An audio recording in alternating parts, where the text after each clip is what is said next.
We're back. Now you fucked up! True.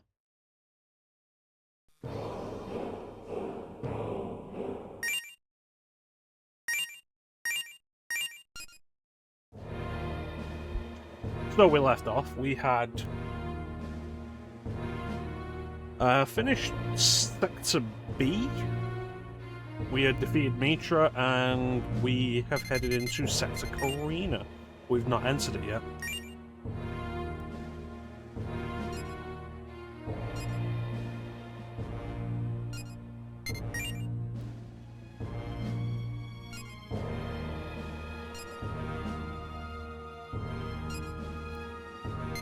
No, I'm good. And they also didn't heal me, you know, after I single-handedly saved the day. Nope, go and pay for it yourself. Okay.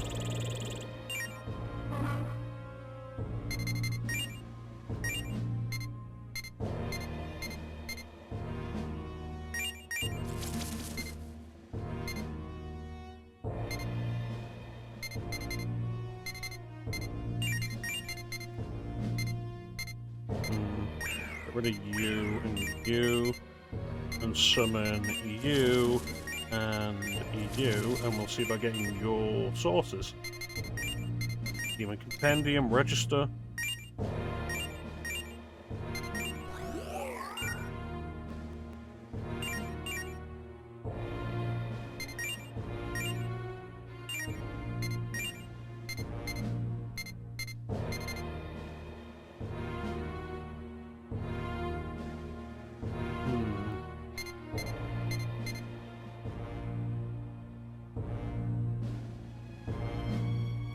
Another Yoma there, that's probably going to be Karasu.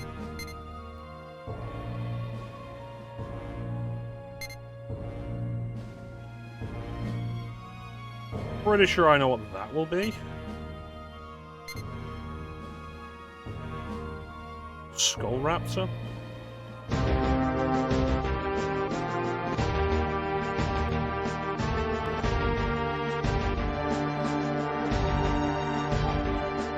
Oh, Clem. That one I don't know, but the level suggests that I should be able to find it in Sector B. Maybe I should do a little bit of digging for some of these.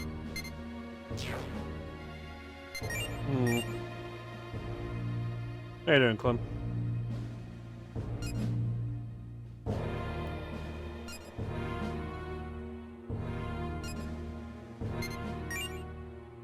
$145? Uh-huh.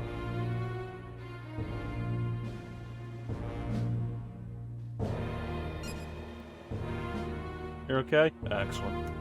Well, chill with me for the next 4 hours or so.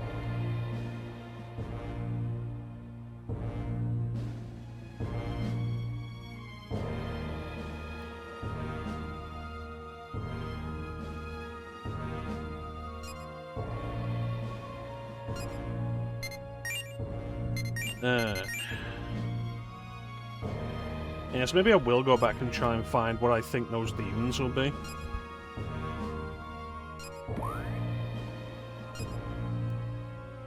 You have a guess? That's not good enough.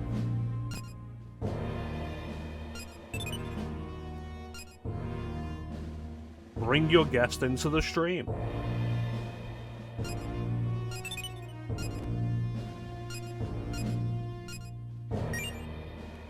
New weapons. What am I currently on? Dunno. Maybe you did. Then where are they, Clem? Sonic Knife. What am I currently at? 54, that puts me up to 60. Vibrates at high frequencies. Not a bad thing. And you showing off your cool friend Mecha. Yes, with a decidedly uncool DS game.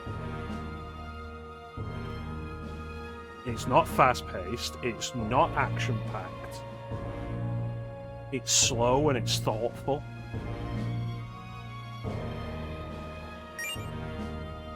I'll give it Panda. Yeah, I want that. New gun. What's my gun power? 49. 56, not bad. Fire charm rounds, curious.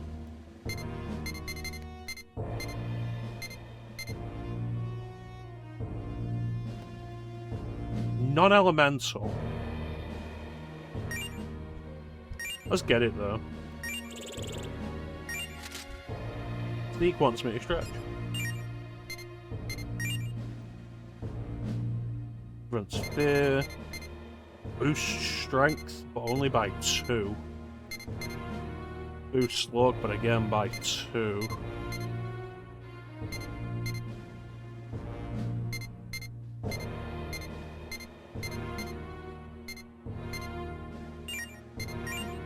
Subbats. Reduce enemy encounters. Yeah, I'd like this actually. Alright, Zeke wants a stretch.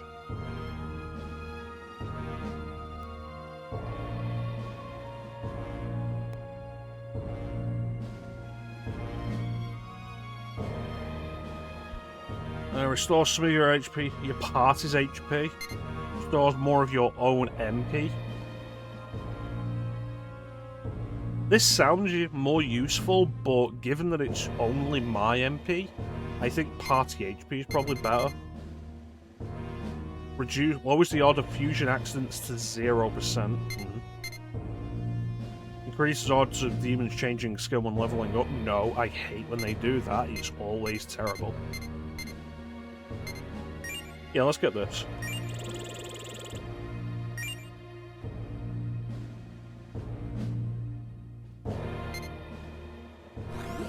I hope these two stack.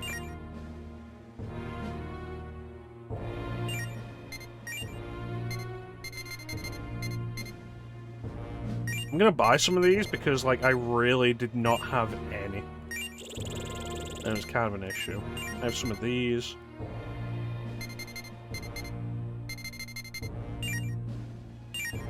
Yeah, that seems good.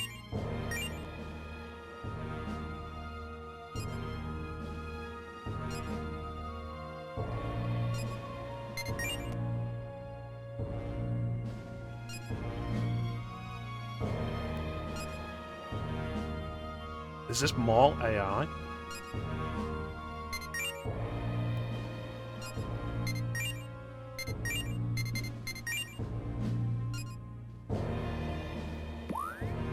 Sector Carina.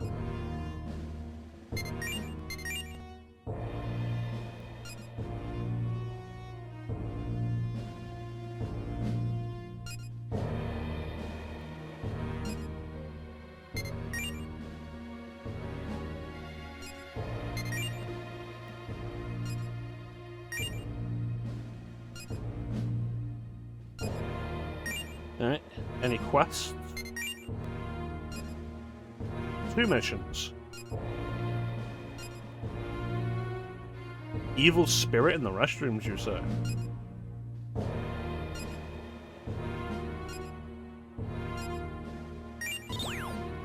Yeah, sure. Alright, let's go take a look at the bathroom.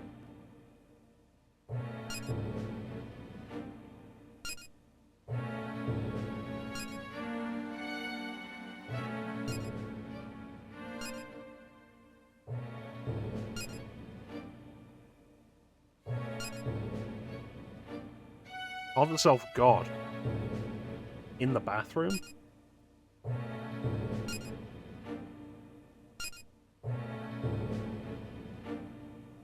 Sounds good on paper.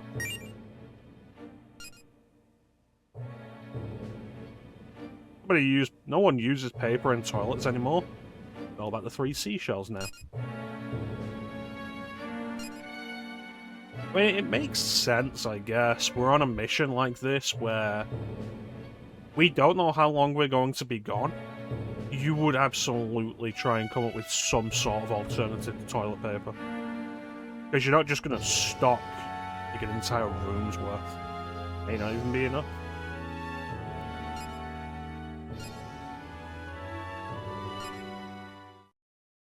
Alright, what do we have?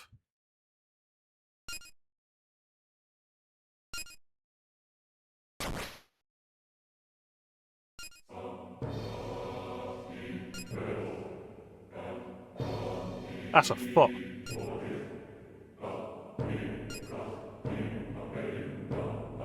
Kanbari, protector of the privy.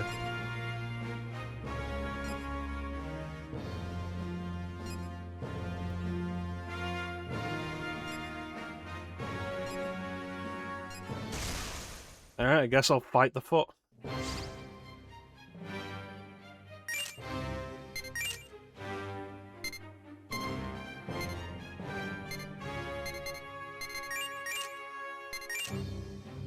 What do we got? Rotunda.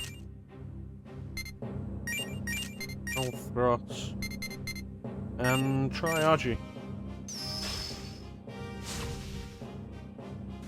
It's not good. Yep.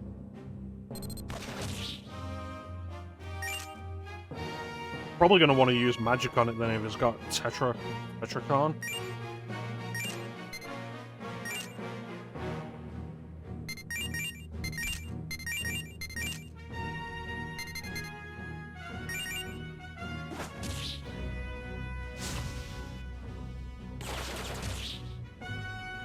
Seems like it's got pretty high defenses too. But it's weak to physical. Alright. Which is why it has Tetracon. Got you.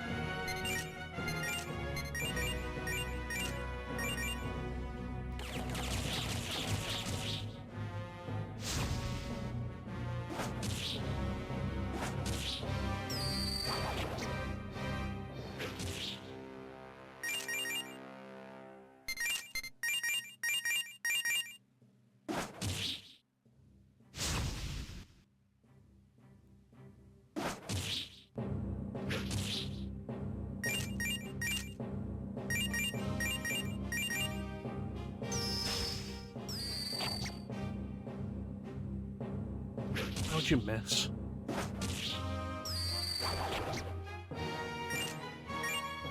Alright, close to dead.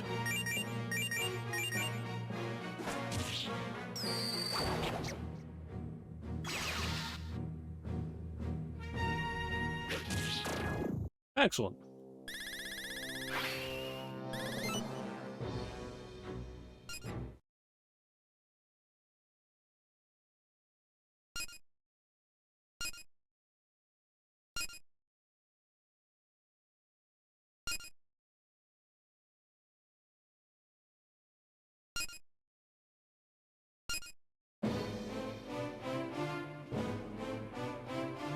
A foot demon protecting the toilets.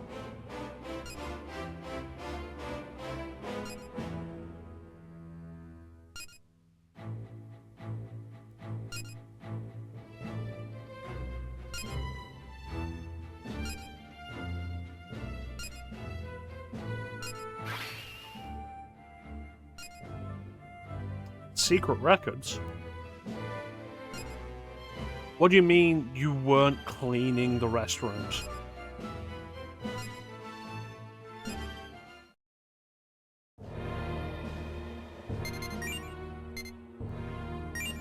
is that not a thing that's enforced in the military?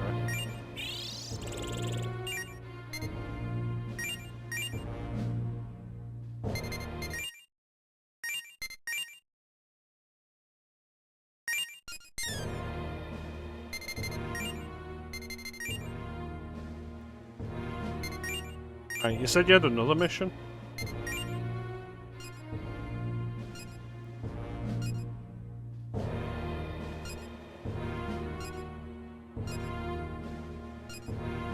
Yeah, sure. Where is Gacom?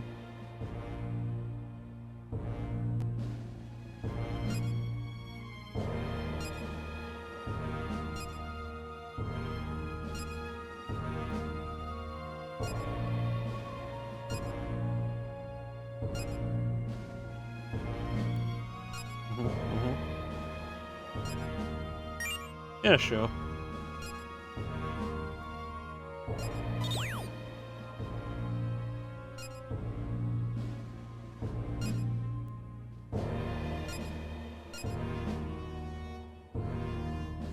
Alright. What are the details about this? 1 per sector, nothing else specific about it.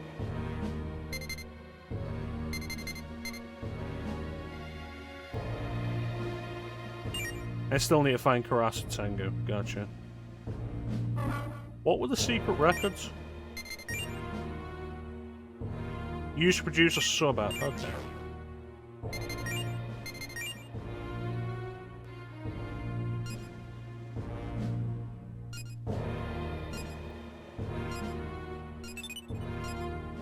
Anything interesting?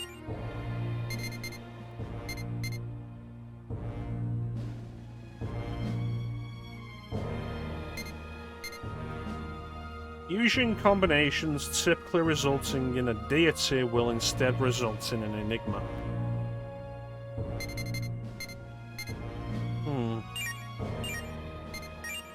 I don't know how much use I'd get out of that.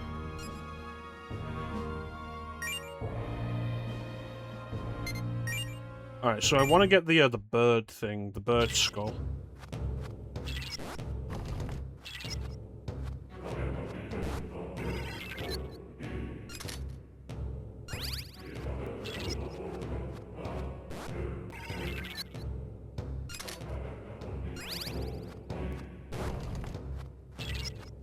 I believe they accumulate down below.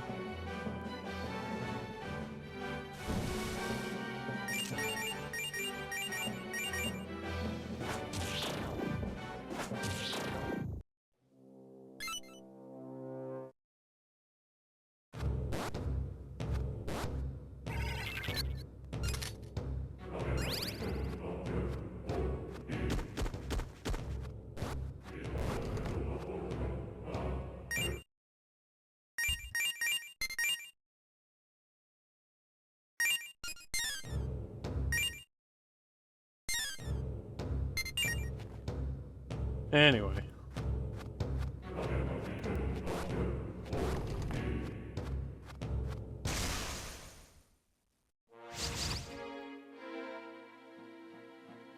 No, because I did already have one of these, didn't I? It won't be that I'm after.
So I believe what I'm looking for... Do I have the data on it? Is going to be this one.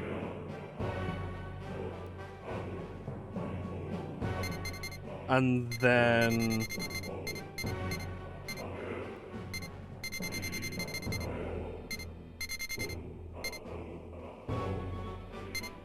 the Night Demon. I had one of these, so it can't be that.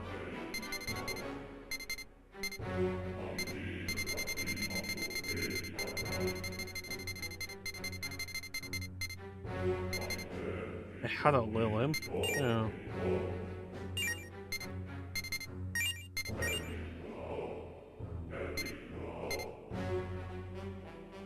Level 23, so that's got to be above where I'm at the moment. It was a fallen demon, right.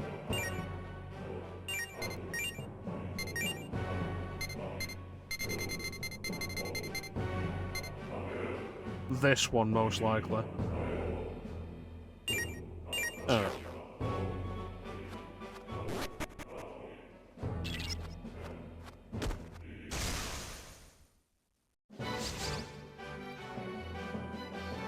I don't think I ever got an angel.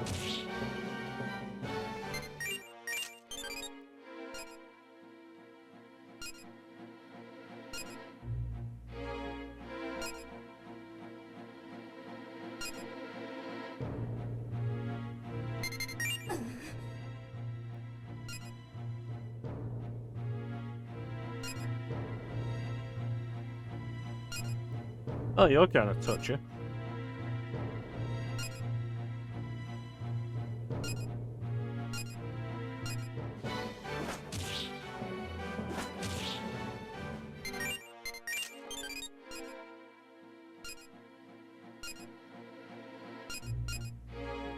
It's stylish.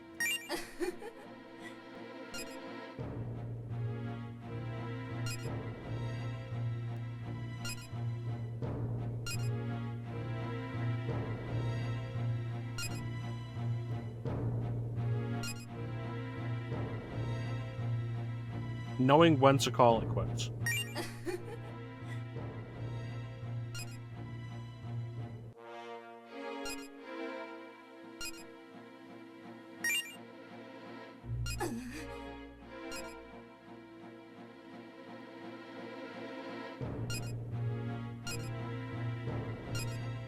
Okay, that was odd.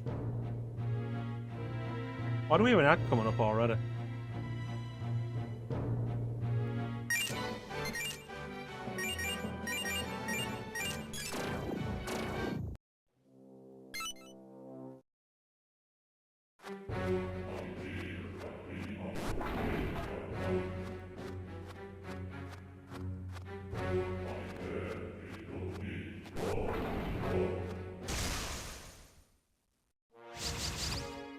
Just gremlins.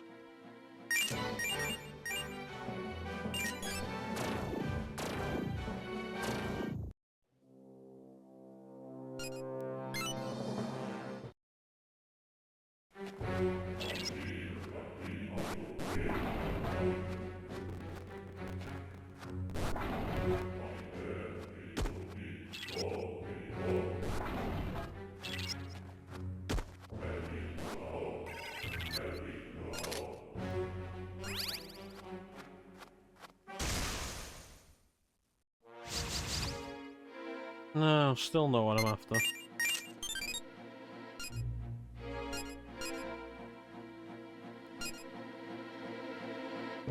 It's a secret.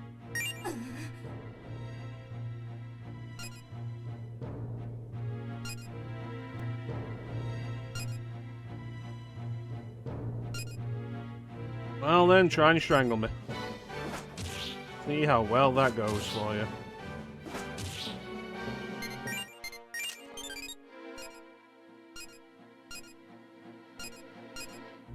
Stylish.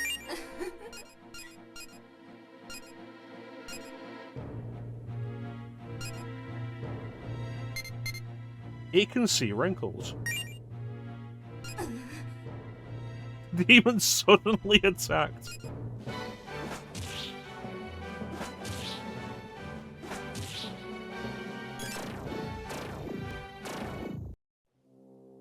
Goodness. Alright.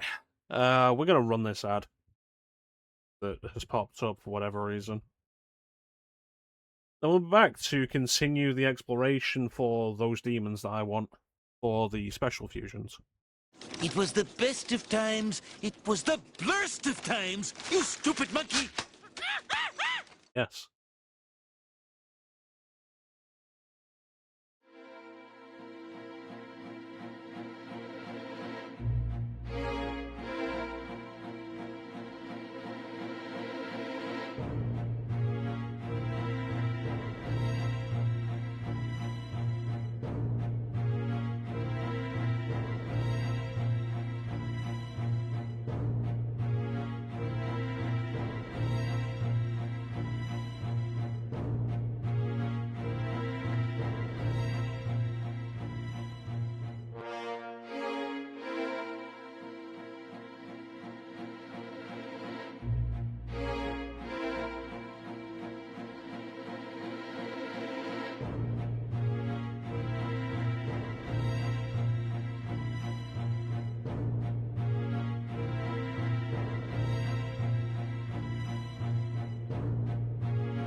And we're back.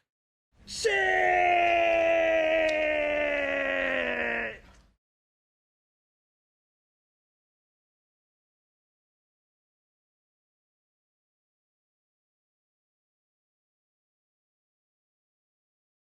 Welcome in, Flame.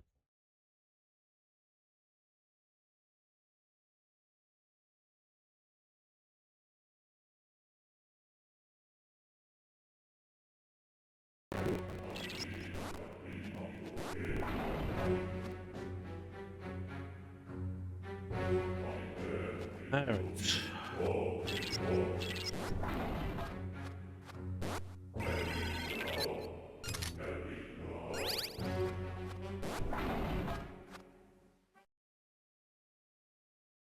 No one is here.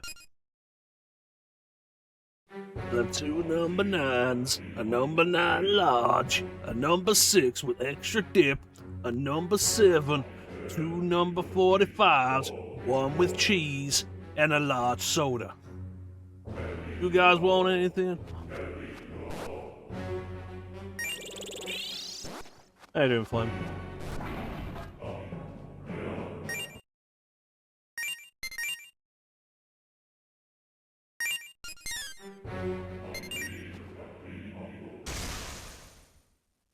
I'm currently searching for a specific demon.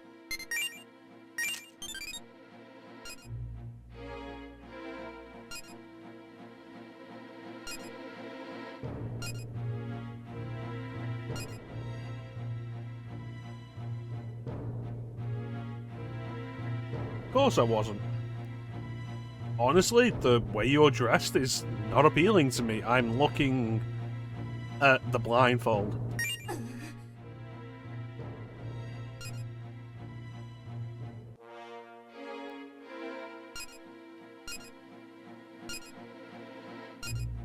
Alright. No, like I say, I'm currently searching for a specific demon. First impression. Compare you to a fruit. You're a durian. Because you're all spiky bitches.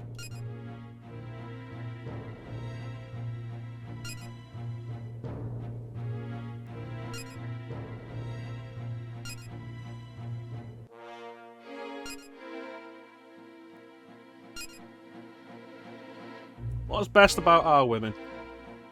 Chrono, what is best about women?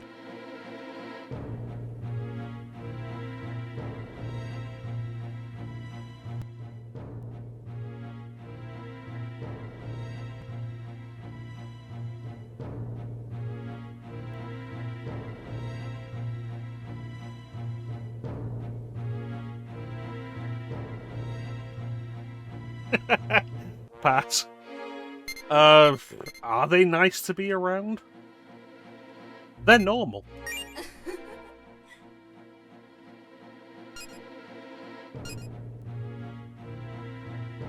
The taste of a human woman is as cold porridge next to a demoness's fiery lusciousness.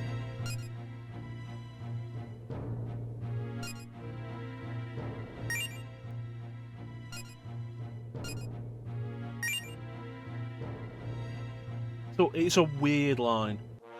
Can we add that as a quote?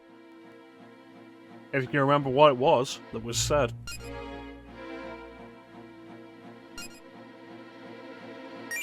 Some of my energy. Cannot. You can have 76 marker.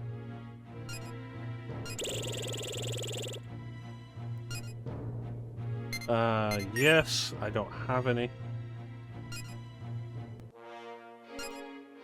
Yes.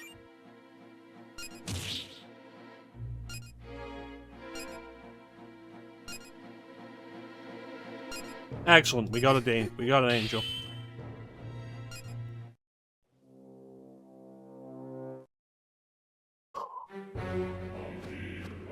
Do a quick heal.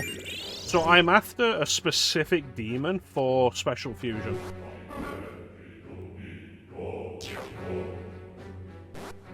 You know what? I should put Angel in my party right now. Simply because she'll level up better from this area than the rest of the demons will. How you doing, Flame?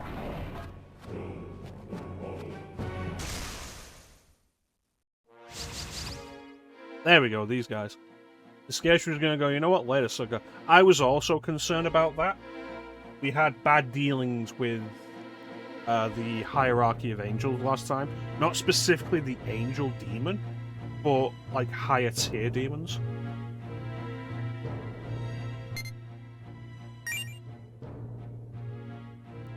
You have a giant hole in your mouth? Is it where you speak from?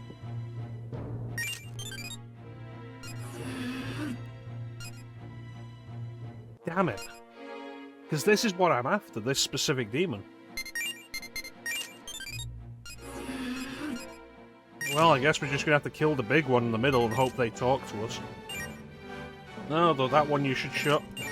Well, Ninja's not here, so...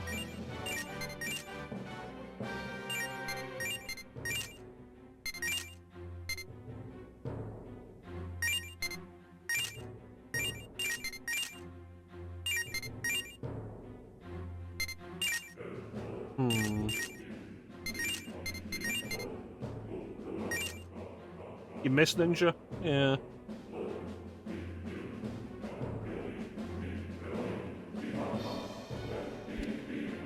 He'll be around.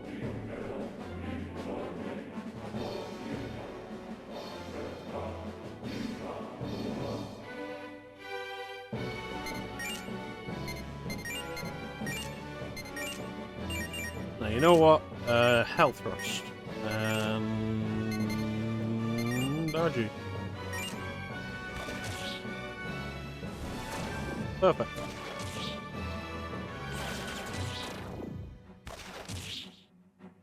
Well, Angel is immediately dead.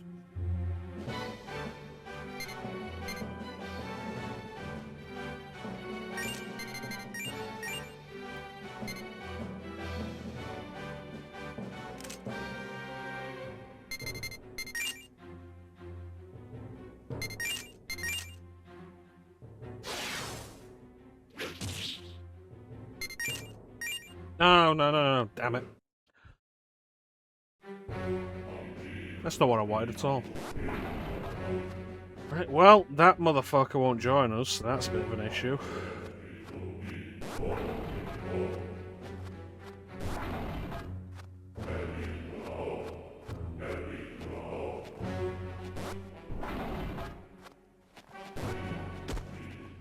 Can I fuse one of those, actually?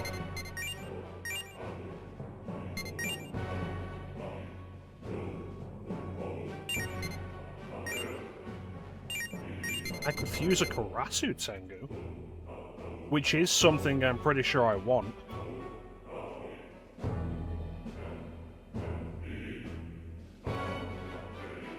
Did I tell you I'd been playing some SMT2 recently?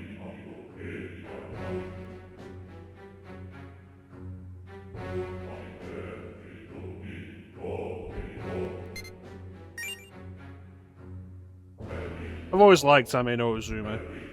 She has a different name in Nocturne because of character limitations. SMT2. Can.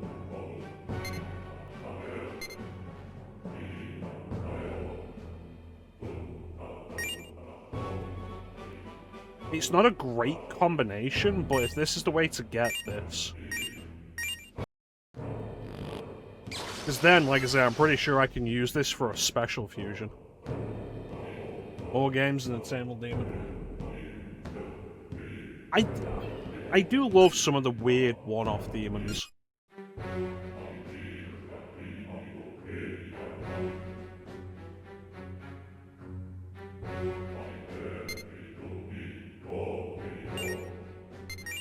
Yep, there it is. I fucking knew it. And Morax. Huh. Didn't expect it to be that simple.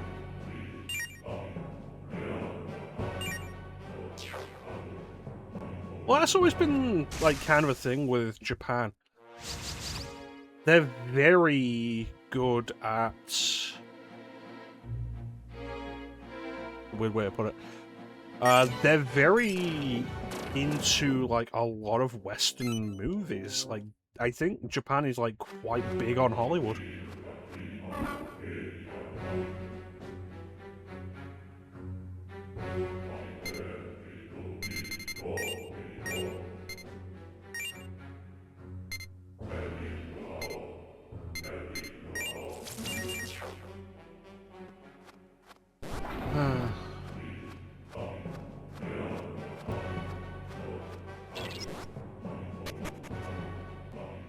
Flame, have you been playing Strange Journey along with the stream?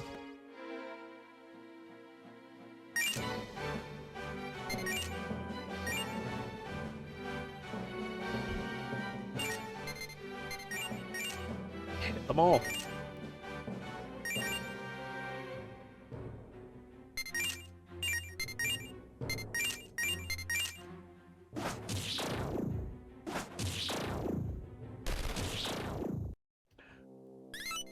There we go. Scared the day you reach Sunset Delphinus. Yeah, well... Take solace in the knowledge that I'll have to do it as well.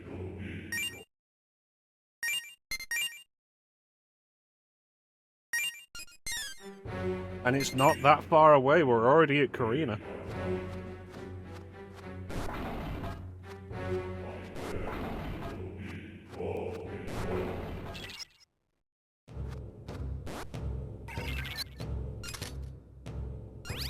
Complete the save. Just, we'll stop playing it. We'll stop playing it and we'll play anything else.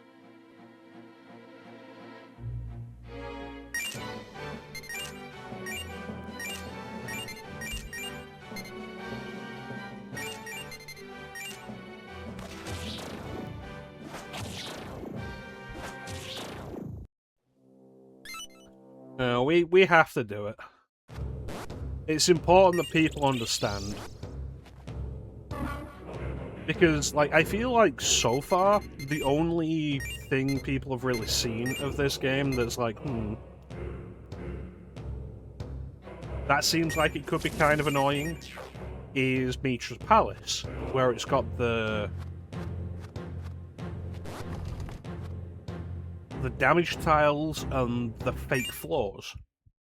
And it's like, yeah, it gets worse than that. Everyone was saved by, oh, that same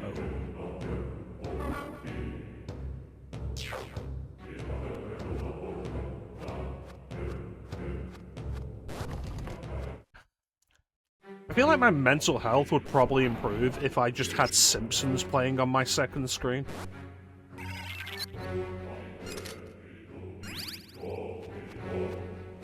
I've got classic Simpsons, so like I could.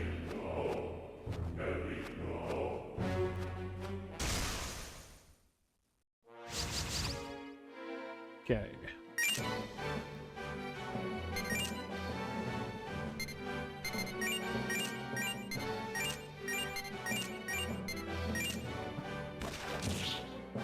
The Northern Lights.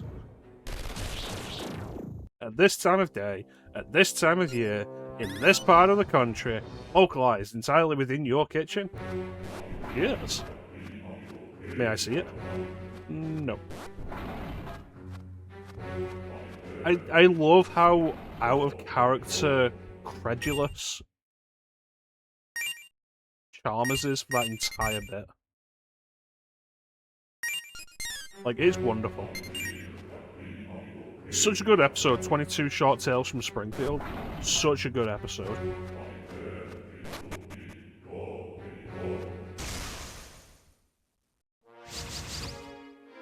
Well, Seymour, you're an odd fellow, but I have to say, steam a good ham.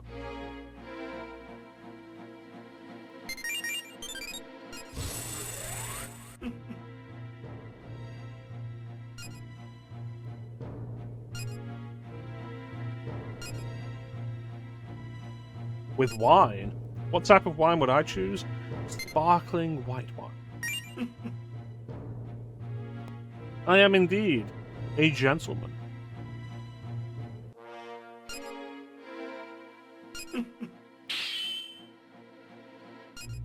I'm just that good.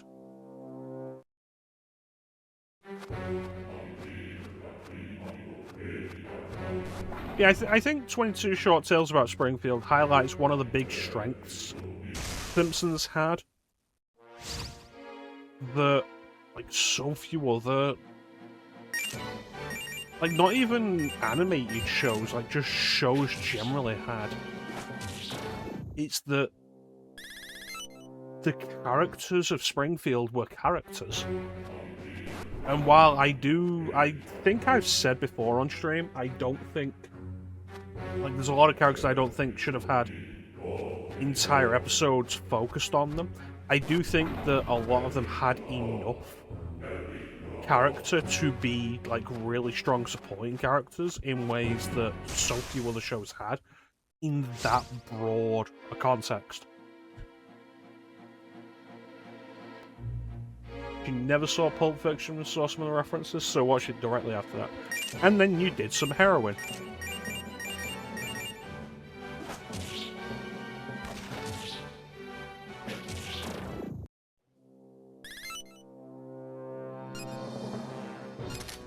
I think one area Simpsons always really worked was when it was referencing stuff, it didn't matter whether or not you understood the reference.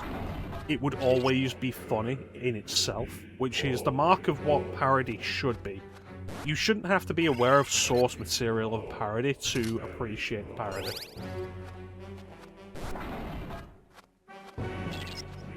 Simpsons absolutely got that. Like, do you know how old I was when I learned that Mayor Quimby is a parody of JFK? I was in my 20s.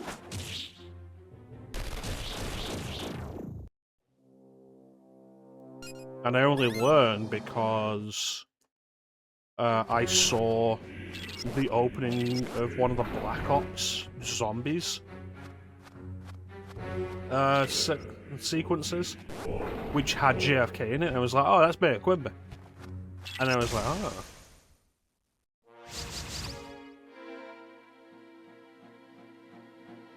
Yeah, I don't generally know a lot of the original songs Weird Al parodies.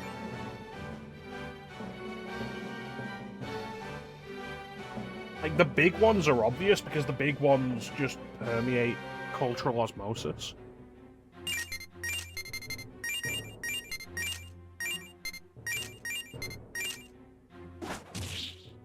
But a lot of the other ones, like, are not so much. Like, I heard The Saga Begins long before I heard American Pie.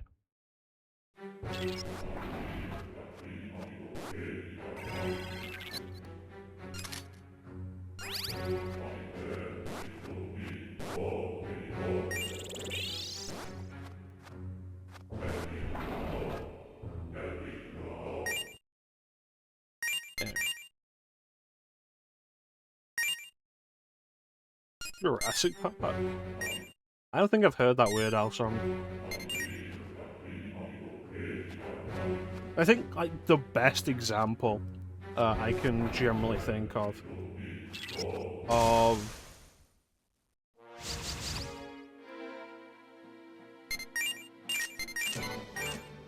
like, a parody that works without you having to know anything about the original is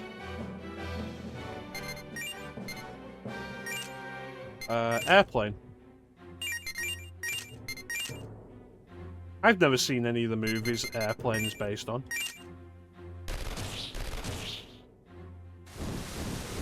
It's an amazing movie, though.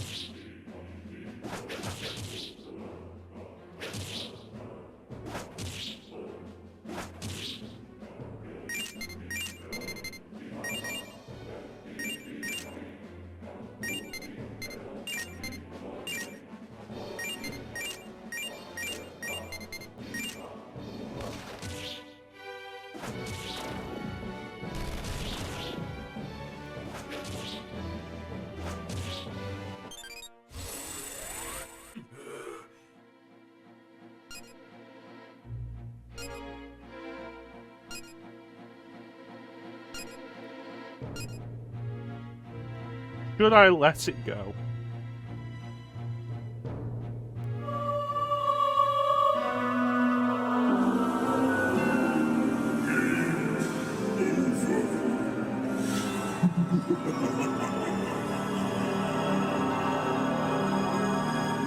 What's funny is that's the last time I was like, should I let this demon go? And I was like, we'll press a sound alert and take it as positive or negative. It was the exact same sound alert. Thanks. But I did not decide to let you go. I wanted to kill you. I wanted you dead. I wanted your family dead. I wanted your wife dead. I wanted your dog dead.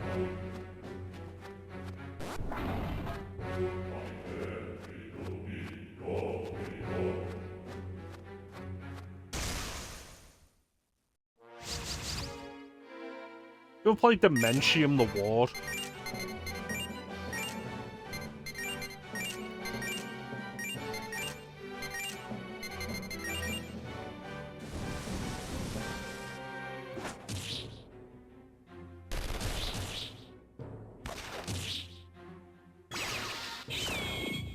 Kind of wild to think of, actually, in hindsight, how many DS first-person games there were.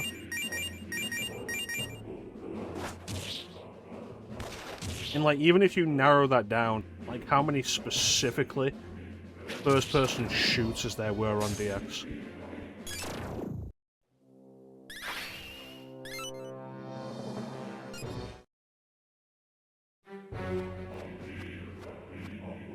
Dementium the Ward was a first-person, fully 3D survival horror game on the DS. Kinda neat. You can get it on PC now, I think. I know they remastered it on 3DS. I think there's a PC remaster, but that might just be the second game. But it's less interesting that way.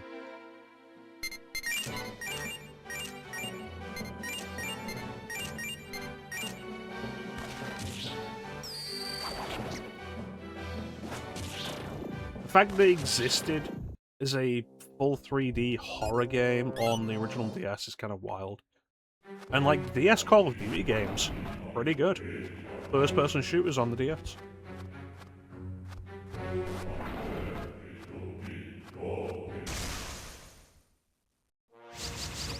Just some cool stuff.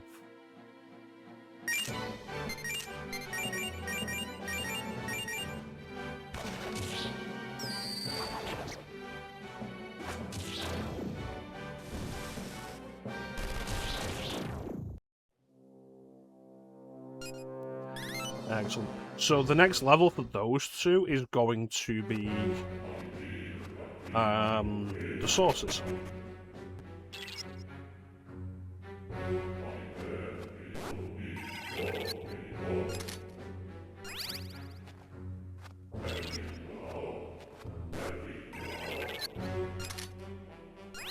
I would love to be young again and just like exploring the DS's library with like the time and the passion that I had back in those days.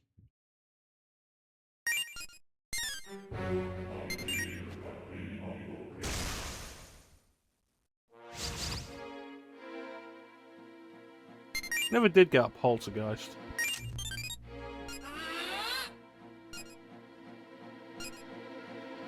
Alright, well, you know what I can do? Kill you.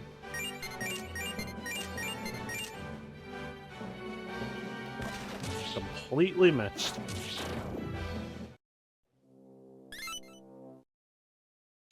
Stupid.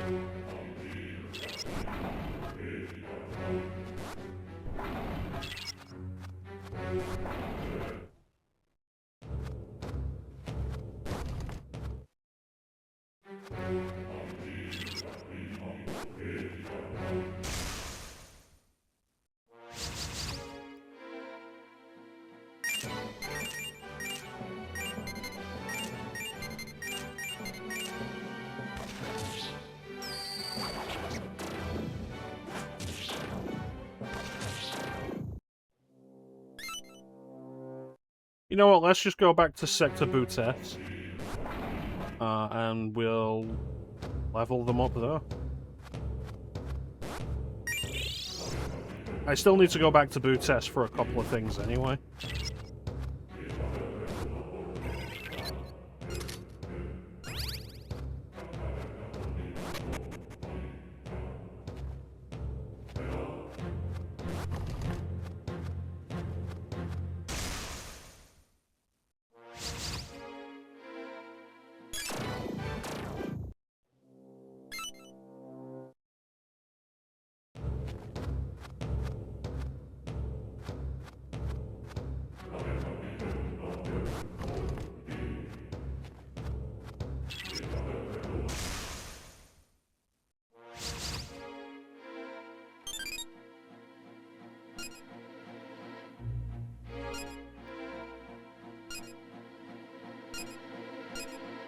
Well, if you want to join me, come and join me.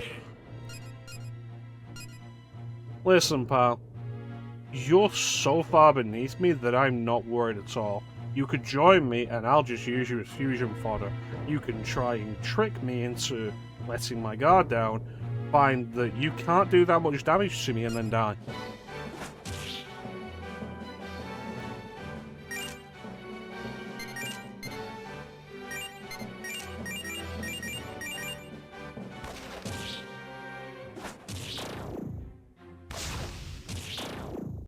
What was that? One shot?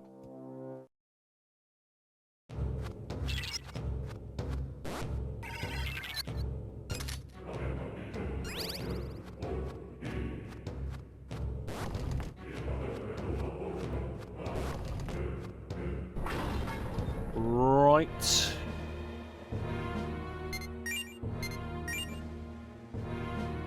Oh, Flame, you missed the toilet demon. I did that before you came in today.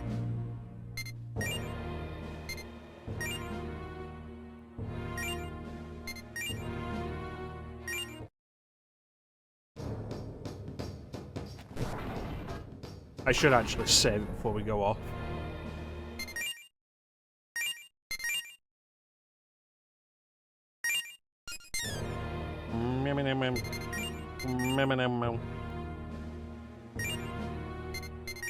Oh, Tess. Right, so I'm after the butler demon, but I'm also after...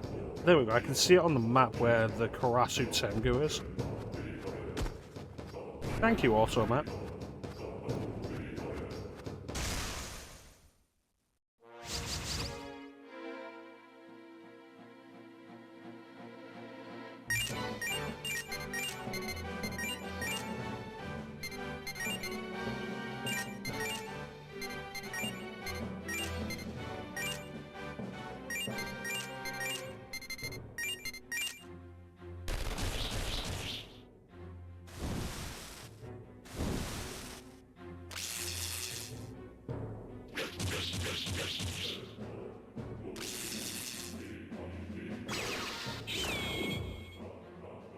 Cold, soft food. Like ice cream or pudding.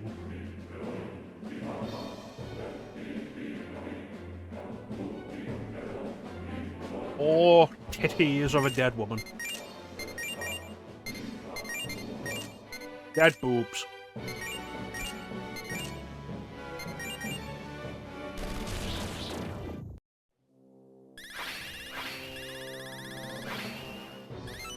Perfect. There we go. One of those is not like the other.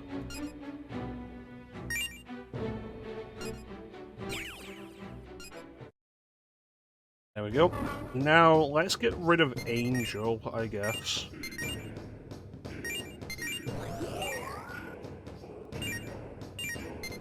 What do I need for Morax? Oni and Melkor. I have the space for it, so let's see about bringing them back.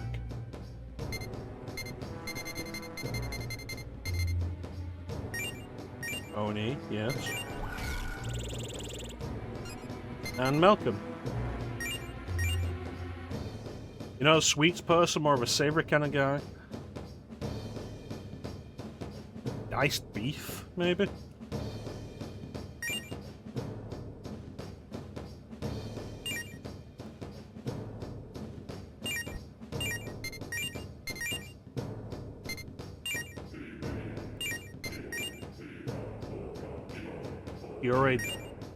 Pureed meat.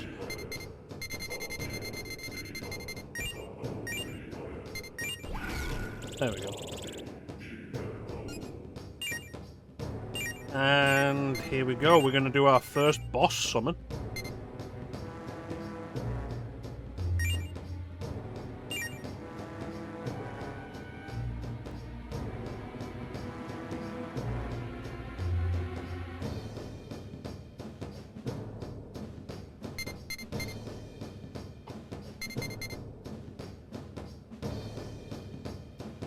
Oryx should be a good one to have.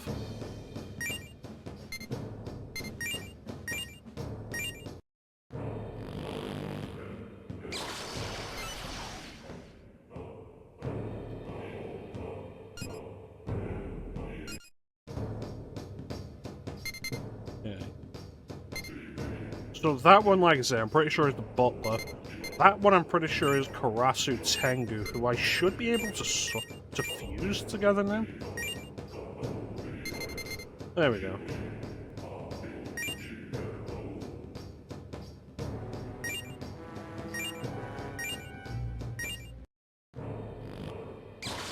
There we go.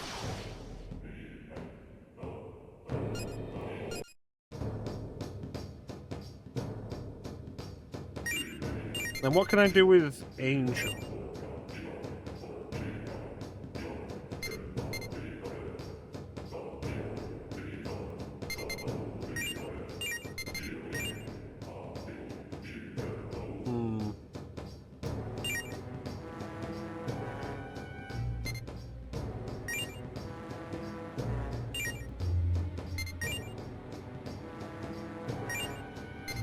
Would like something else out of this. Zio?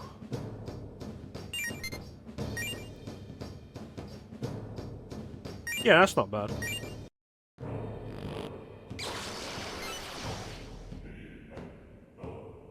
Crow, that's an eagle.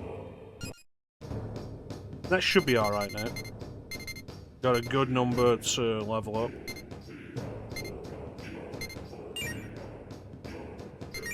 And I was right. Arasu Tengu.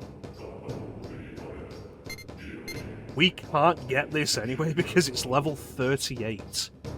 Bribes. At least I was right.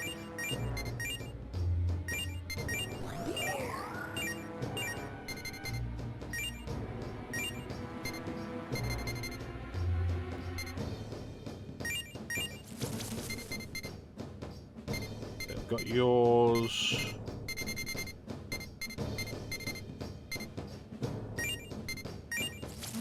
There we go. And Karasu Tengu that we wanted to talk to should be this one. There we go.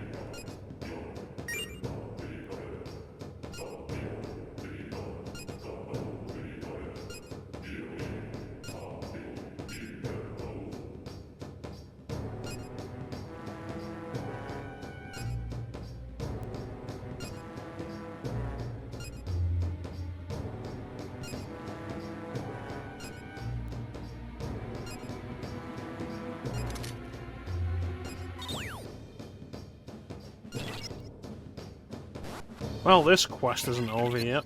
Back and forth, back and forth.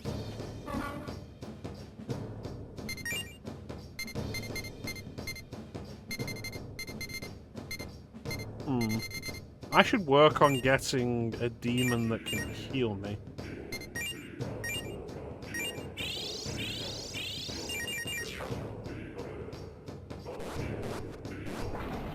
Kinda forsaken that a little bit.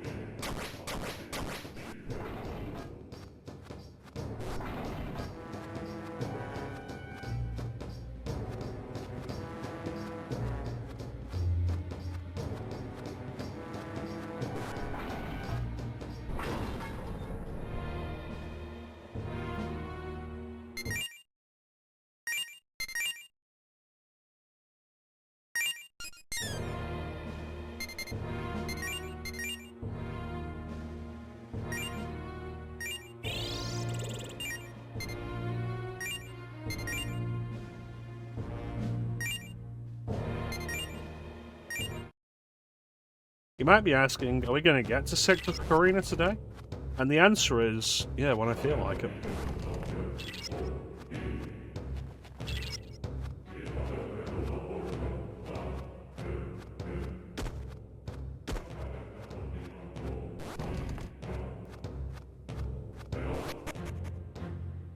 Yeah, when I feel like it.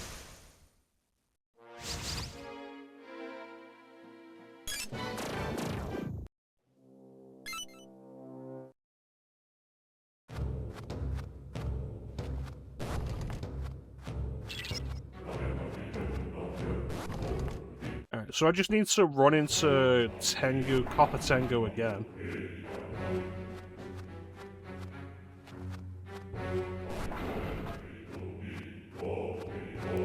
Yeah, doing a little bit of prep in terms of the demon setup, not a bad idea.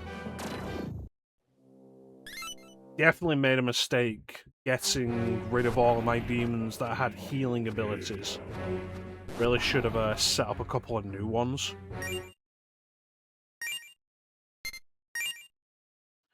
But I've got the compendium that I'm steadily maintaining, and I can re-summon something if I need to. And keeping on top of side quests isn't a bad thing.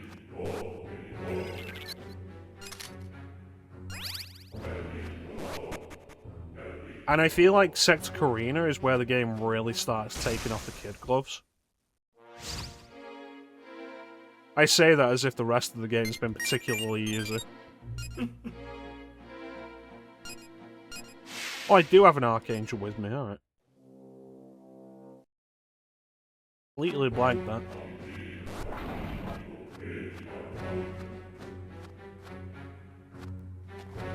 Like, it's easy to think that because you dealt with a previous sector,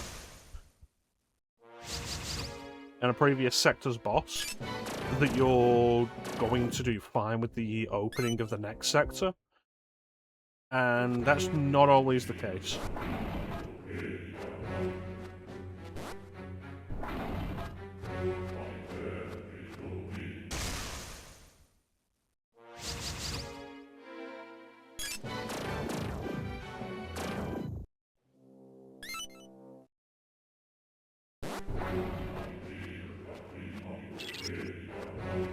I wish I could say, like, all of this is grinding, at the very least. Like, while we're doing this stuff, it can count as grinding that we won't have to do later.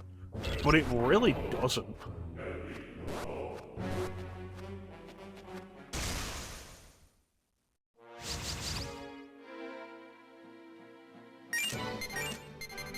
Because, like, we get so little experience from these enemies now.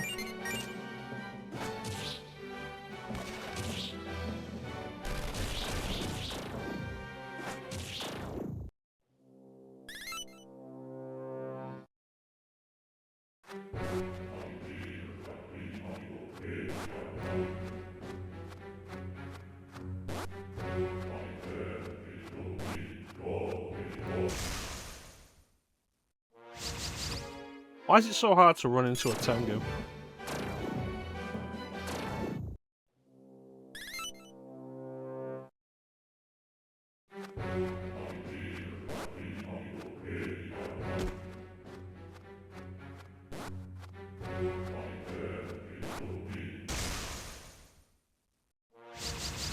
There we go.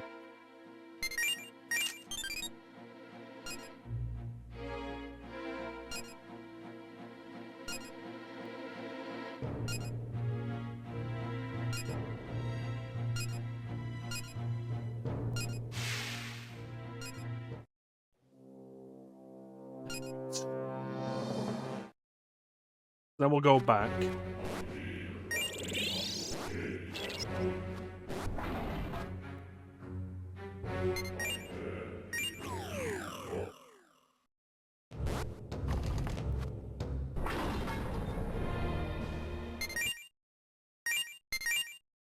we'll go and talk to that Tengu again, and hopefully that'll be the end of this quest. And then we'll head up into Mitra's palace. Because the butler demon that I want is in there. And I want to see whether I can recruit it or not, whether I'll have to fuse it.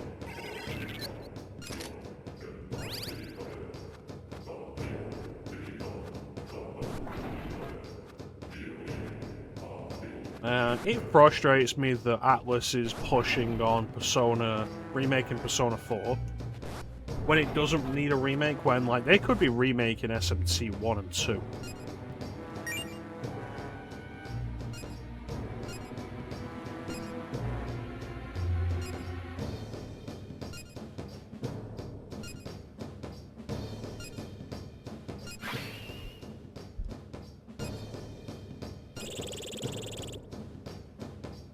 Yeah, or acknowledge Persona 2. I'll acknowledge Persona 2 even if they won't.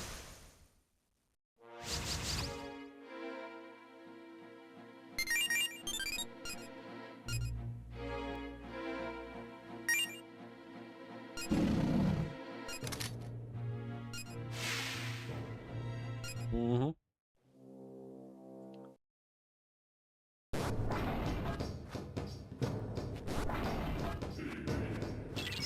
I do want to stream Persona 1 so we can get to Persona 2.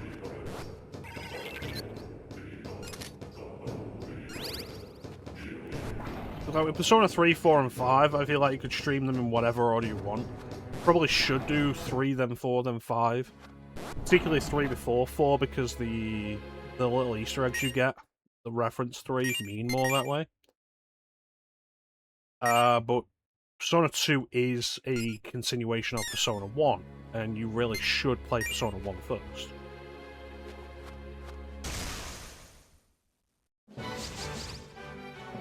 There he is.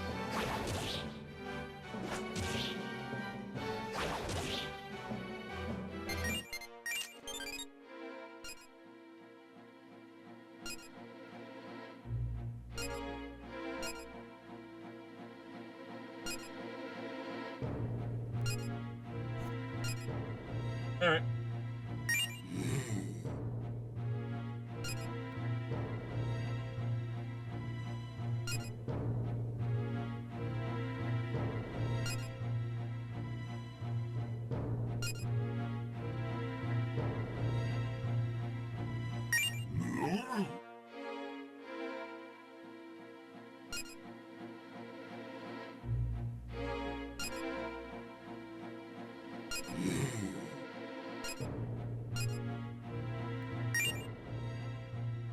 Come on.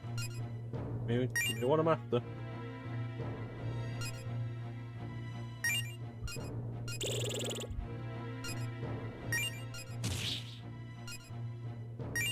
Uh-huh.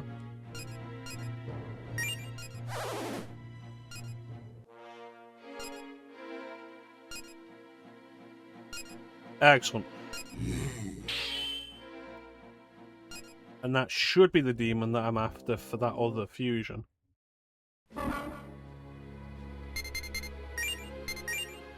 It is. Mitra. Who is level 25.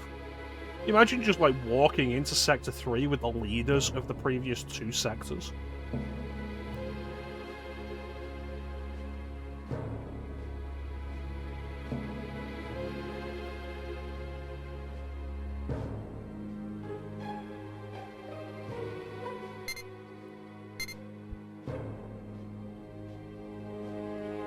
Good stats though, like definitely worth having.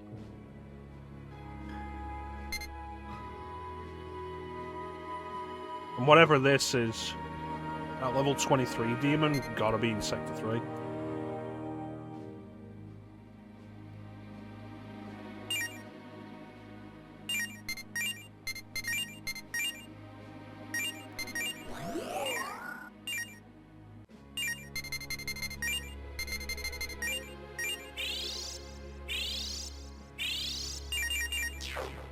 Alright. I'm surprised at how quickly that happened. I was expecting to have to climb up pretty far.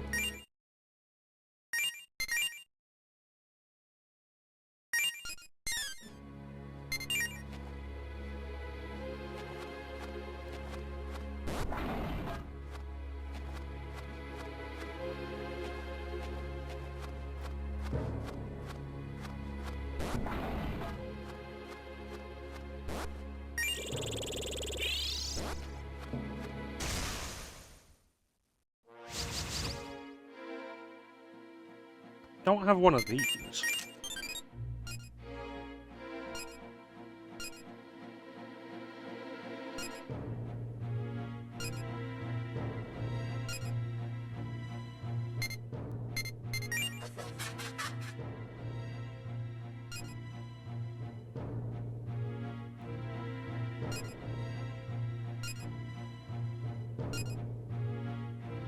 Yes.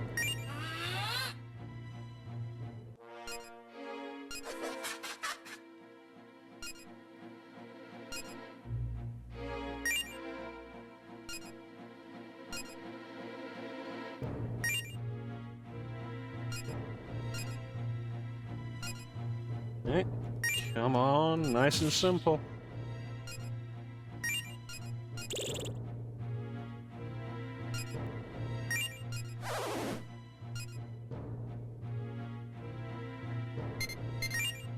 Alright.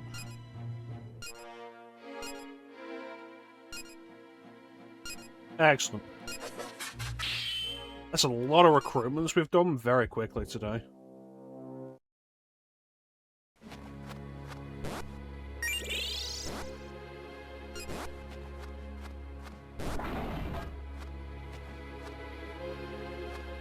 The murder intent was there. Yeah, maybe you recognize my own murderous intent.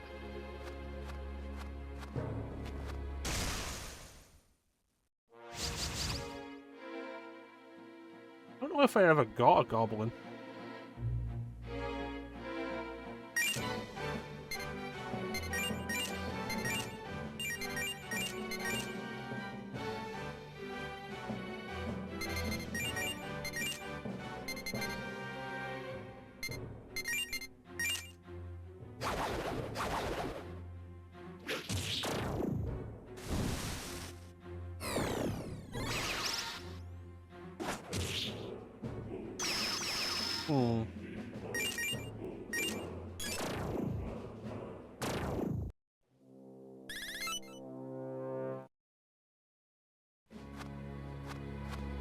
We're absolutely gonna have to head to Sector Carina, though, to get decent levels out of these guys.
I think in particular, like, it's really worth my time trying to have a party full of same alignment demons now that we're getting further into the game. Because demon co-op, without that, like, the usefulness of it really drops off.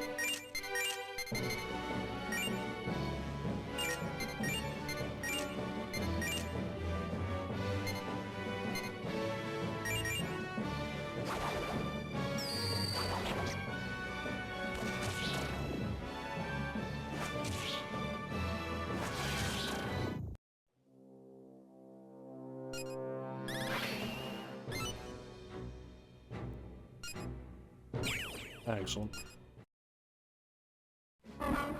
Remove Archangel from the party. Replace with...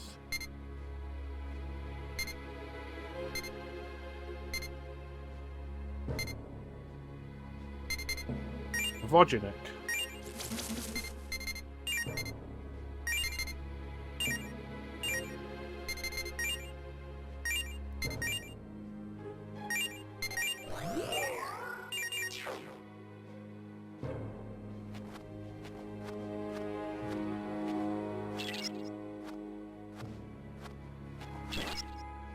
Hello.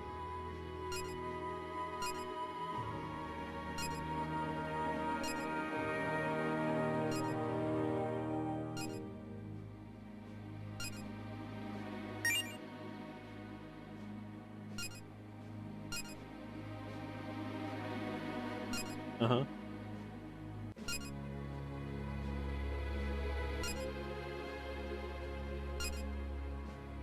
I guess.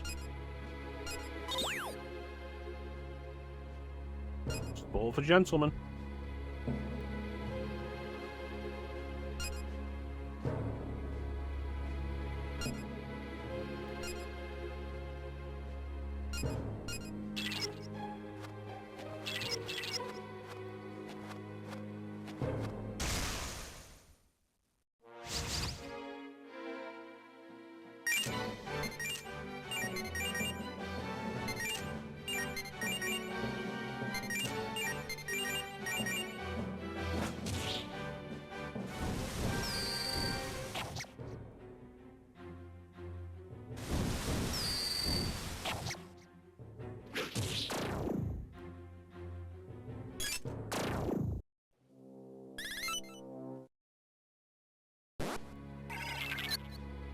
Is this what I'm after?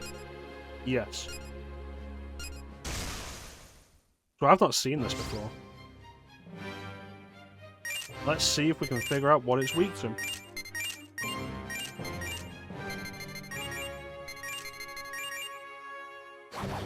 No.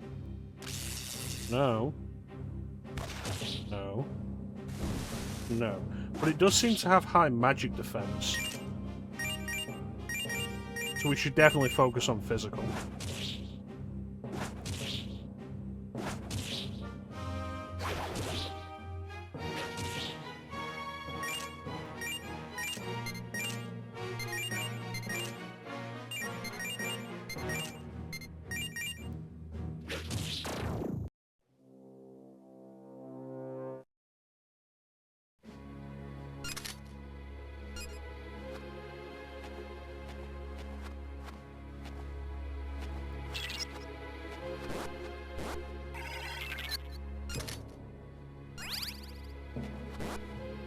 Hello.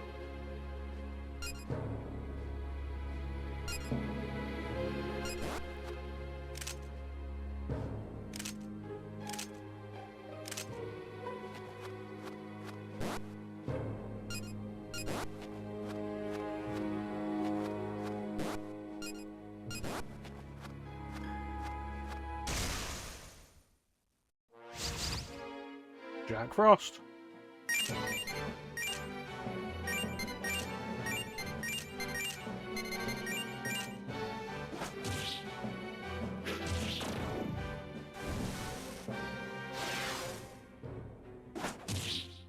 Yeah, so it's a thing of, like, with the way Demon Co-op works, unless you have somebody to back you up in Demon Co-op,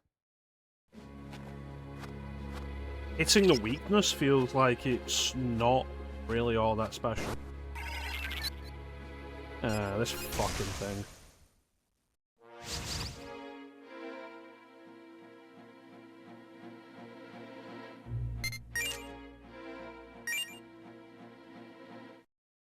What's the fight?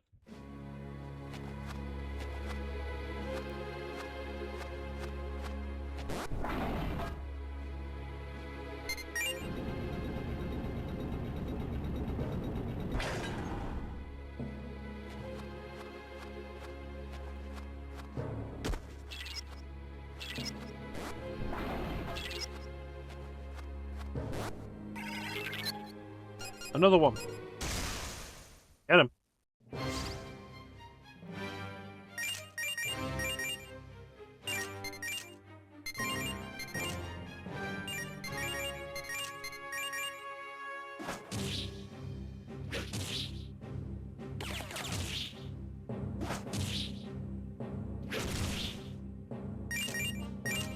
It does seem like actual physical is the better choice.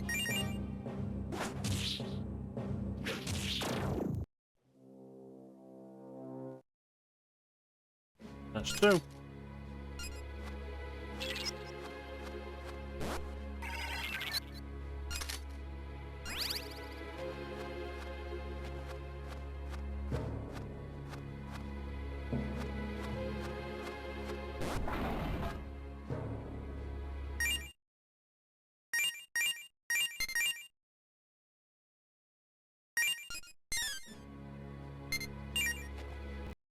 Alright, we have an ad coming up, so we're going to run this ad, and then we'll continue this hunt.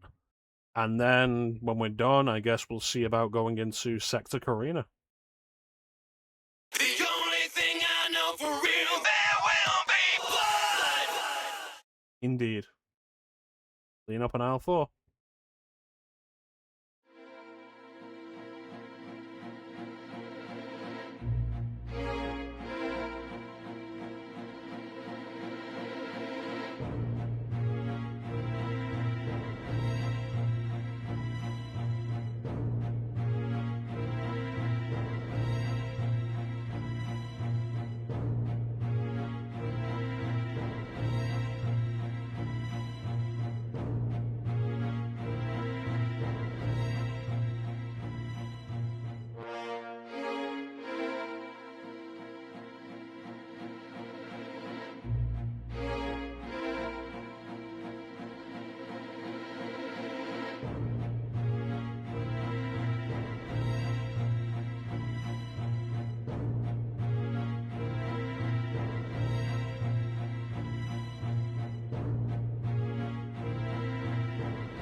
And we're back.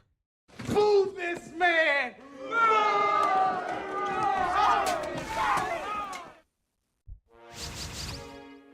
Hmm.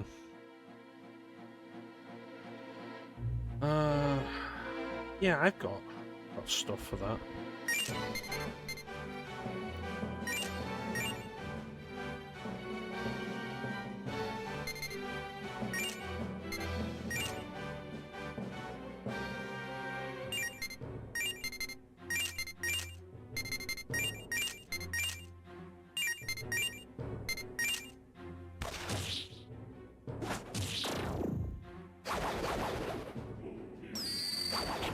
Yeah, so there, like, the demon co-op, like, it's an extra free attack, which is nice, but with only one other demon getting involved in it, it's not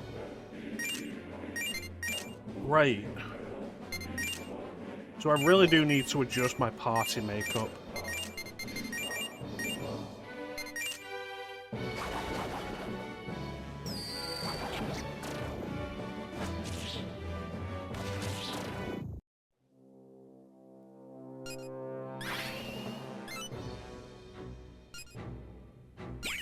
There we go.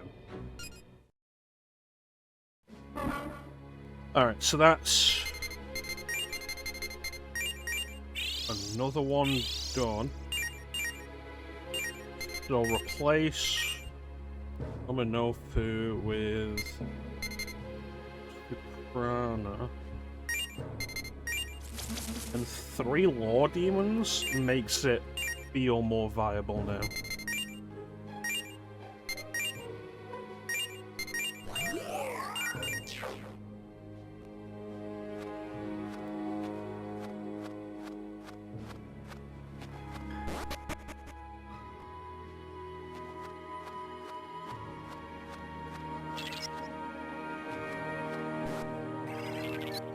God damn it.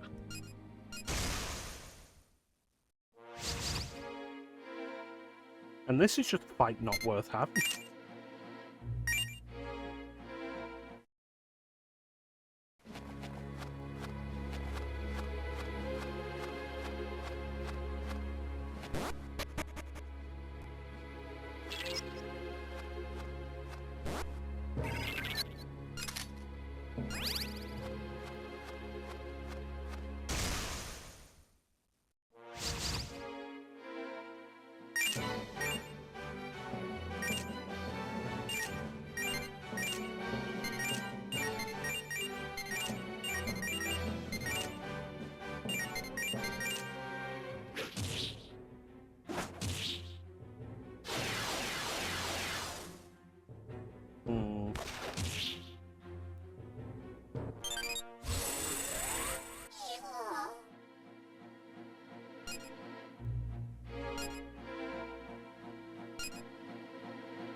I will not.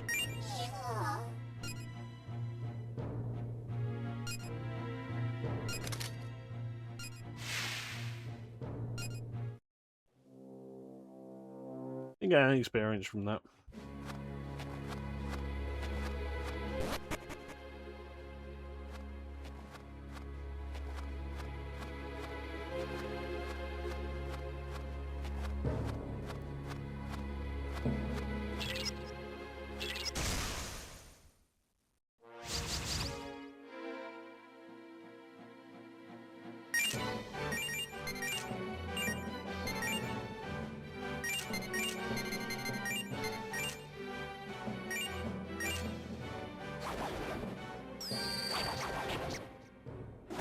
Yeah, so that's not a bad extra boost.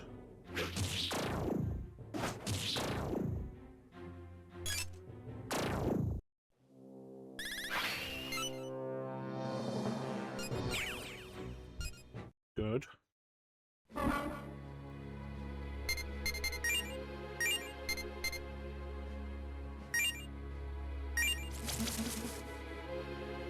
Now we're back to where we started.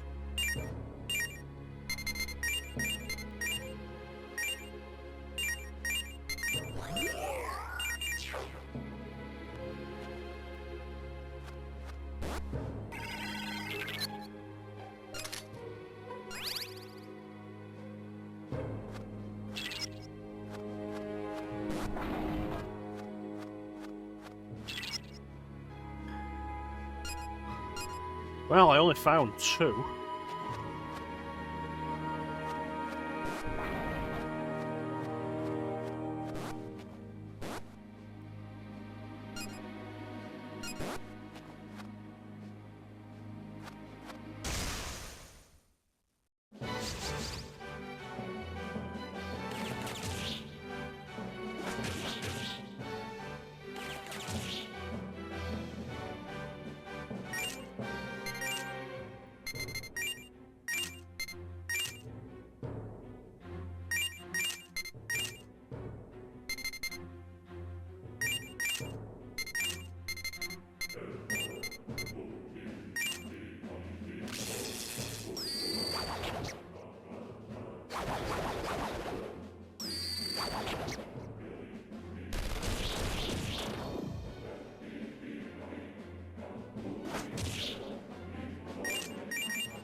Alright.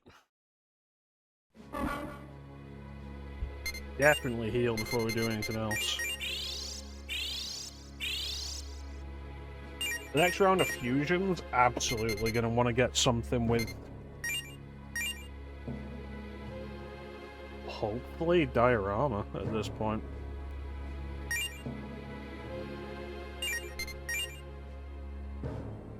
Fortuna. E-diorama.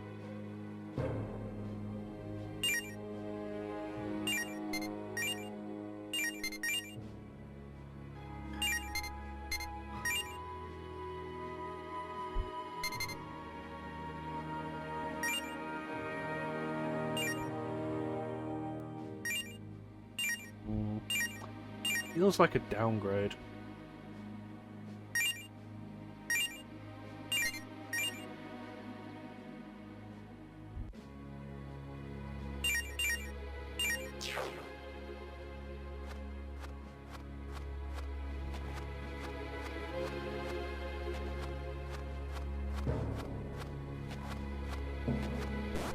Having the tyrants also seems like a great idea, but given that they're all chaos and I'm neutral, a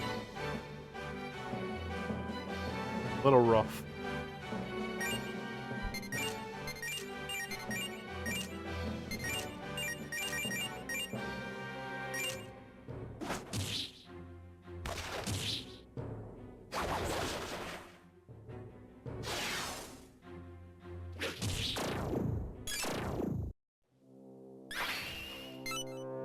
Level up.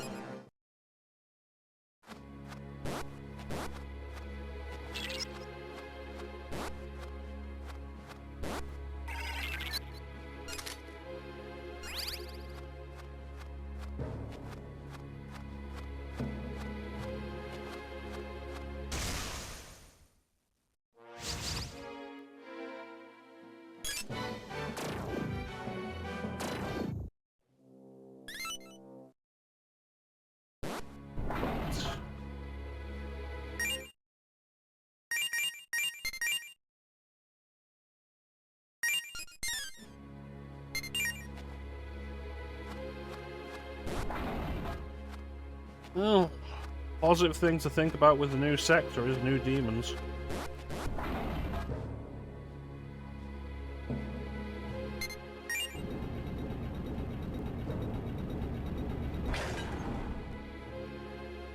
This isn't where I want to be.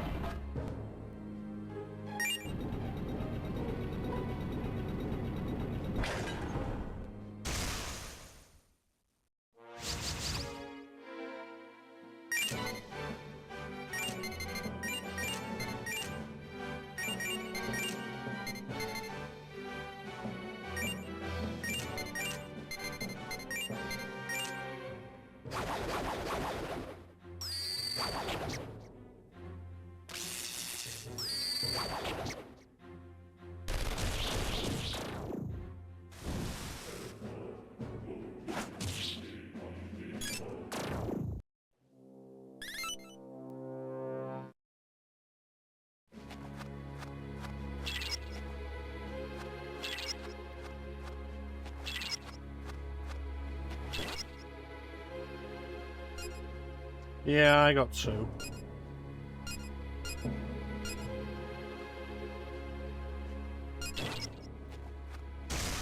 Well, bye. I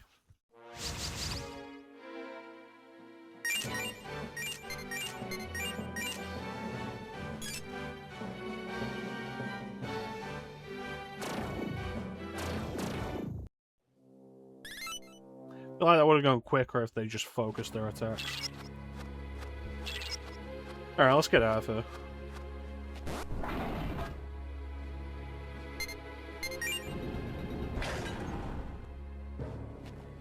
This is going to be the quickest way.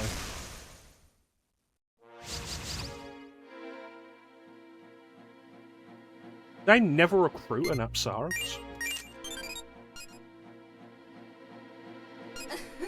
Oh, yes. You know what? That's actually a really nice feature. Wonderful. But, oh, I didn't have space when I successfully recruited her last time. So I tried talking to her again when I do have space. She's like, yeah, I remember.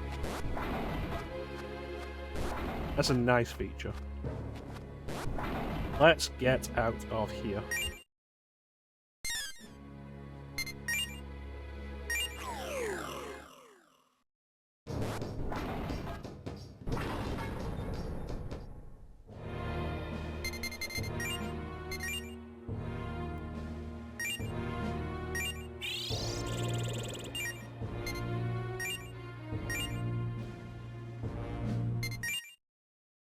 Alright, it's time. Time everybody's been waiting for. Let's go to Sector Carina.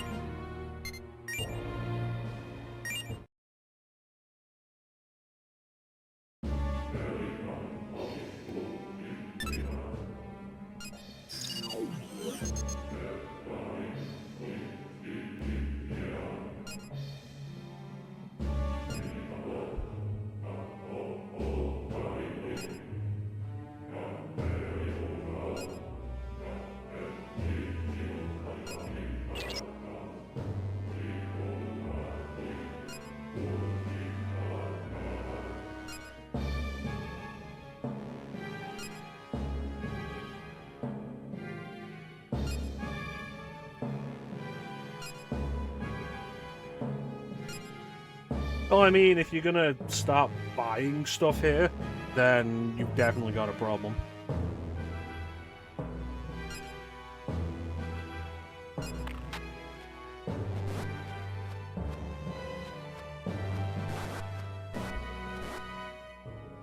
Hello.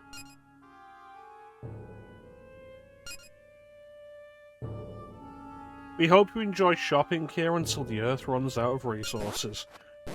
Well, the demons sure know capitalism.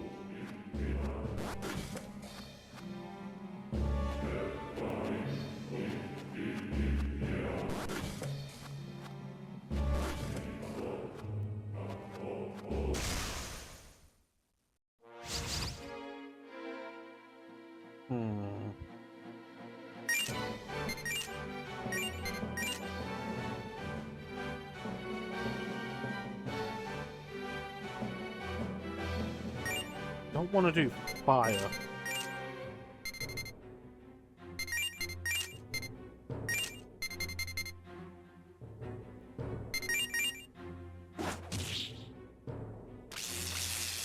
Not weak. Not weak. Not weak. Alright. Given they just cast a tier 2 fire spell, probably ice.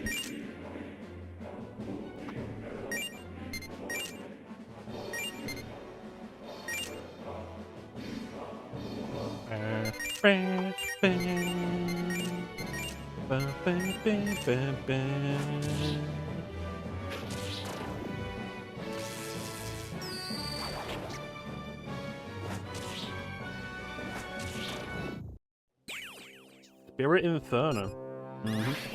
Yeah, that makes sense. Soprano sauce. What else do we have? summon...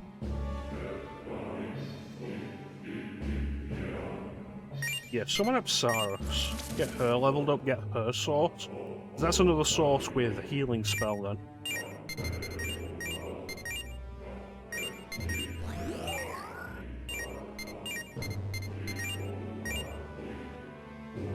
And High Pixie along with Soprana. Another Law Demon.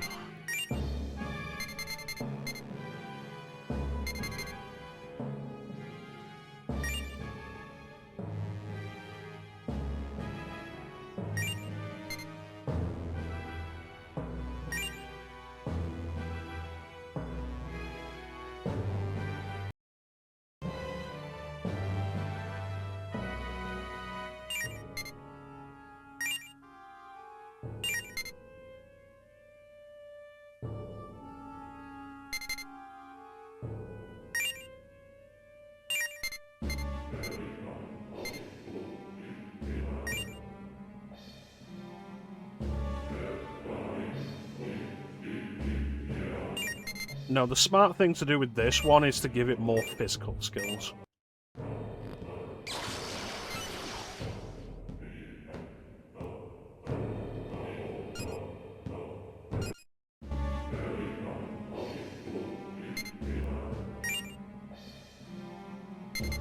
Wendigo if I get another level. And it's neutral.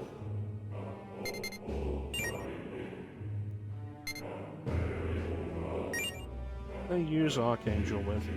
Nothing of value right now. 2 more levels than I can get. I mean, Urusumi. There's value in that.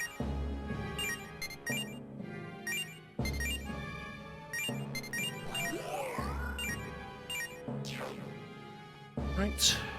Here we go.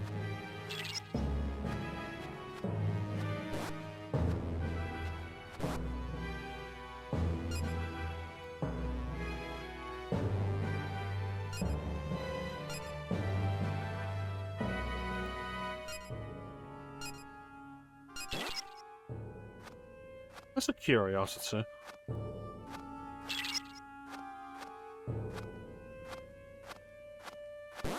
And it sure is interesting to actually look inside what's on these shelves.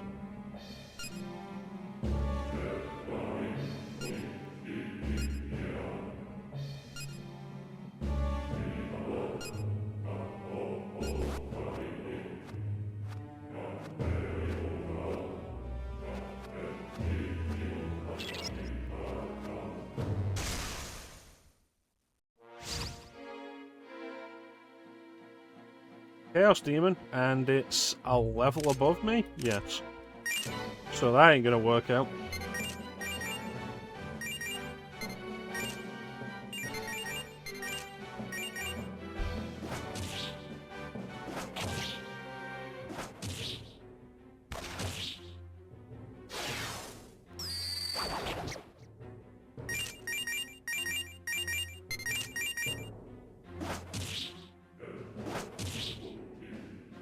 As long as it doesn't target Apsaros. Not convinced she'll be able to survive a hit.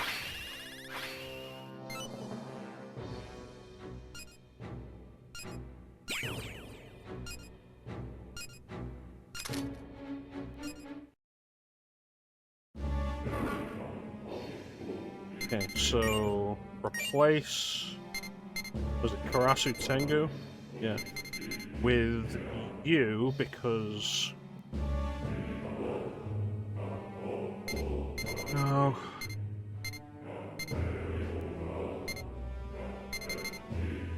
No, do it with Morax.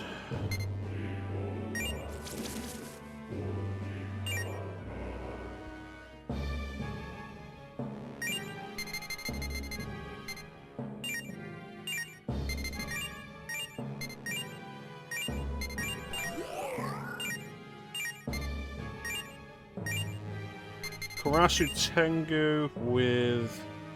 who? Bifrons we're not done with yet. I could get Nazuchi out of it, which, another neutral demon, great.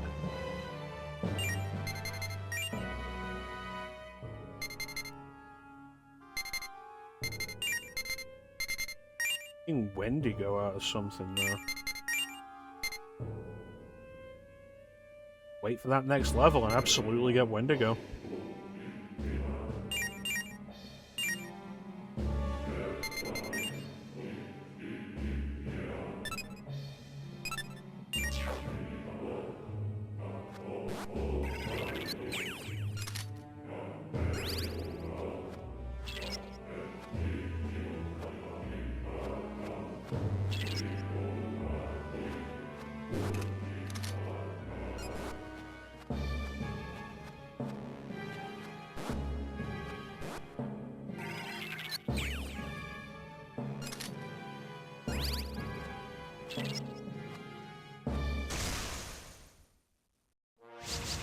There we go, I was wondering when we were going to run into new demons.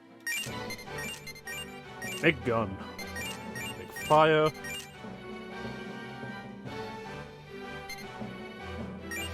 Physical and ice.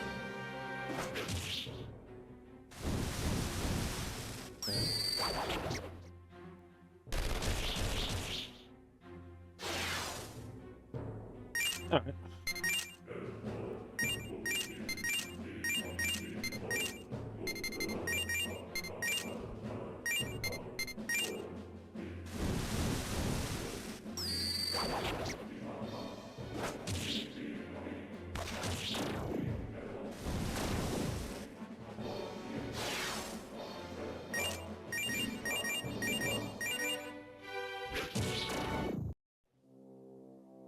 Nazuchi and Jutonshe.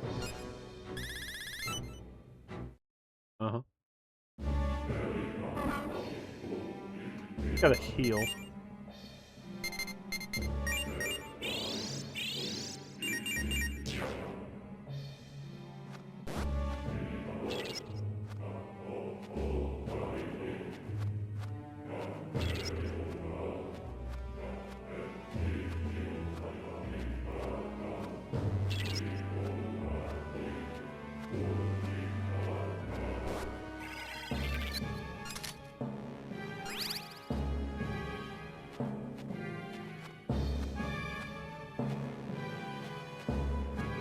The idea of having a shopping mall as a dungeon to crawl through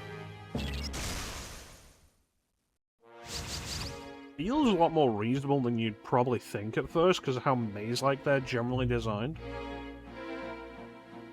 Both weak to wind. I don't have anybody with wind in the party.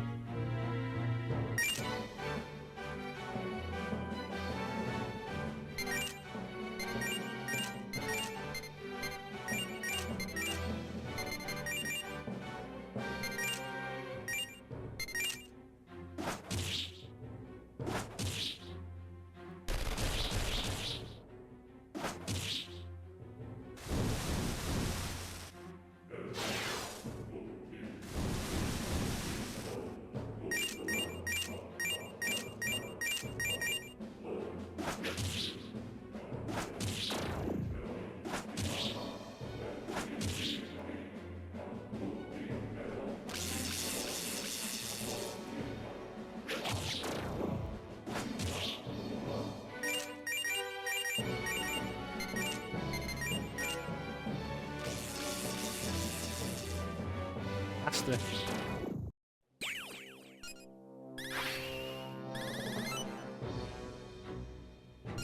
I could do with different armor that isn't weak to wind to electricity.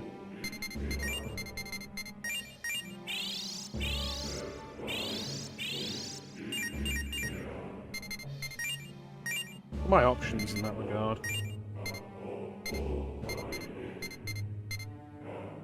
Weak to gunfire, not great. Weak to nothing, but significant drop in defense.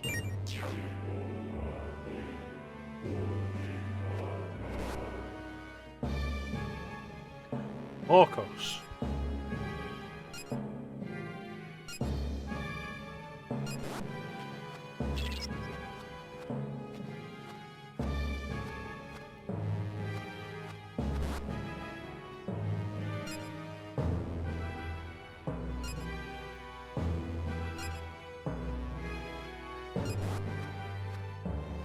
Wouldn't want to compete with a demon in an eating contest.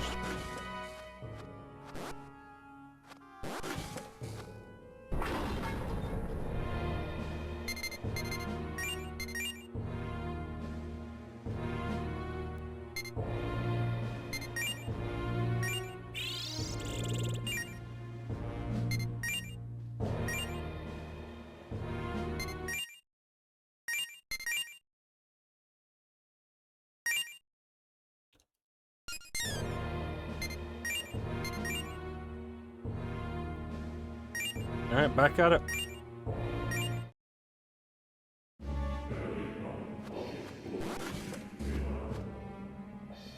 So this has to be a short from here.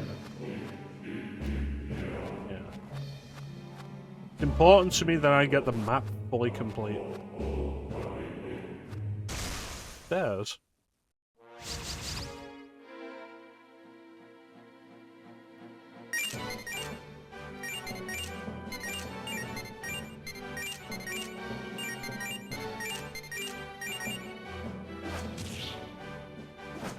Yeah, there's a lot of damage.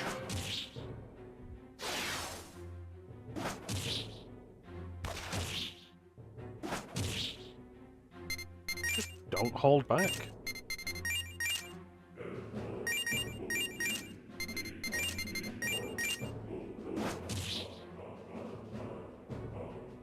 How would you miss with a counter attack?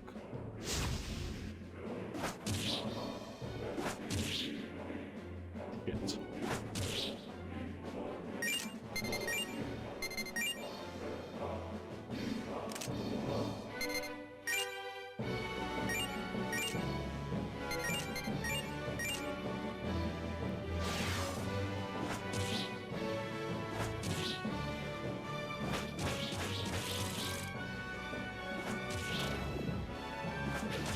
That was all just nasty.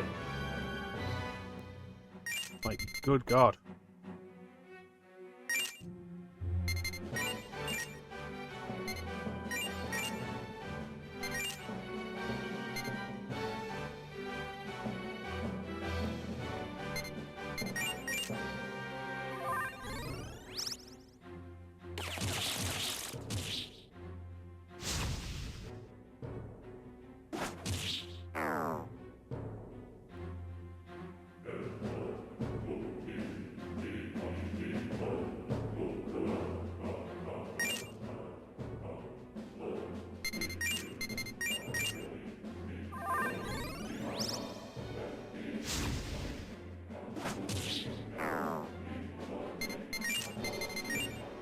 You can do it.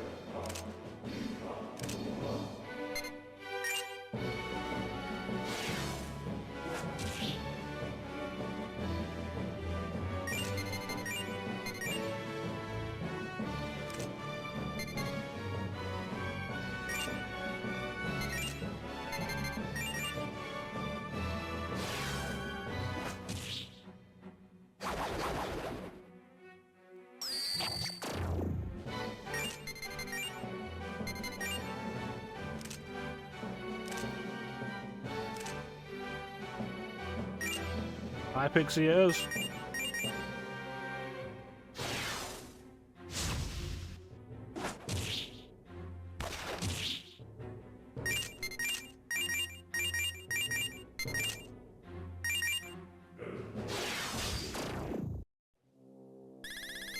God damn. That was awful. Right back to the ship.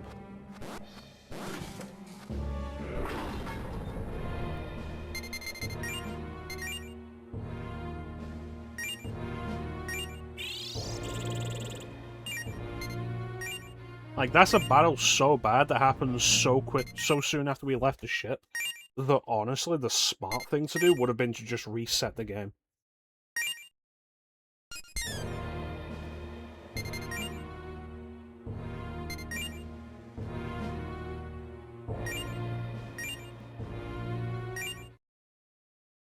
Alright, so we found stairs. I don't want to go up them yet, but I do want them marked on the map for later. There we go.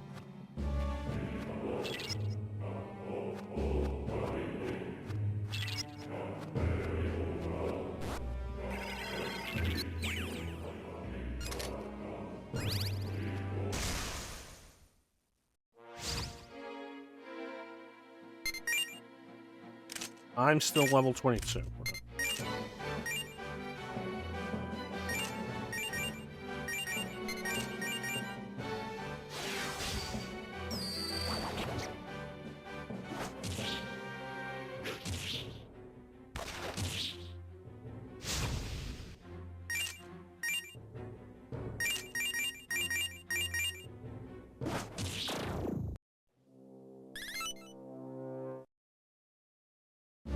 Change the party because I forgot to.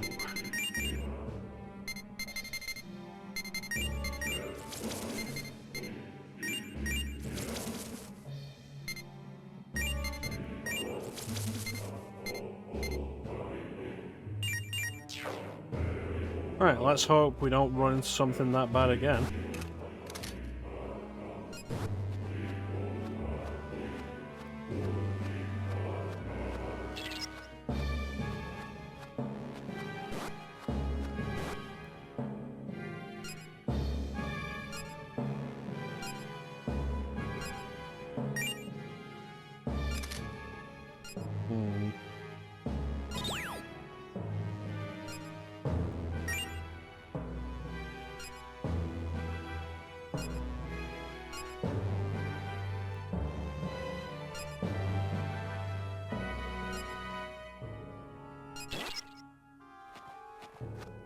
Alright.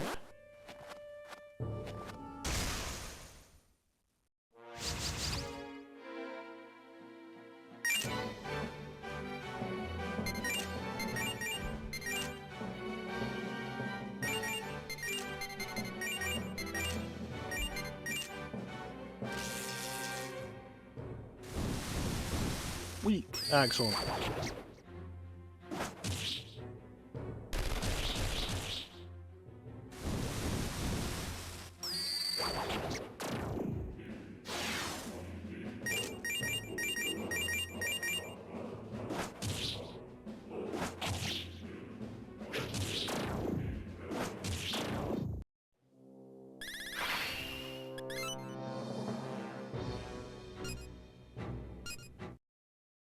And the analysis for Apsaris is going so slowly. She's leveled up 3 times.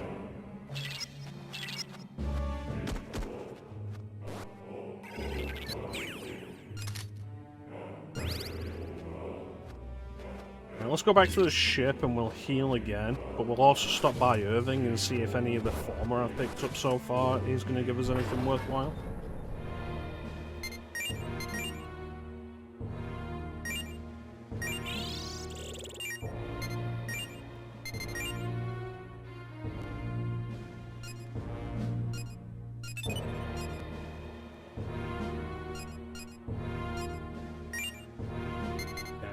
Really wanted new armor.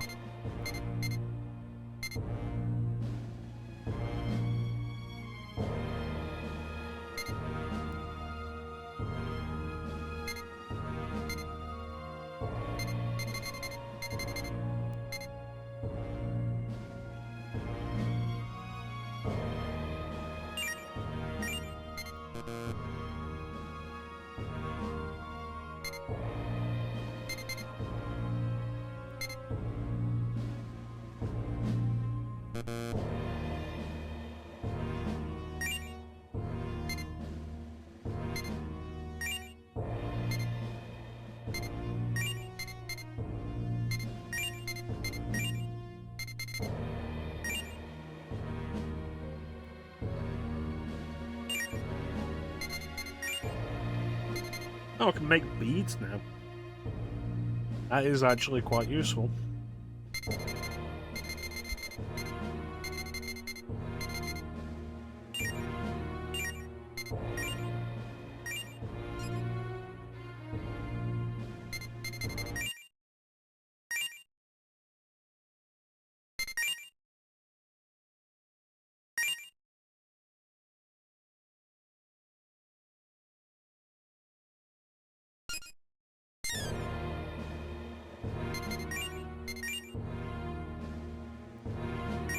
Alright, back at it.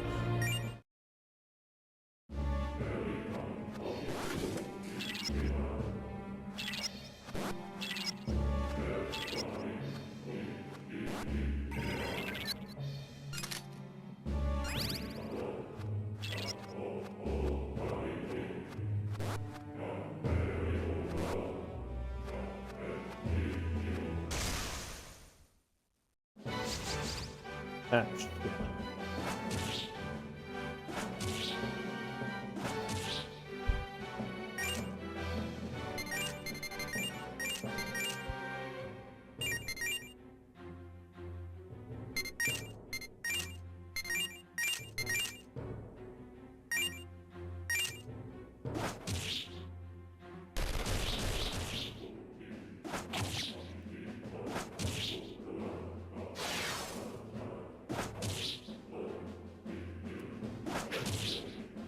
Oh, that happened again.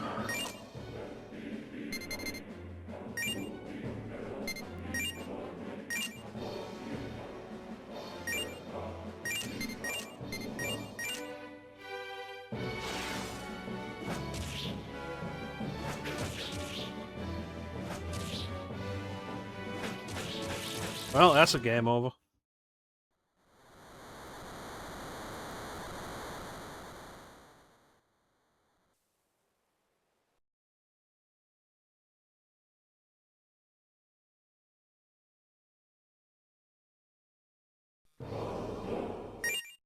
Alright. This is why every time I go past anywhere I can save, I save.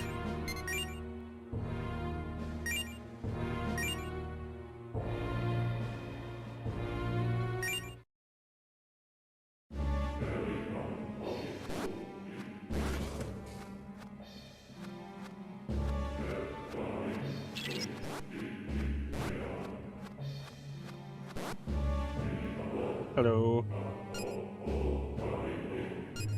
Angels?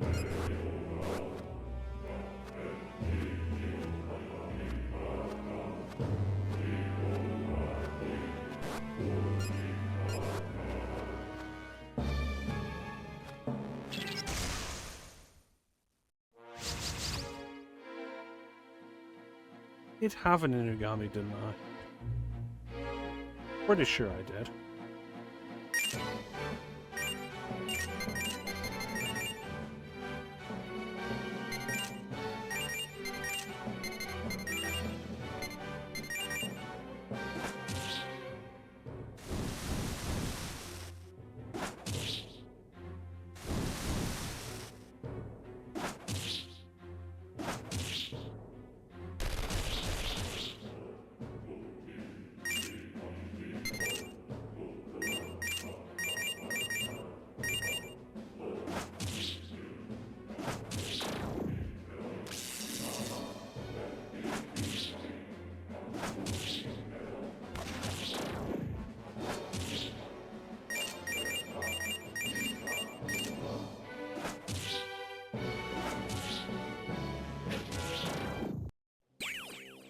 Ah.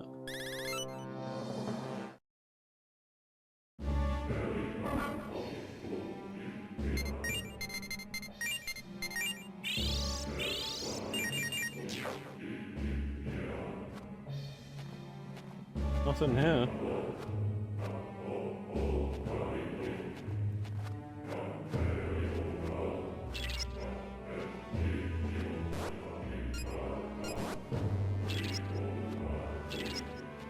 I know what's behind these doors, and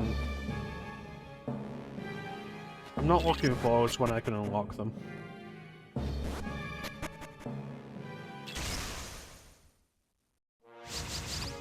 You'll see why.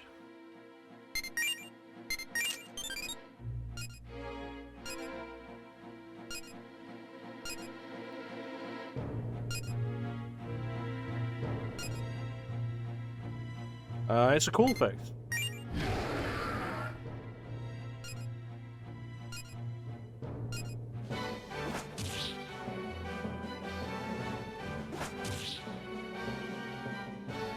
Well, gonna be like that.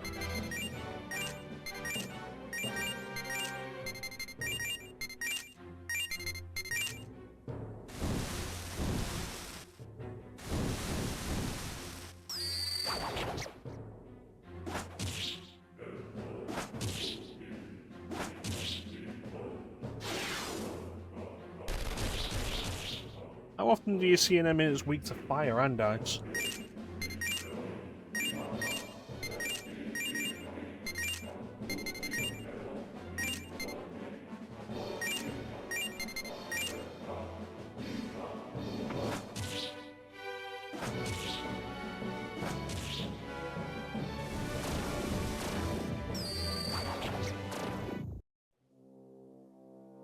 Oh, excellent. More access done.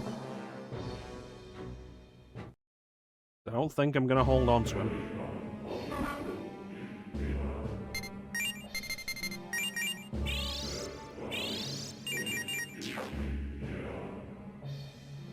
What level am I? Am I still 22? Yes.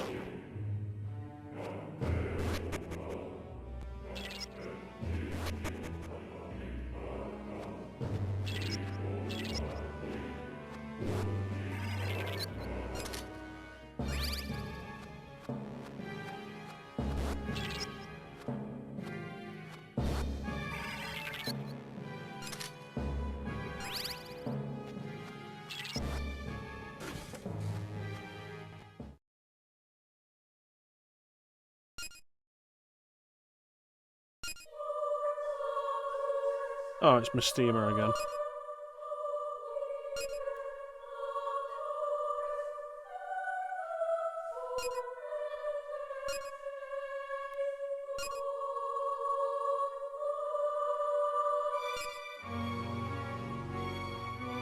Yeah, you do seem different.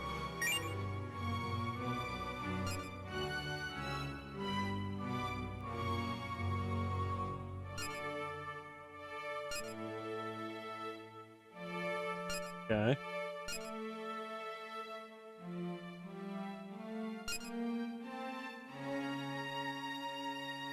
So you say invasion as if it's a specific thing that's being intentionally done.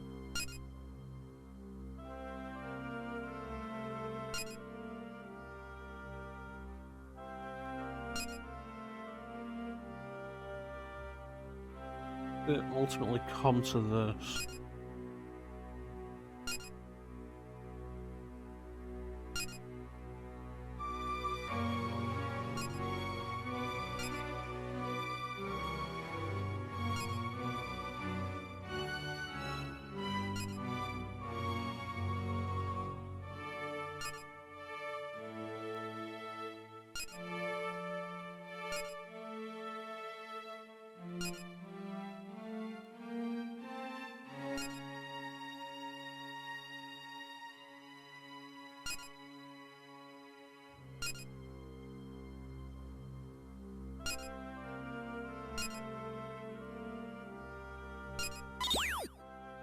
Okay.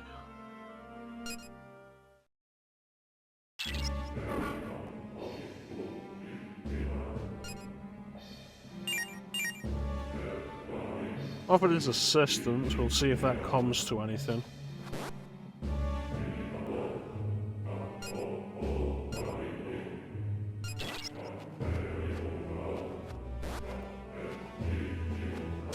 Heal terminal.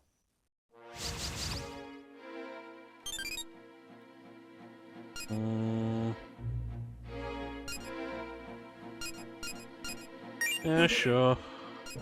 There it is.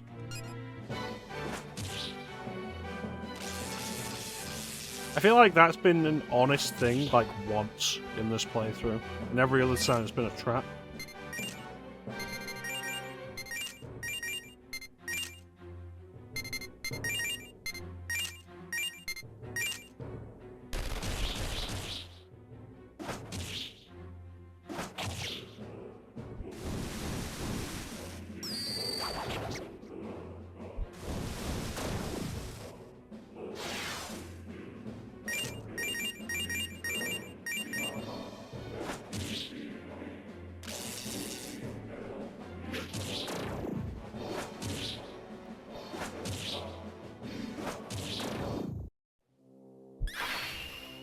Excellent, I'm level 23 now.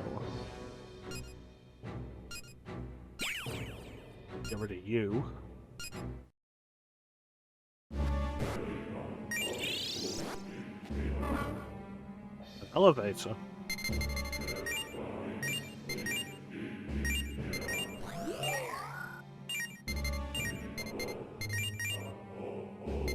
Alright, so what was it?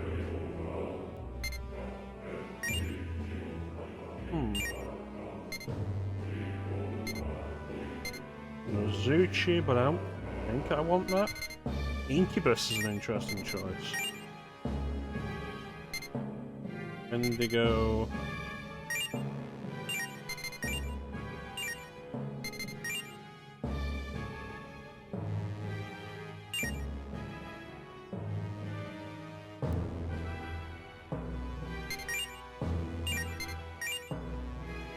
Yeah, Wendigo in particular because it's neutral.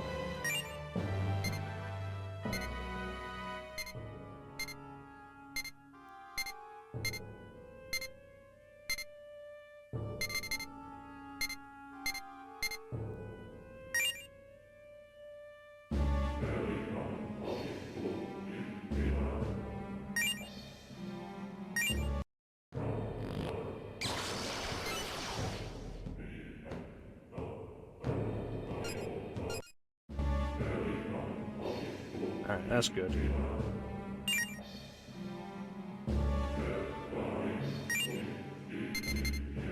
What can I do with Bifrons? Yeah, I could get Shisa once Apsaris is done. It's not a bad idea. It's a new demon and it's neutral. Incubus? I don't want to lose Hypixie for that. Even if I'm not doing anything with Hypixie at the moment. She is good to have just in reserve for Medea. We'll work it out. We'll work it out once Apsaris is done. But for the moment...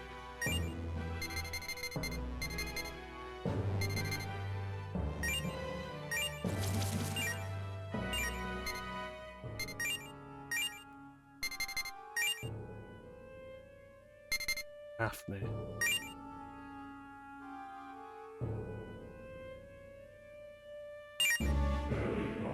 Probably not a good idea to have two demons who are both weak to... like, two demons who are weak to fire.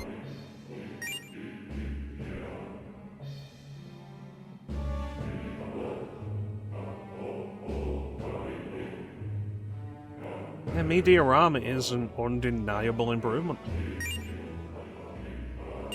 There you go. Wind boost plus Garula with Magaru. I feel like that's fine as is.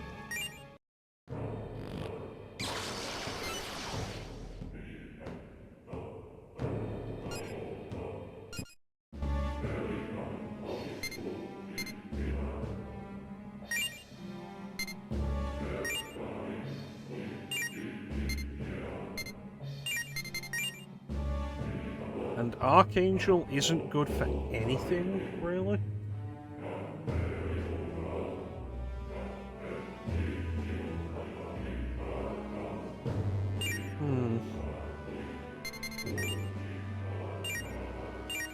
Yeah, keep going with Apsaris for the moment.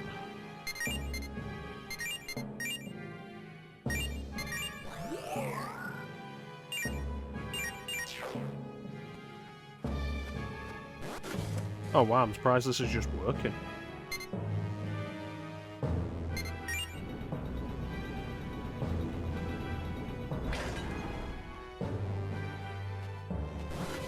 I want to go right back to the ship and save.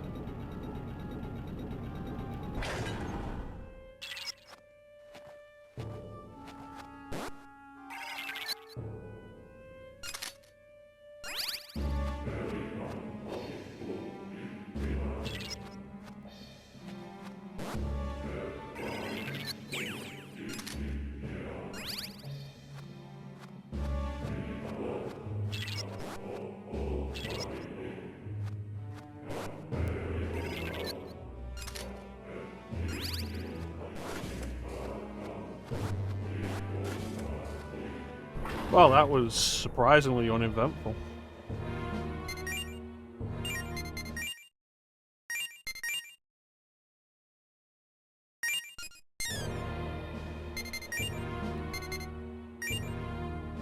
Anything new? Nope. Let's get going then.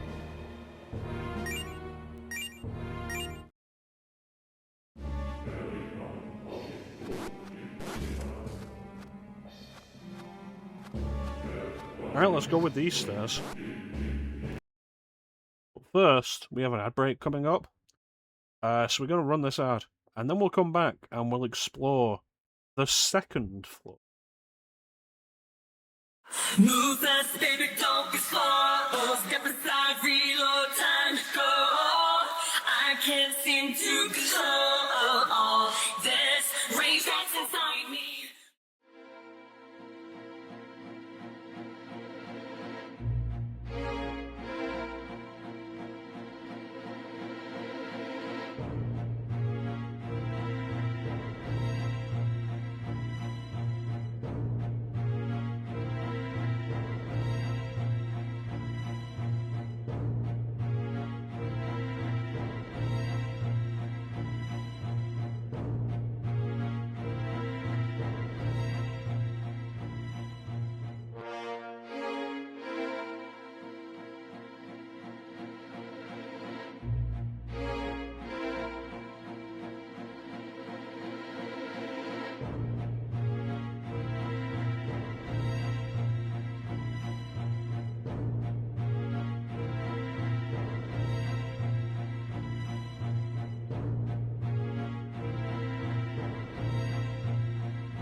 And we're back. All of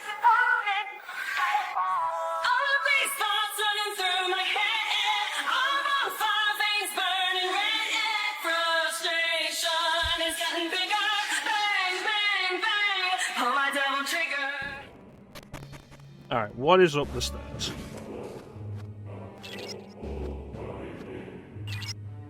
That's... Ooh.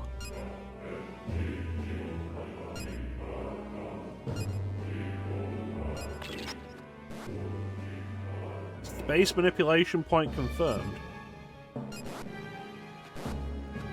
It's gonna be a teleporter. Oh, it.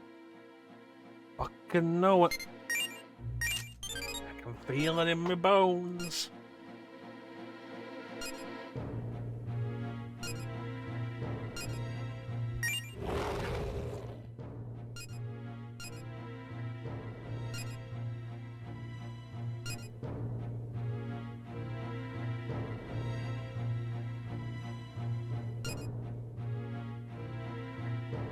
Demons are demons.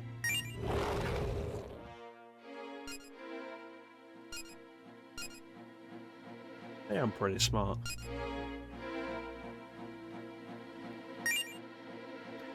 I will now contradict that statement by doing something very stupid.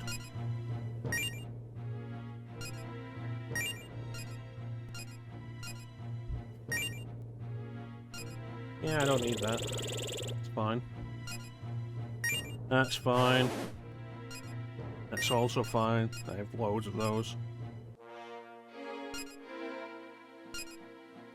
Excellent.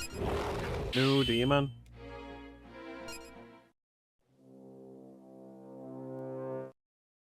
New demon. There's nothing else here except this teleport pad. When was the last time I did a teleport maze on stream? I feel like it's been quite a while.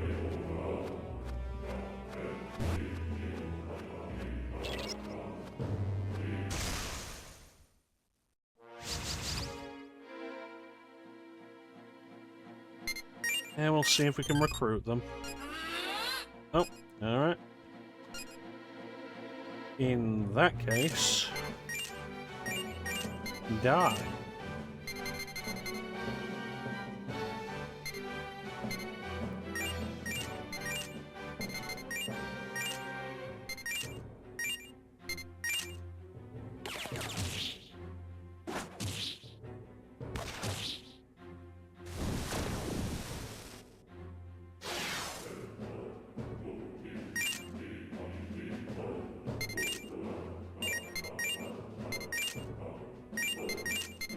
This is a little awkward.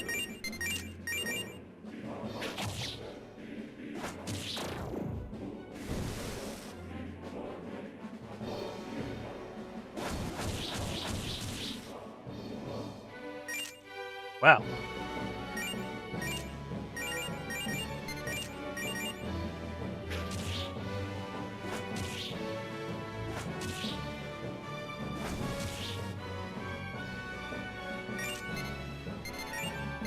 That is just annoying.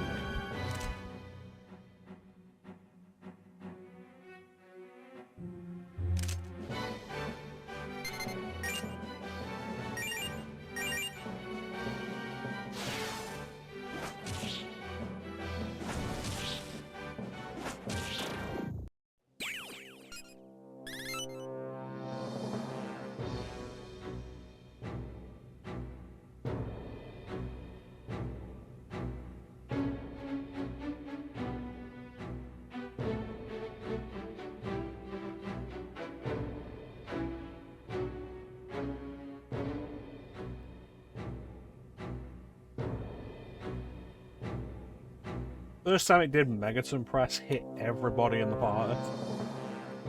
And then every time after that I only hit one person. That's the trouble you have with the attacks that hit randomly.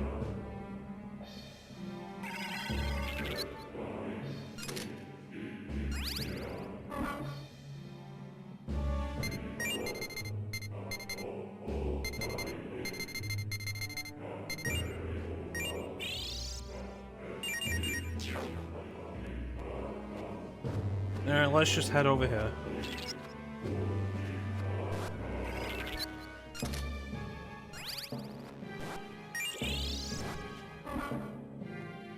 And bring out Osiris again.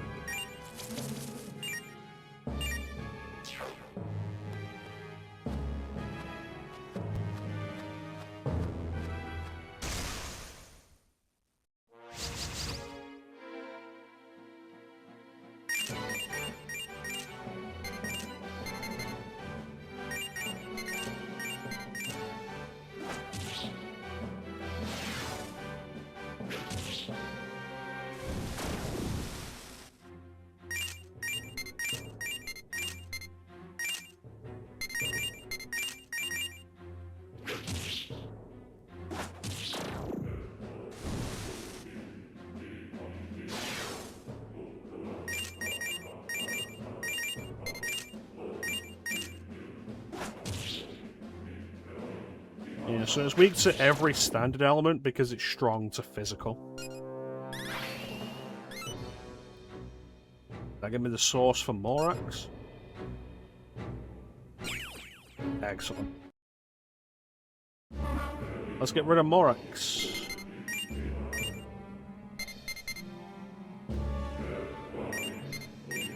Wendigo. And we just need Apsaris to level up again.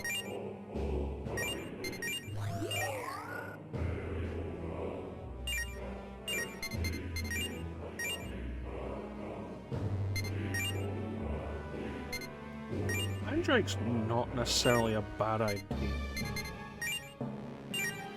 Especially using Nozuchi and Apsaris for it.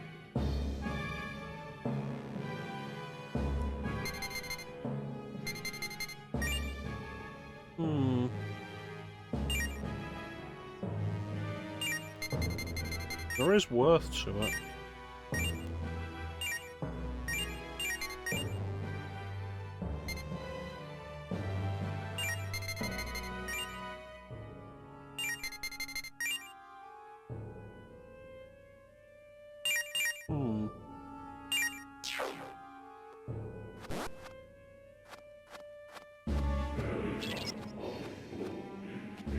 Let's go downstairs.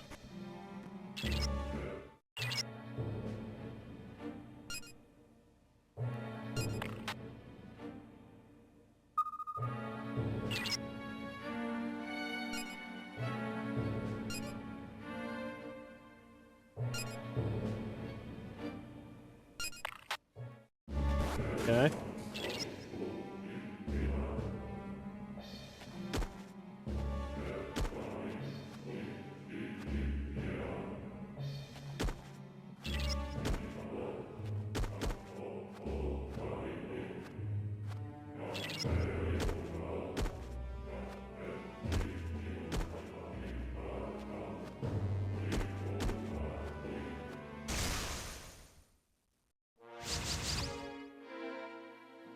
Yep, if this weren't worrying enough. Well, at least 2 of them are weak to ice.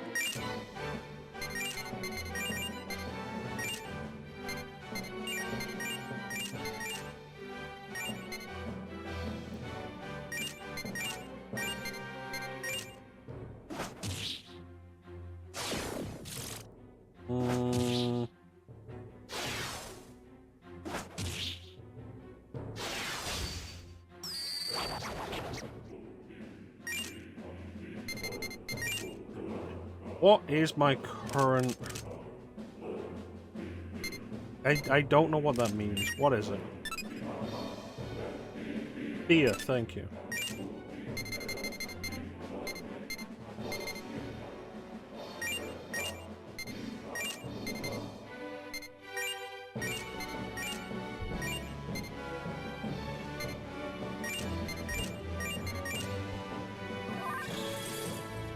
I'm okay.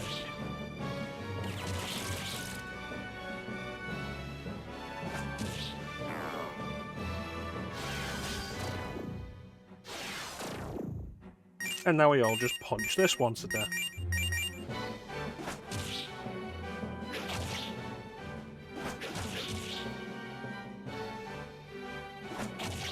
Come on, I don't want Apsaris dead before the end of this.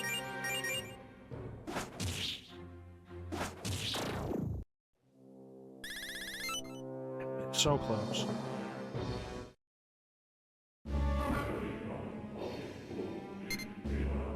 Yeah, so like I said, Sector Carina is probably where you would really say this game starts taking the kid gloves off. And the first most obvious indication of that is like, hey, you thought damage tiles were bad? You thought fake floor tiles were bad? How about just entire sections of the area where you can't see shit?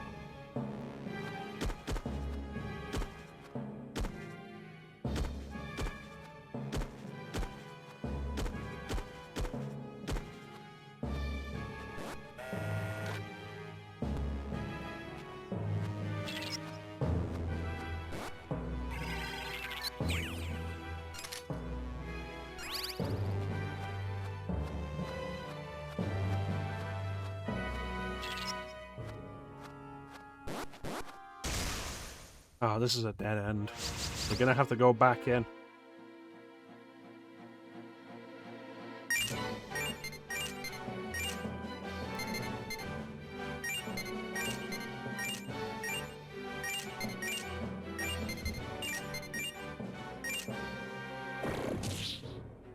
That was good damage.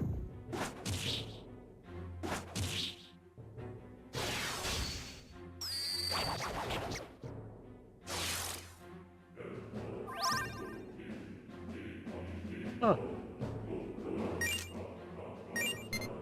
I like how the Inferno being asleep makes it look like it's frozen.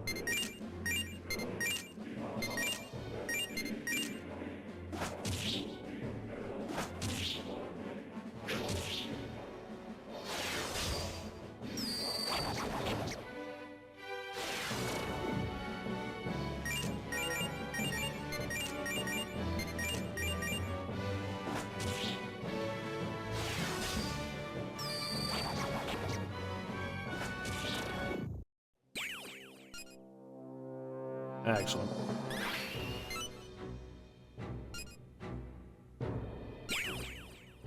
Thank you. And replace Apsaris with... Let's do Nazuchi. Because it should be simple enough to get Nazuchi's source. And it's a full party of neutrals.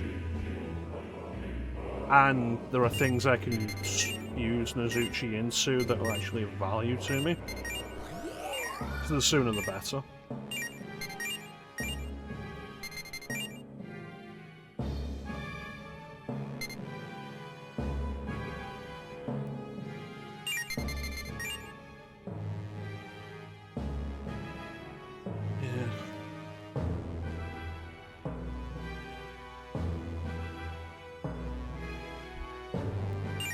Okay, fuse Apsaris with Bifrons, that gets me Shisa, which has value. What can I get from Morax? Nothing of use yet. And then I think I'll re-summon Apsaris for the sake of fusing with Nazuchi.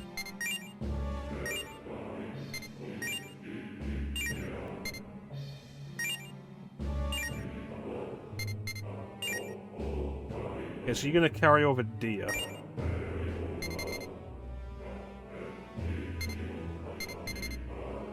Here you go. Zionga, Warcry. Warcry is actually quite good.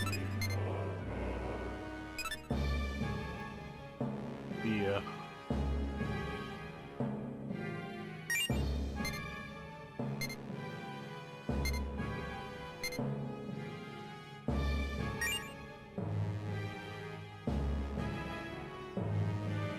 No, I don't want to lose that Zionga.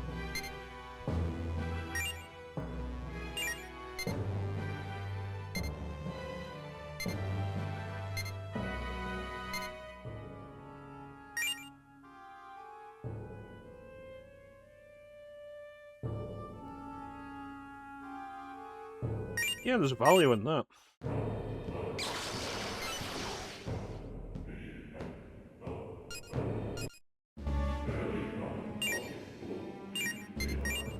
And then resummon Apsaris.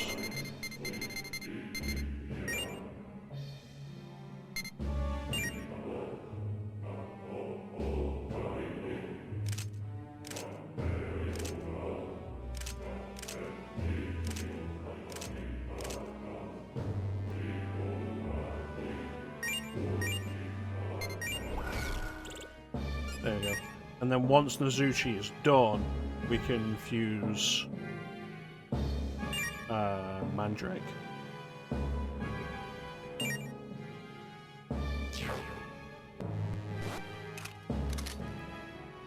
2 beads isn't bad.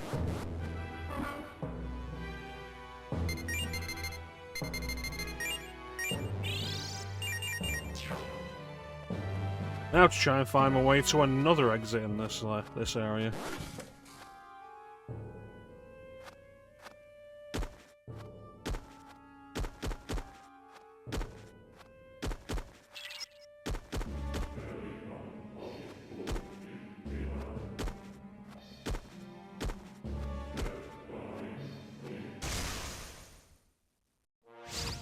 I don't think this is going to lead anywhere else.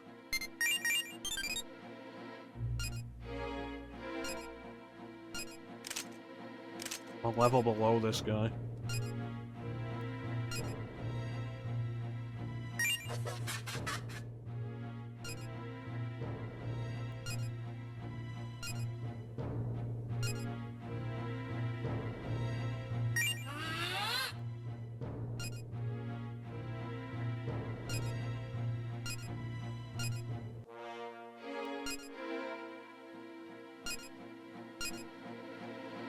Anyway.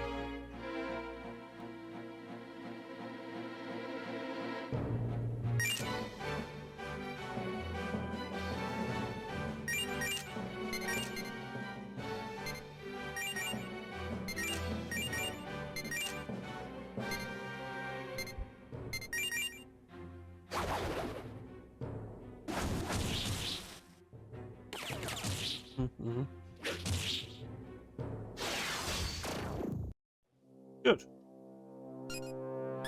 Wendigo fully analysed. I don't think this area leads to anywhere else. I think this specific point is a dead end.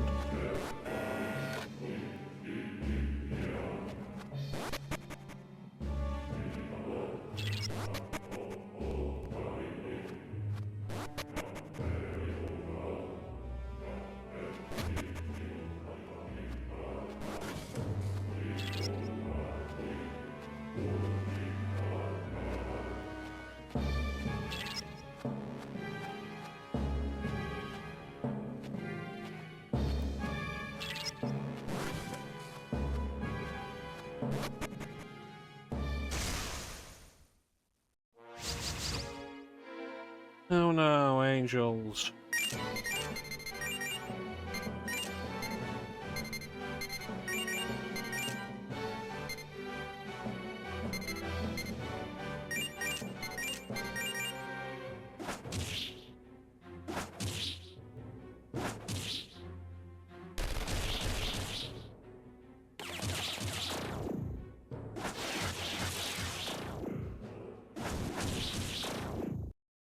That was a good set of hits.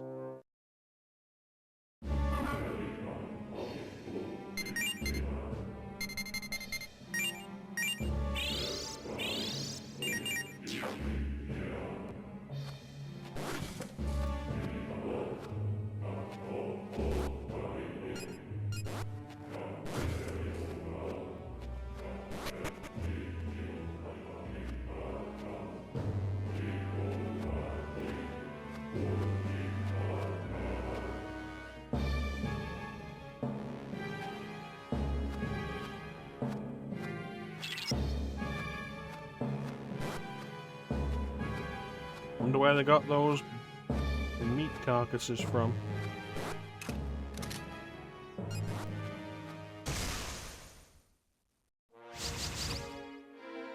A Sudama here?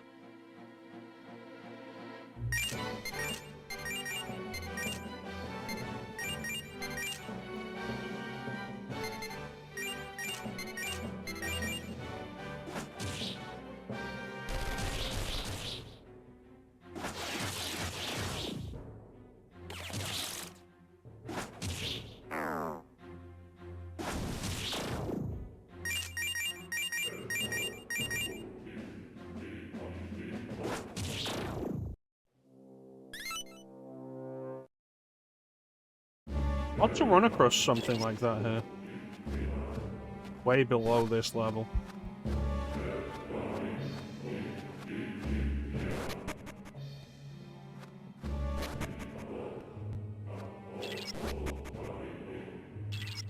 Well, that didn't lead me to anything.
I guess the best location to check now is up the elevator.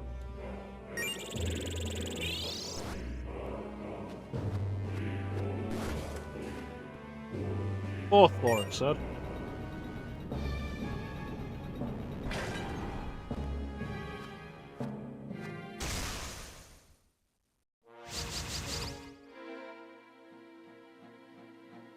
I knew what these things were weak to, this would be a lot simpler.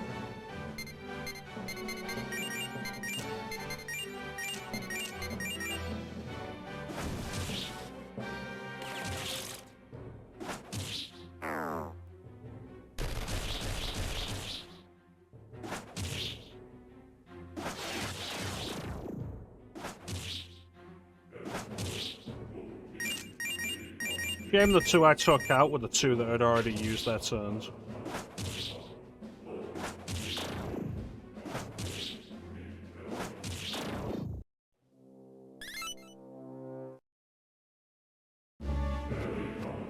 I do like how every battle with a specific enemy type is a learning experience.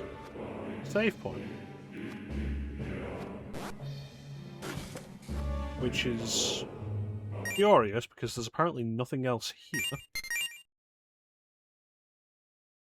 Just makes it more obvious that there is something here.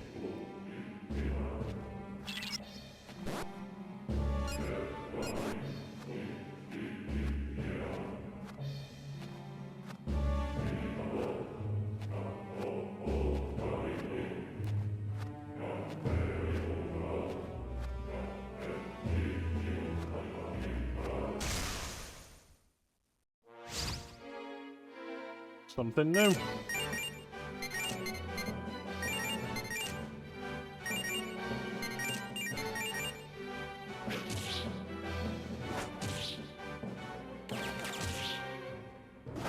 That looks like a charm hit, which makes me worry that this is a succubus.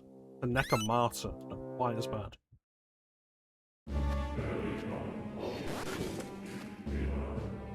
Alright, I think we've gotten all we're gonna get from this now.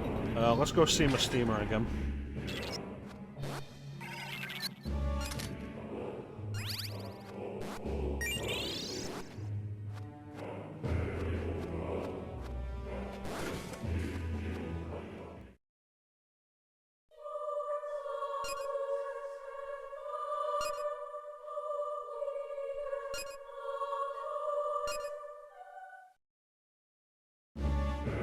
Well, that didn't lead to anything.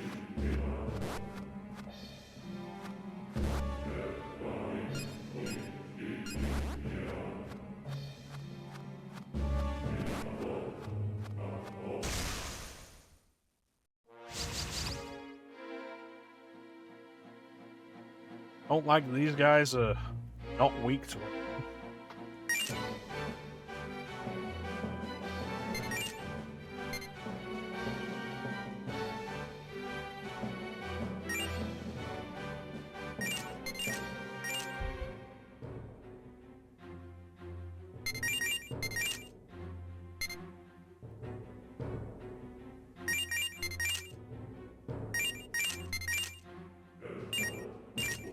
This doesn't seem like a fight worth having.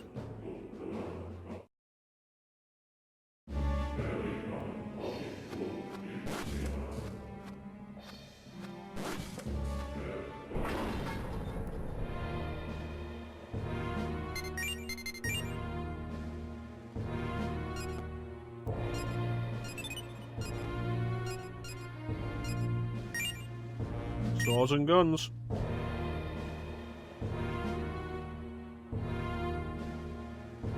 What am I currently equipped with?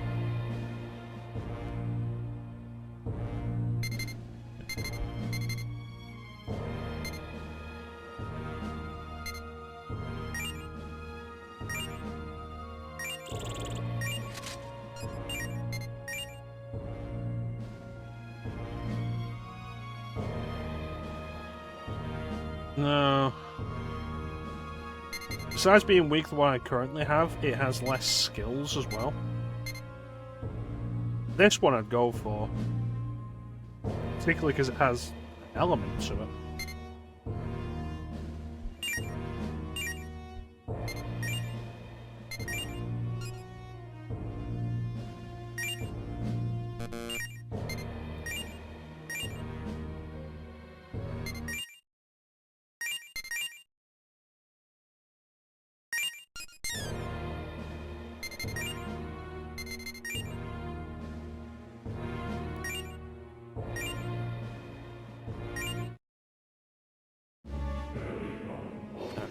Let's take another look downstairs then.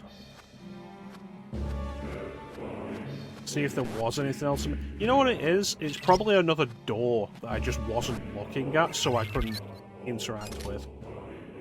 I probably just missed that by doing, like, specifically strafing rather than turning. I probably missed something.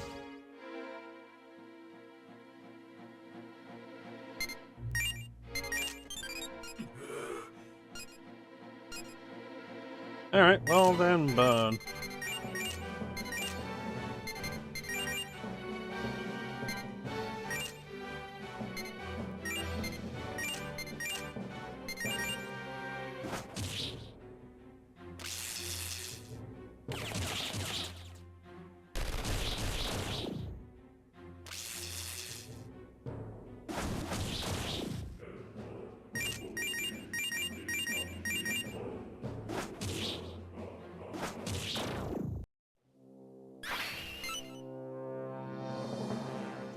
So close to finishing the analysis.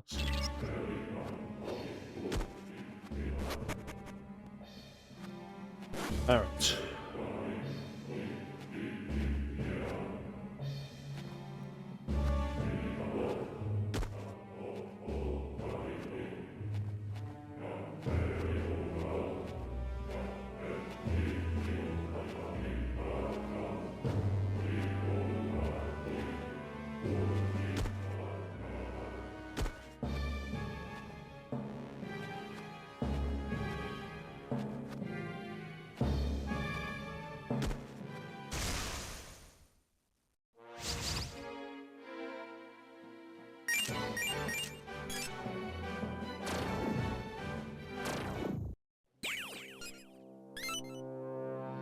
Huh. Didn't expect to get new former from them.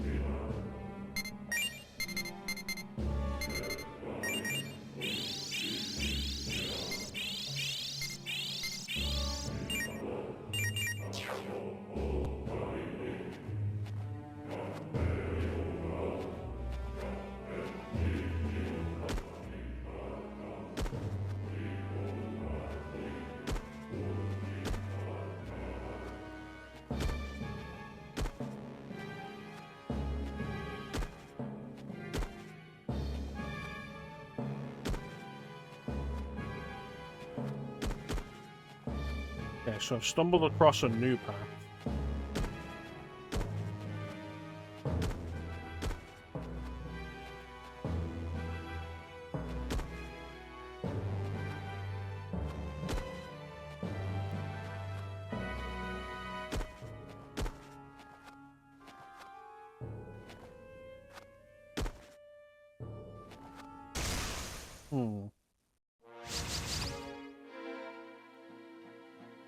Really fucking hope these aren't doppelgangers.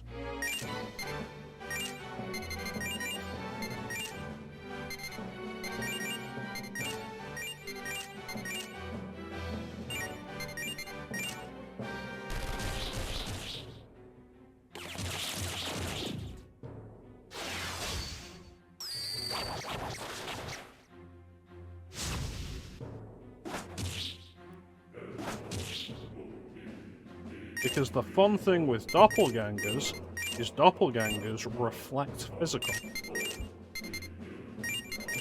So running across a doppelganger when you don't know what a doppelganger is, and before you know what it can do, very nasty.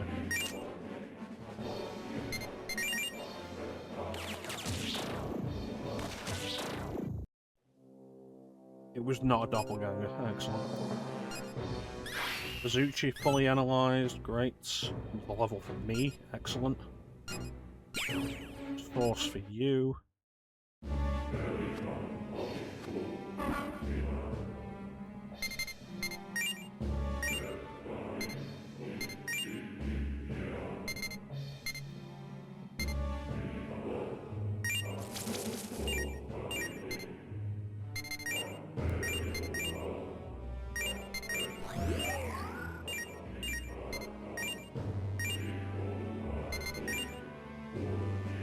Nothing of value yet.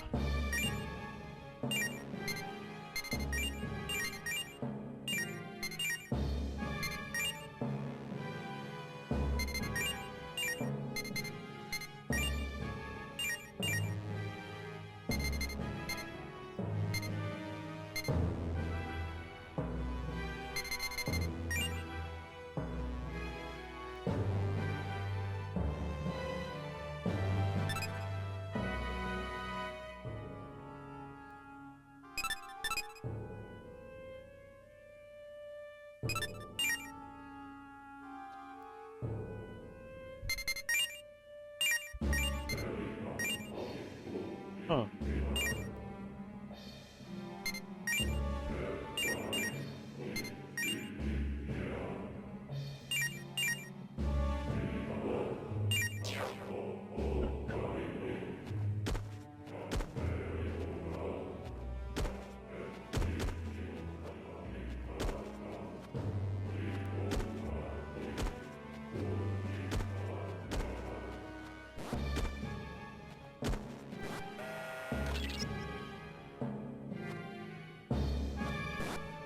Another dead end.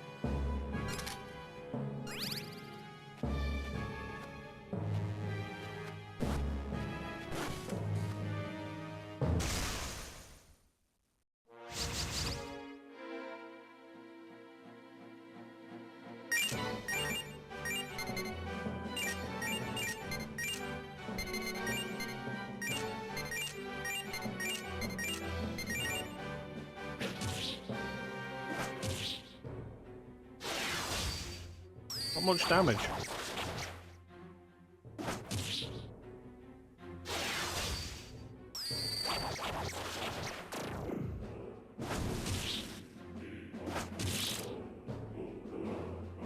That's not great.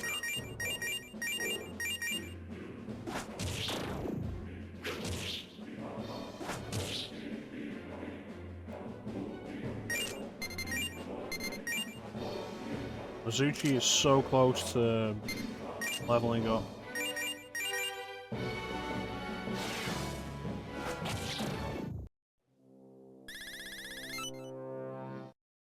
Yeah, okay, you know what? It's not so close to leveling up, but I'm got full analysis on it, and once it does level up, we're good.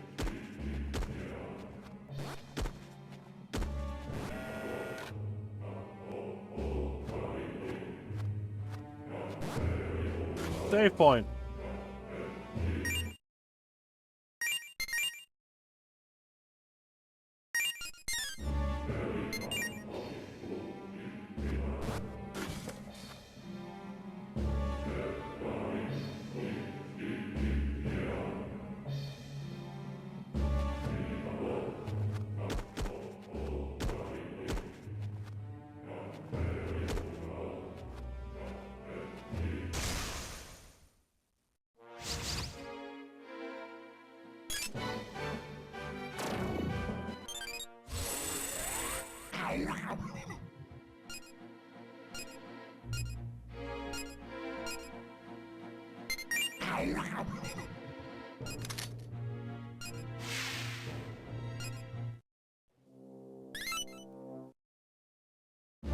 Alright.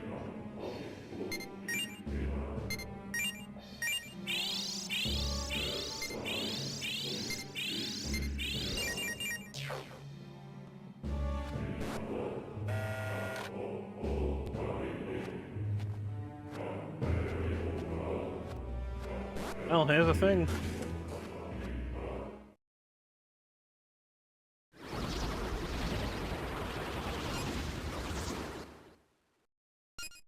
Whoa, no.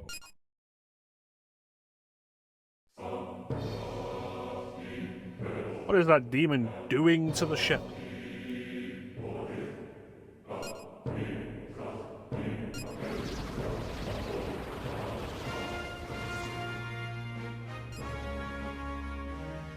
Watson.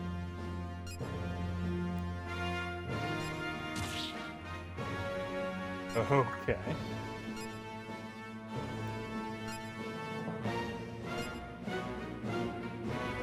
Apparently. And we're taking damage just standing here.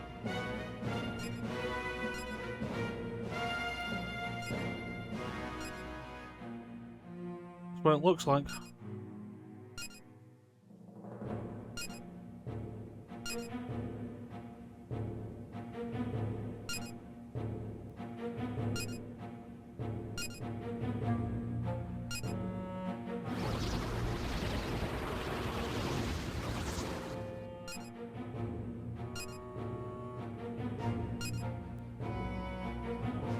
I mean, maybe don't just let your demons run around.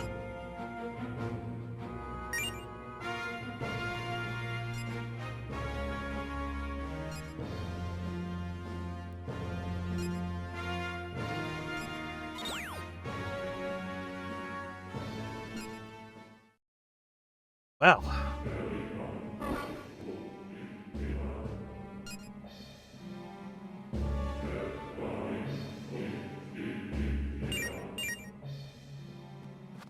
Not much we can do with that.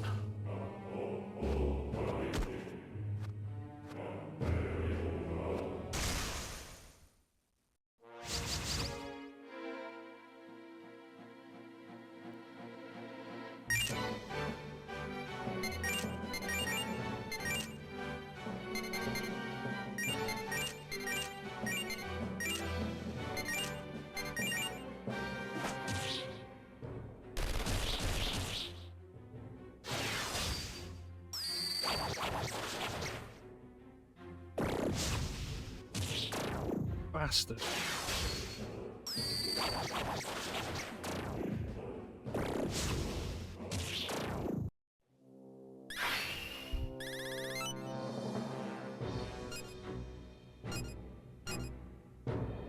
No. Alright, Wendigo sauce.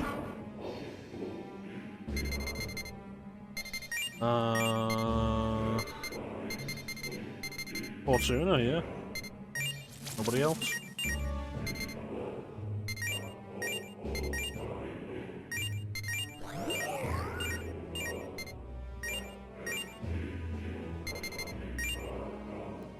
Nothing of value to fuse.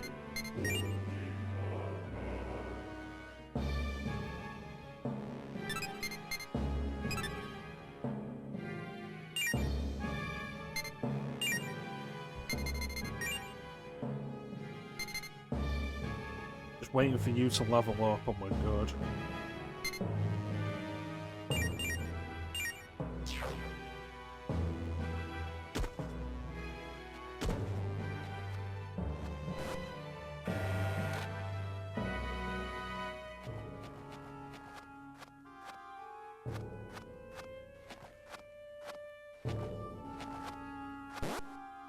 Hello.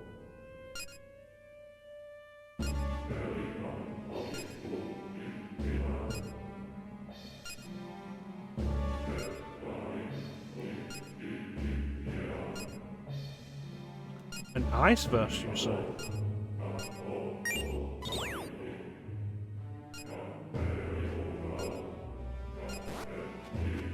Well, that was one of the options that Irving could potentially fuse for me if I had the right former.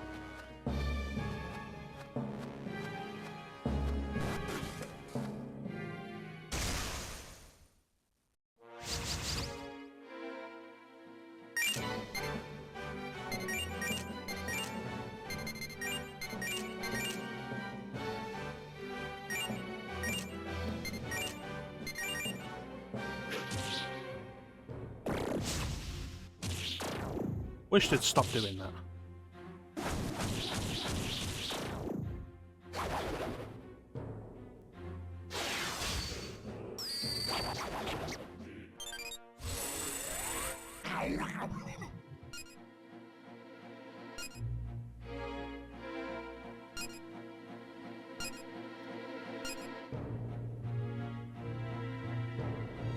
Okay.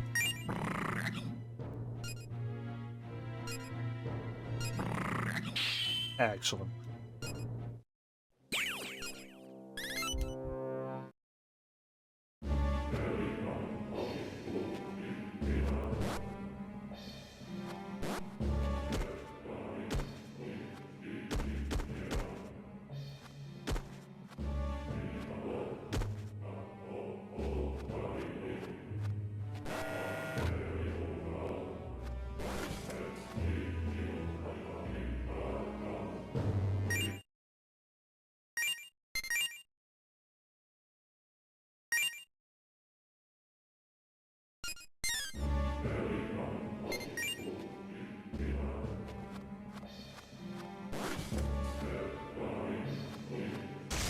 Walk till we hit the wall.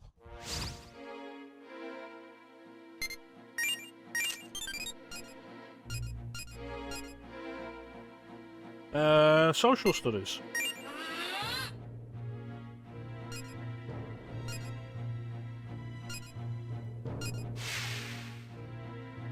Oh, never mind. Never mind.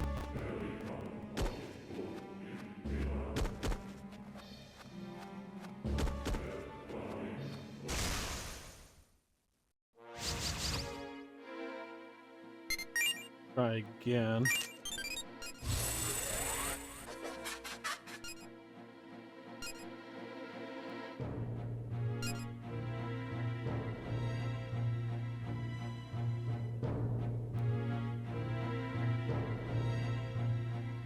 East side, I guess. Well, guess you'll have to die.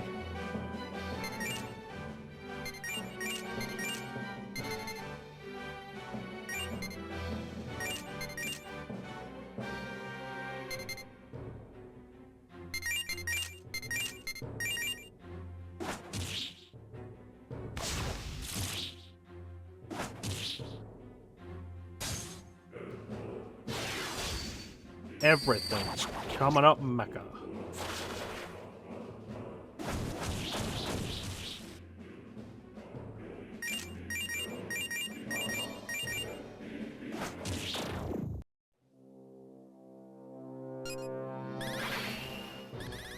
Excellent, there should be 2 demon sources for that.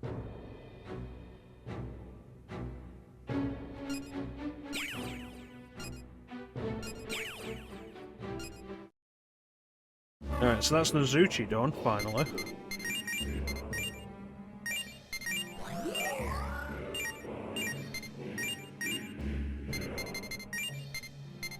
get Mandrake.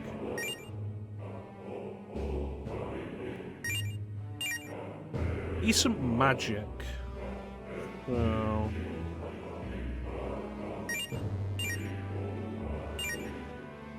level 22. Give it something to use that magic.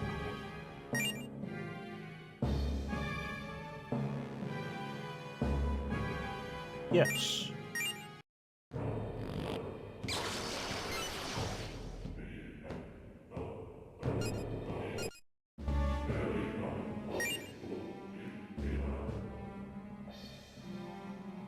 Still nothing for Archangel. No. No.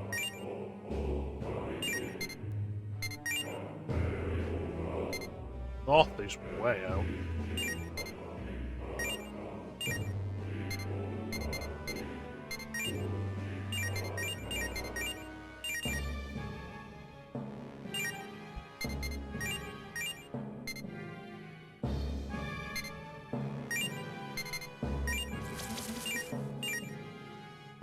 See how that goes.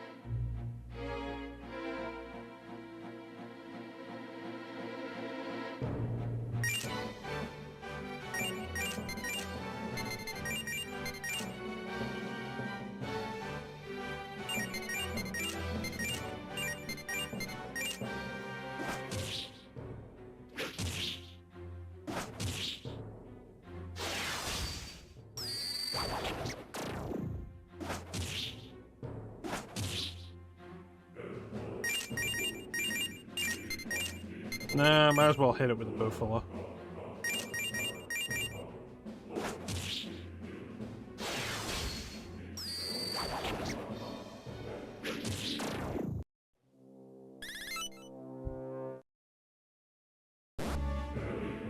Oh, is Inferno already fully analysed? Had we fully analysed it before we managed to recruit one? Yeah, excellent. We just needed to level up once.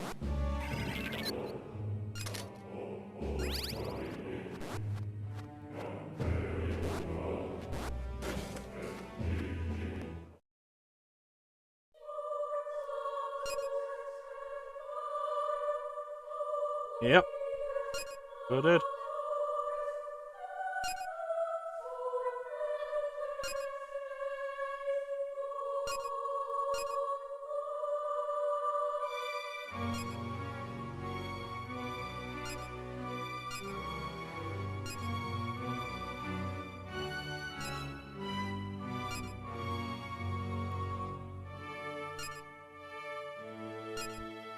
Interesting. I mean, I guess I don't really have a choice.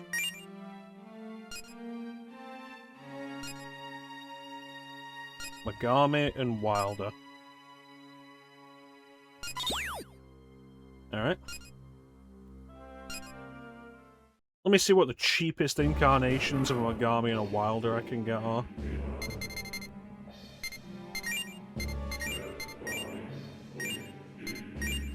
Not giving up Fortuna.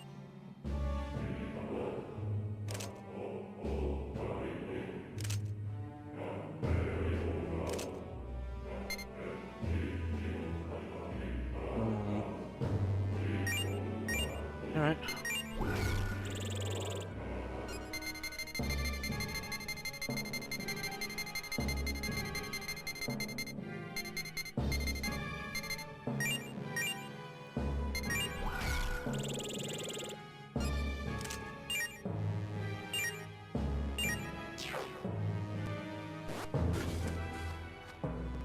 Don't give up Fortuna.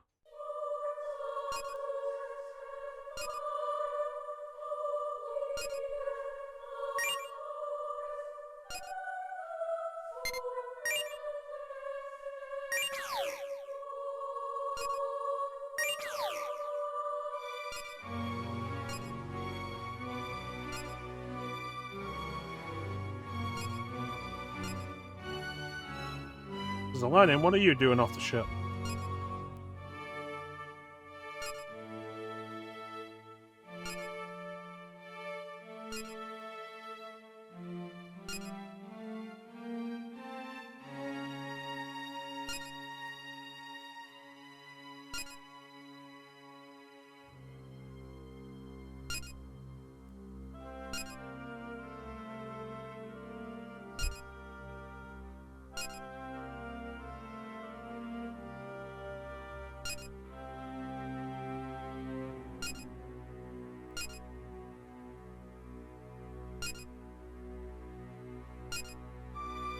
Okay.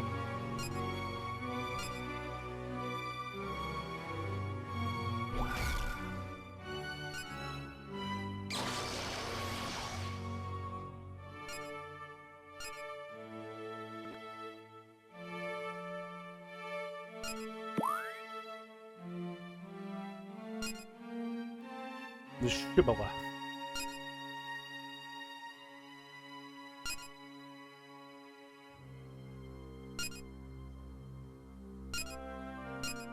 Thank you.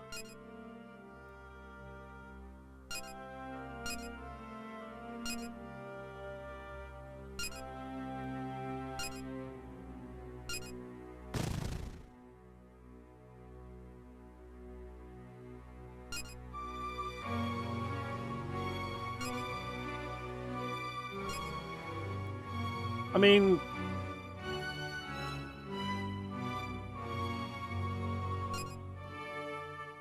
still a demon, though.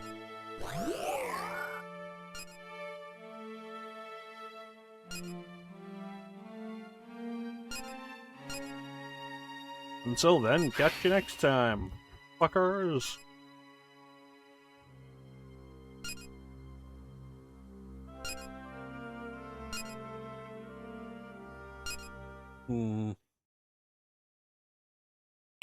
Don't be so quick in your hatred against the demons to blindly trust the angels.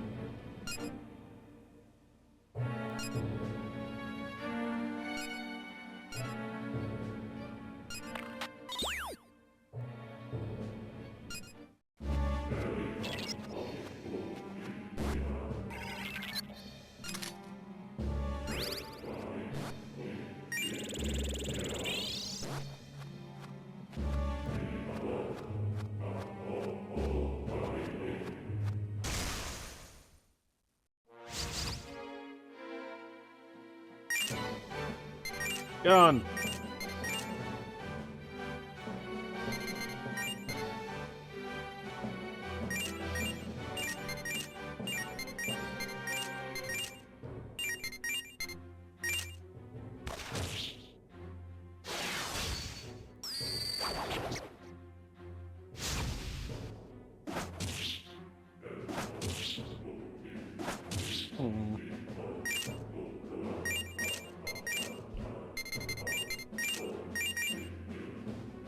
Hey, Ben.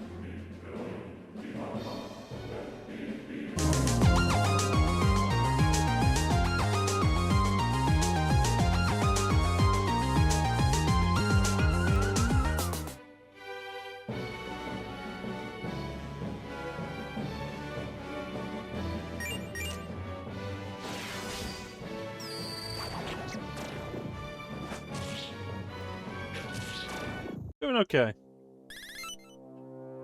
Okay, how you doing, Ben? Been enjoying Strange Journey so far?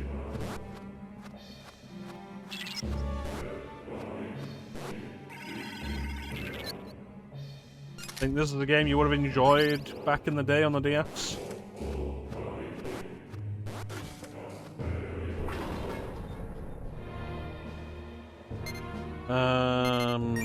Yeah, go to the sick bay. Good. And let's go talk to Irving.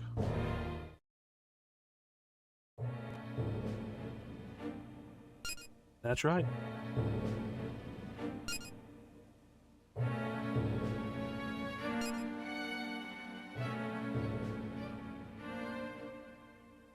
It's a odd comparison, Irving.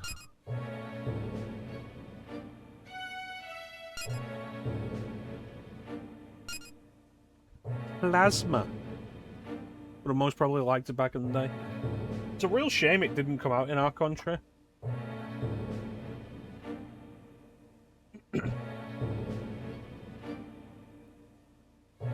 I think the 3DS enhanced port only got a digital release. Let me see.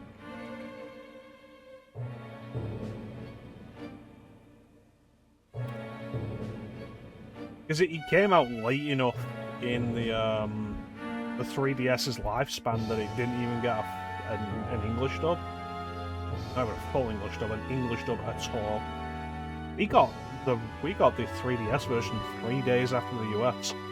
That's probably the fastest turnaround time.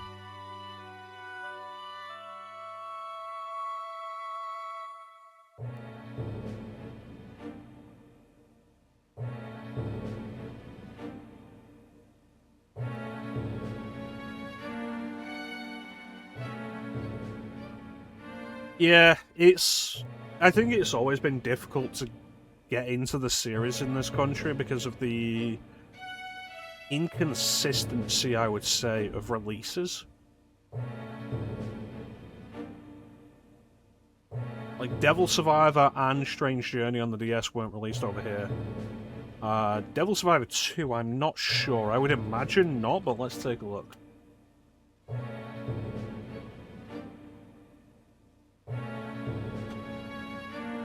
Devil Survivor 2 did get a release over here, but it was almost 2 years after the US release.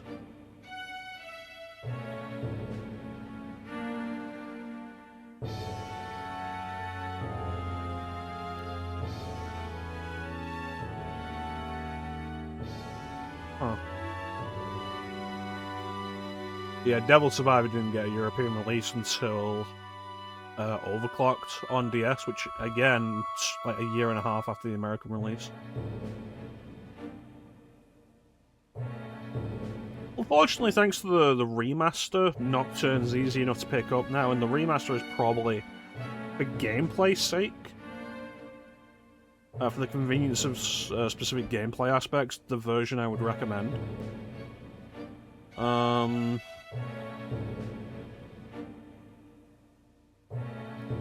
SMT4 I would also very highly recommend. You can't legally obtain it in this country anymore, though. It was digital only.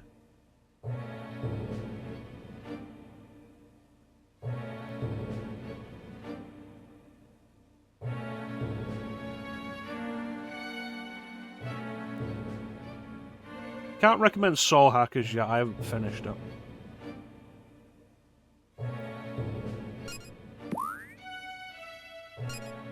I think at this point, for the 3DS, like... especially given that the entire infrastructure of it is shut down, absolutely hack that bad boy.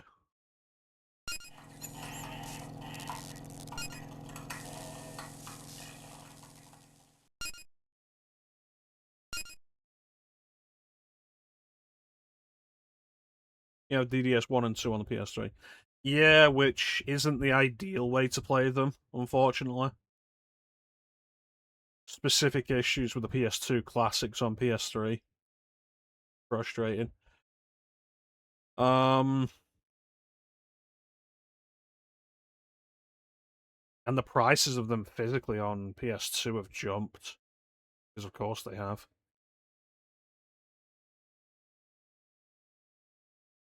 I'd be willing to lend you my copies. I do own this physically. I imported it when I imported Chrono Trigger on the DS as well. I own all 7 PS2 SMT games as well. And while I would recommend playing the HD version of Nocturne, PS2 version was fine enough back in the day. It was fine enough when I streamed it. The version I streamed.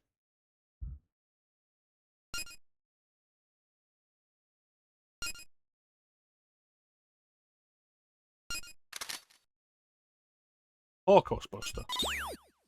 I would, of course, also recommend like setting yourself up with a way to play PS2 stuff without discs. Especially given the price of a lot of them. And there's so much PS2 stuff that is worth playing that is just difficult to find for anything resembling a reasonable price. Like the SMT games, all 7 of which I would recommend. Stuff like Stellar Deus, King's Field 4, Michigan Report from Hell, a game that I did stream once upon a time. You may not remember it. But, like, that's a pricey bitch. No doubt you would probably like to play Rule of Rose for yourself. Nothing new. Alright.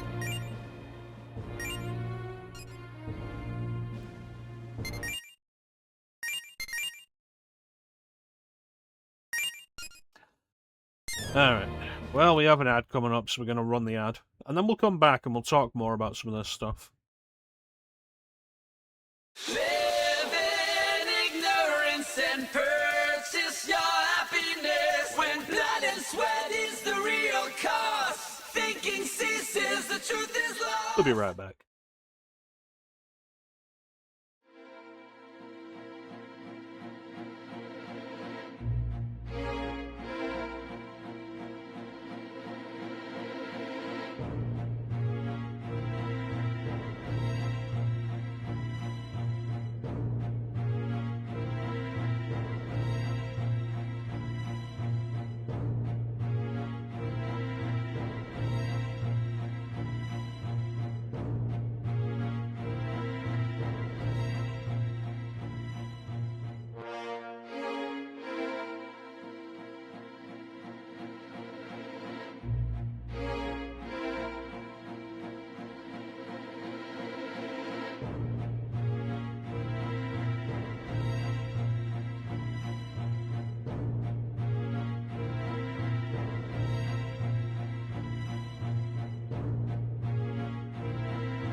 And we're back.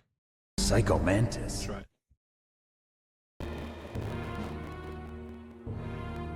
Yeah, I think at this point, DS and especially 3DS wise, the 3DS is well worth hacking. Because, like, what are you really gonna lose out of it? Thank you, Bane. I think the hacking has gotten easier than ever, like actually jailbreaking it. And there's a lot of good stuff on the 3DS worth going for. Like I say, Shin Megami Tensei 4 gets a very high recommendation from me. One of the first games I picked up when I got my 3DS, it was one of the things I really wanted on 3DS. And it didn't disappoint, I really enjoyed SMT4. Devil Survivor Overclocked is on there as well. Which, given how much you enjoyed Final Fantasy Tactics Advance, Final Fantasy Tactics A2, Bane, I think you would probably vibe quite well with Devil Survivor. And it is ultimately what was my introduction to the SMT series. I'm not into tactical RPGs. That game pulled me in. Radiant Historia Perfect Chronology, yeah, because the original Radiant Historia didn't get a European release either. And let me tell you, Radiant Historia, a lot of fun. Real neat. It's absolutely worth doing a bunch of these. And PS2 stuff as well. Like, my old PS2 setup, which I still hold on to, because like if I ever get a CRT, I would love to just hook it up to a CRT and just enjoy things as they were. You know, that time that we can't go back to. But yeah, my old PS2 setup, which was a hard drive in the back with a FreeMC boot memory card in the front. And there were a few games that didn't work properly with it, like Tales of the Abyss, if you recall, crashed doing that. Bear in mind, Tales of the Abyss is a game that wasn't released in Europe anyway until the 3DS.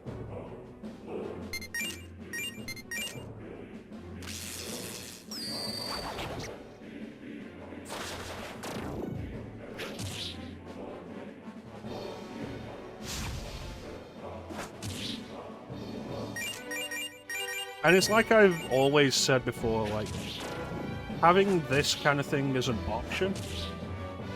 I also have Tales of the Abyss on 3DS. I haven't played much of it. I remember I started at one point, and it was like, oh, these cinematics don't have subtitles. It seems like a bad idea on a handheld. And I never really played more of it. So I still have it, and it's just kind of there.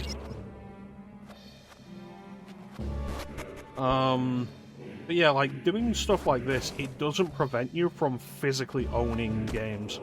You can still go out and physically own your games.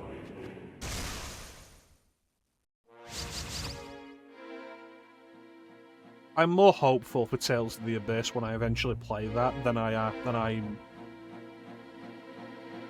I'm hopeful that it's better than Vesperia. I did not enjoy Vesperia. But what I did play of Abyss when we had it on stream, I did enjoy. And I really just want Chance to be available for it again, so Chance can watch it.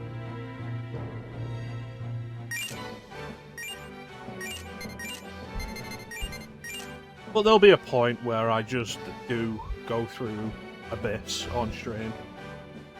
And I'll be like, it was a shame you weren't here, Chance. Here's the archives, though, if you want to check out what my opinions were.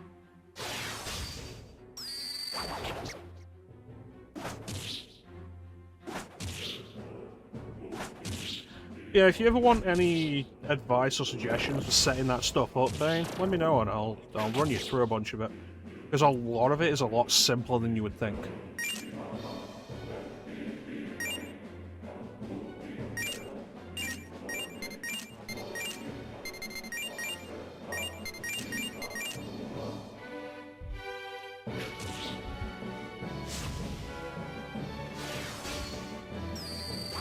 All about helping people play the games they want to play. And you know for yourself, there's a lot of good stuff on PS2. There's a lot of good stuff on PS2 that you will never be able to afford, or that you would never want to spend that much on. Like, not even just Rule of Rose, which... I feel like anybody who is interested in playing or collecting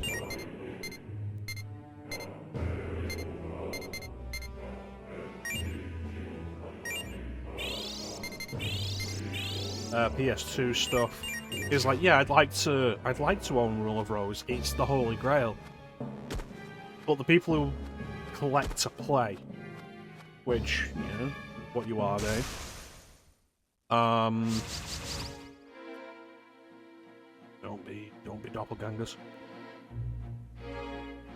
No doubt you would like to experience Rule of Rose for yourself. And also other stuff like Kuon, maybe Project Zero 3. Maybe you want to try out Michigan Report from Hell yourself. So much.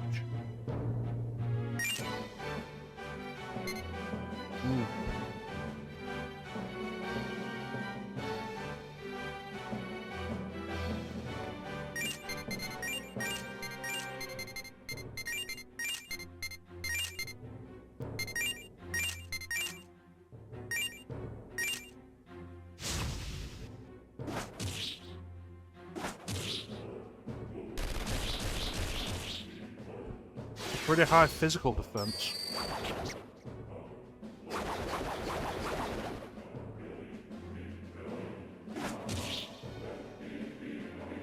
Deadly Premonition? Excellent.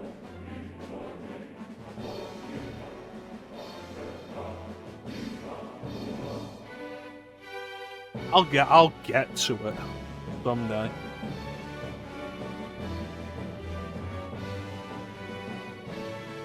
It's a fascinating game. Like, it truly is. And I always intended to go back and do it. And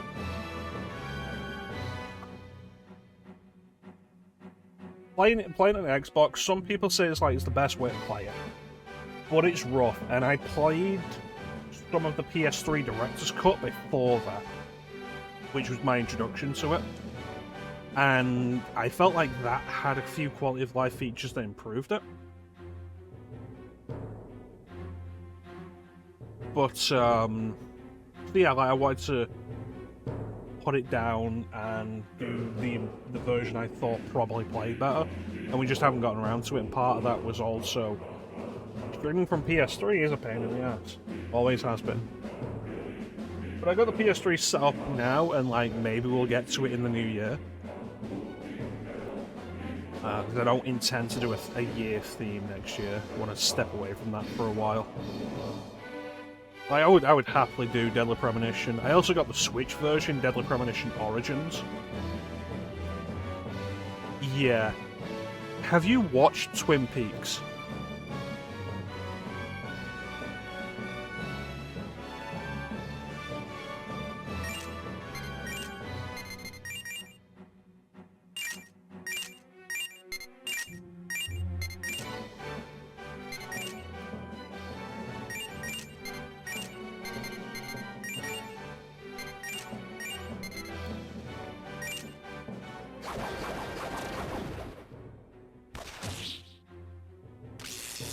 Twin Peaks, Deadly Premonition was part of the interest in me wanting to see Twin Peaks.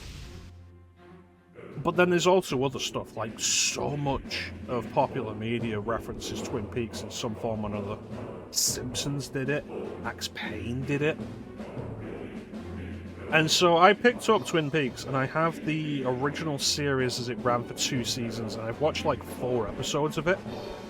And Deadly Premonition is very... you can feel immediately that Deadly Premonition is very inspired by Twin Peaks. To the point where you could argue that it's trying to be Twin Peaks in a lot of ways.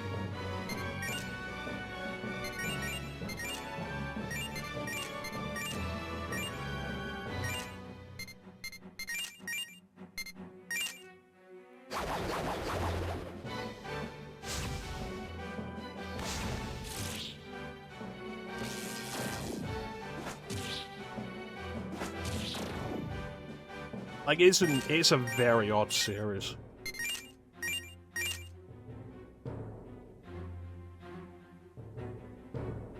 Yeah, so I started watching it. I had the regular time.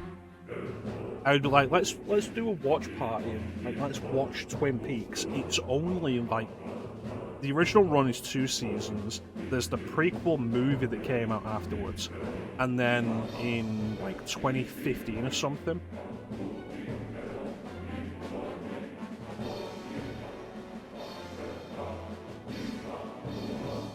They brought it back for a little bit. Because it's a bad personal hygiene. There's a specific thing that comes up sooner or later in Metal Gear Solid 5. If you don't go for a shower, and you just end up covered in blood and it all just mingles. Like, there's that. Dwarf, excellent. Every time I run into a new demon in this area, I'm really worried that it's gonna be Doppelganger. Oh.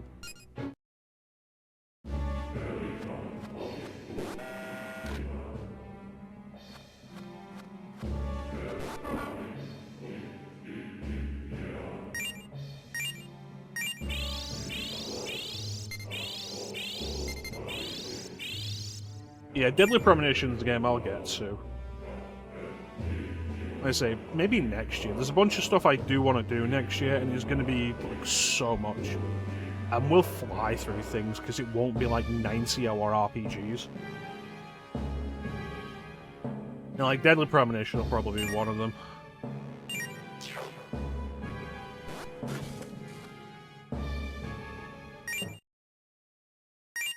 The real question is just, like, which version am I going to do? Like, probably not the Xbox version at this point, given that I stopped. And that's the reason we didn't finish it, because I stopped and was like, we'll do another version. Because like, I'm going to do the PS3 version or the Switch version. I know the Switch version doesn't have the epilogue that was added into the PS3 version. And I've heard that's not necessarily a bad thing. But that's about the most I know about it.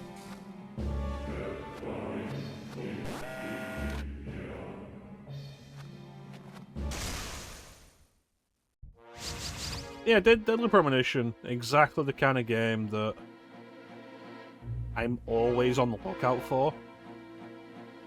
The weird shit.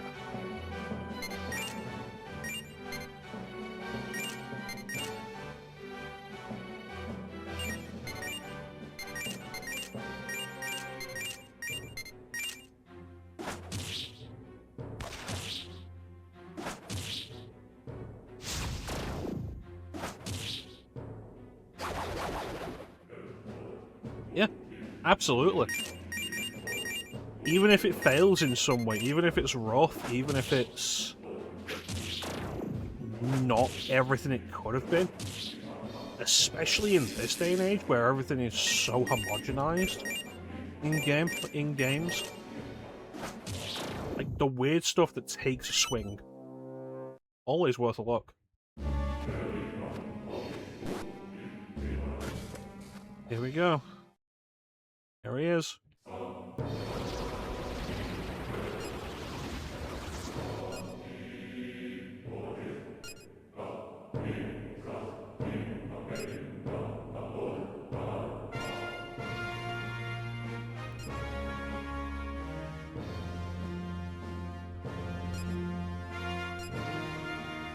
Hello, Clemenos.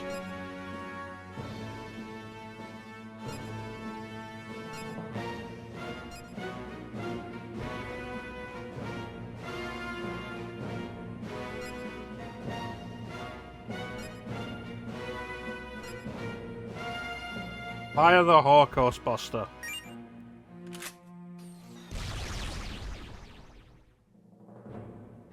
Well, it's definitely had an effect.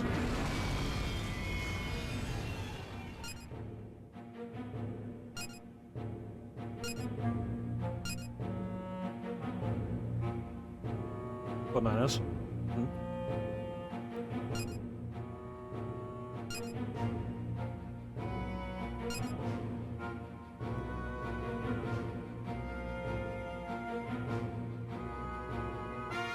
I will say though, like if you do want to delve into some PS2 stuff,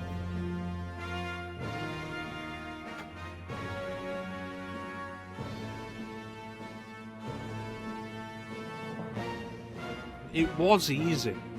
It was so fucking easy for a while. Like the Steam Deck. The Steam Deck was the perfect fucking way to do it. It didn't require any real hacking. MU Deck was super easy to set up and took care of everything. And the Steam Deck could be bought really fucking cheap. And you could get the dock and you could hook it up and you could play it on the TV. And now they're like £800. Fucking AI.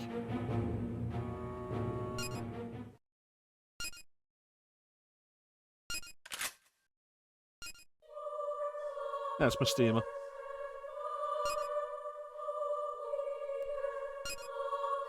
Yeah, doing Clem.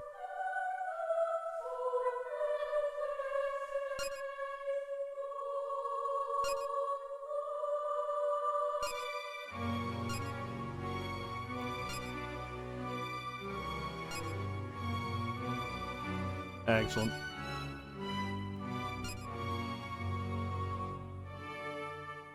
Jimenez doesn't trust angels.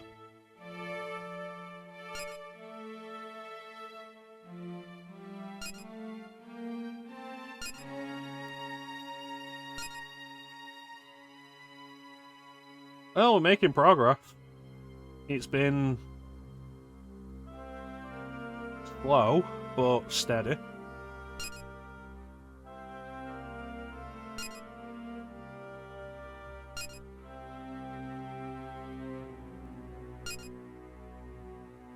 What, the angel?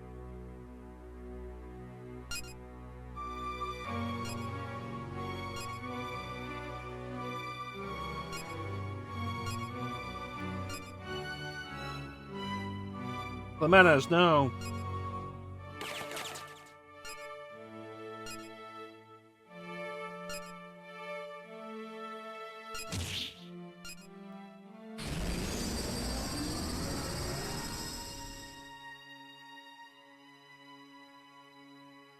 What do you mean, ran away? The thing was huge.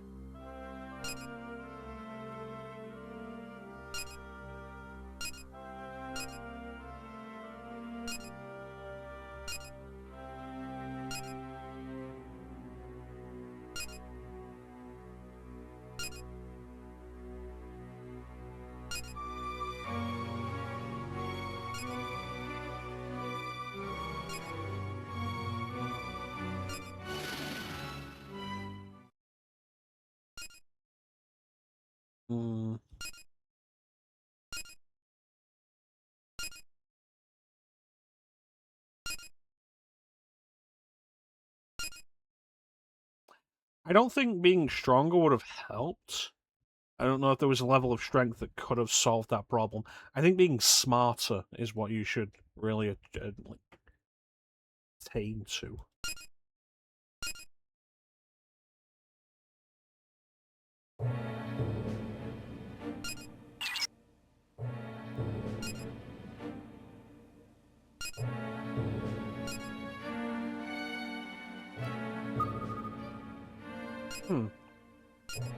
Alright, I'm on my way. Yeah, so check out these sections.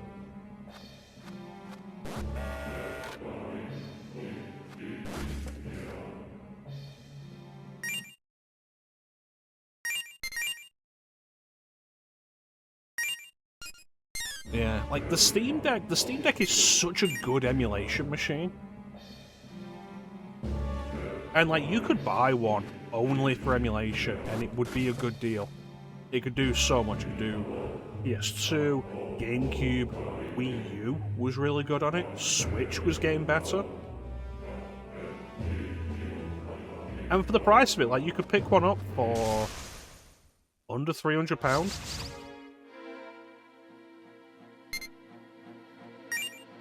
And then the AI bullshit happened. Like, you could pick up one of the cheaper models with less storage and like just throw a micro SD card into it.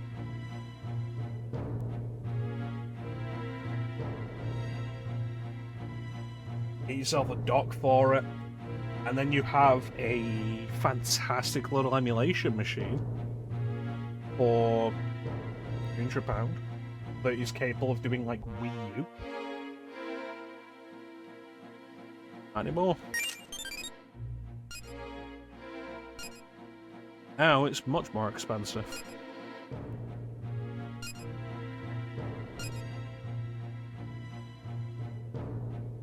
Oh, you know, stuff.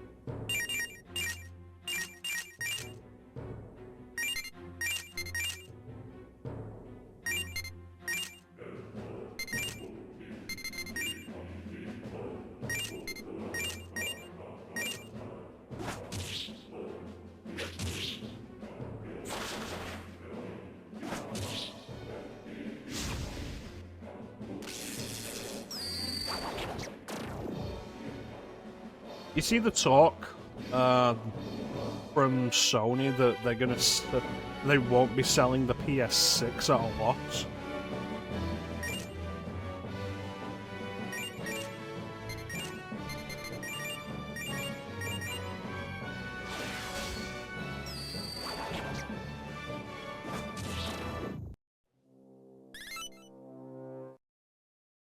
Which, you know, is historically how consoles have always been sold.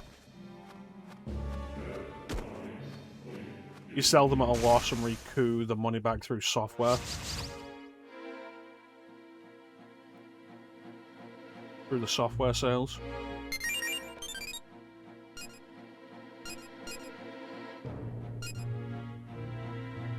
Yeah, sold at a loss. So the idea is they sell it for less than it costs to produce. Basically, yeah. It's like, oh no, we're going to sell it at what it is.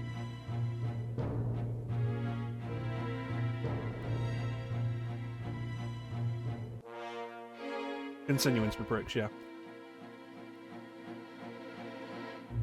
I mean, given how high the price of the PS5 is already, like even before you start looking at the Pro,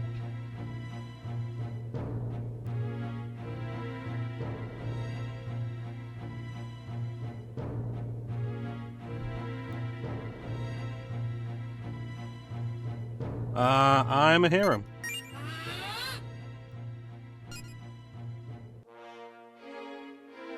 Yeah. People ragging on the Steam machine, I think, is the wrong attitude to take.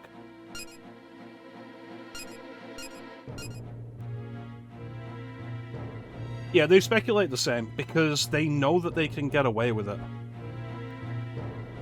Yeah, stick with your Super Nintendo, I'll stick with my emulation machines to play my old games, still. It's why I bring up, like, the Steam Deck, and how, like, we had the perfect thing there. With it being reasonably priced and everything. Let me check something real quick.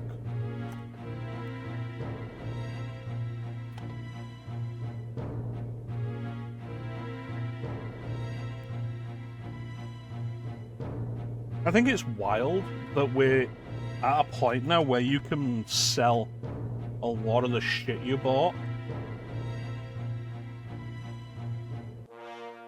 for more than you bought it for.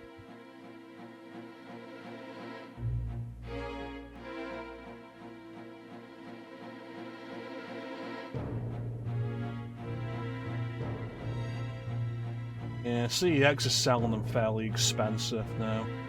Unsurprising.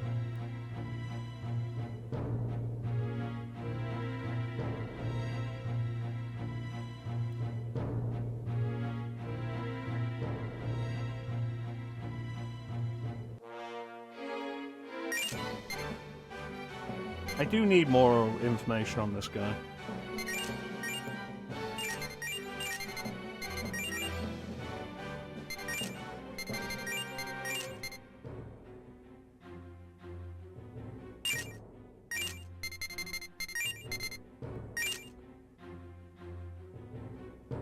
The question you've got to ask in regards to, like, one, like, why the fuck is Sony talking about the PS6?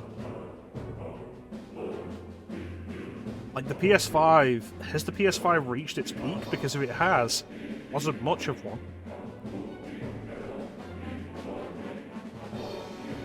And, like, how much further could they really go with it? Yeah, as consoles aged, they got cheaper. As things got older, they got cheaper. I could probably sell my PS5 for more than I bought it for. I could most likely sell my Steam Deck for more than I paid for it. Bear in mind, at this point, I've had them both for several years.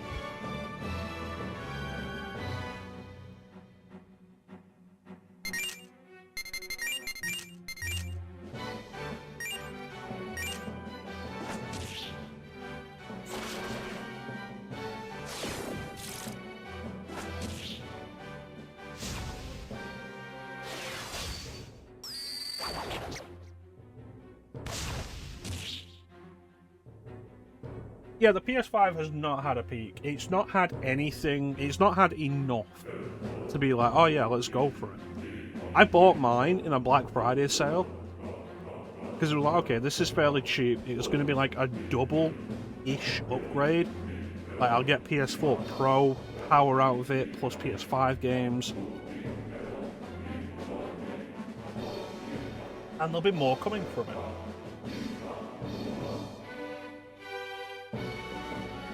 And that's, for the most part, not really happened. And you can argue, oh, but, like, you got a PC and you were buying stuff on PC. Like, yeah. But even with that, like, there's not been much I've bought on PC that was on PS5.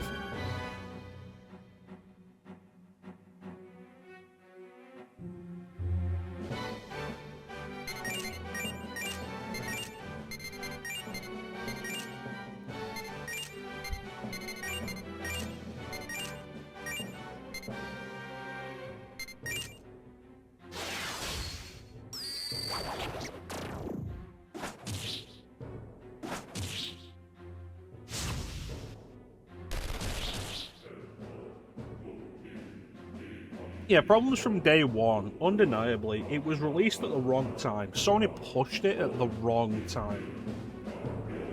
Because, like, you gotta remember, it came out during COVID.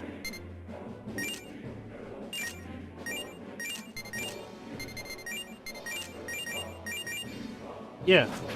It's like, it came out during COVID at a time when people didn't really have the money for that kind of thing. People were worried about meat.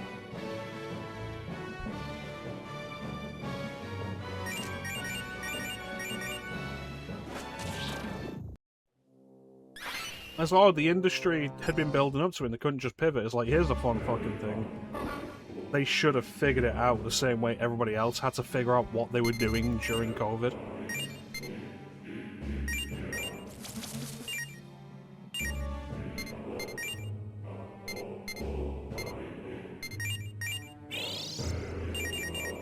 Oh, COVID changed everything. Like, yeah, it did. And the response to it was definitely not to be like, oh yeah, let's just increase all the prices.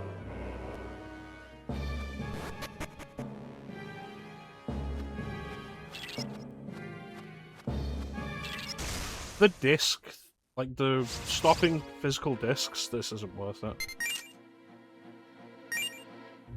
Stopping production of physical discs is just one part of it.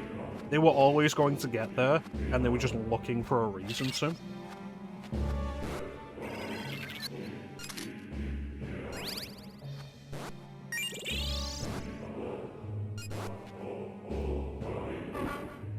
I do still want... Do I still want Shisa? No, I have you.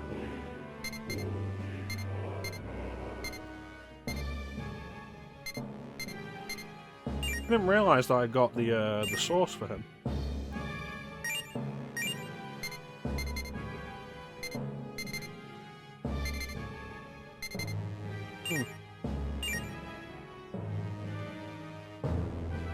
think going into this fight, I'll definitely want something other than this. The performance of the PS5, the load times, moving from hard drive to solid state drives, absolutely had a benefit. And that was it. And they were aware that that was it. Because that's why, I think that's the big part of the reason why PS4 backwards compatibility was such a thing they made a big deal out of.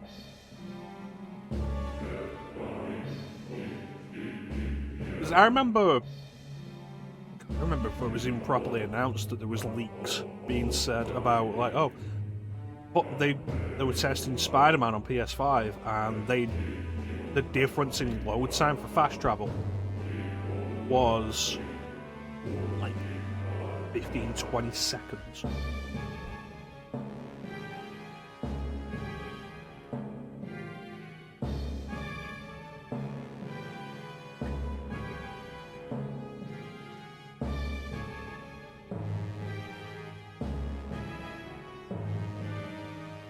Yeah, there was never a good reason to push the PS5. There was never a good reason for it to be a thing.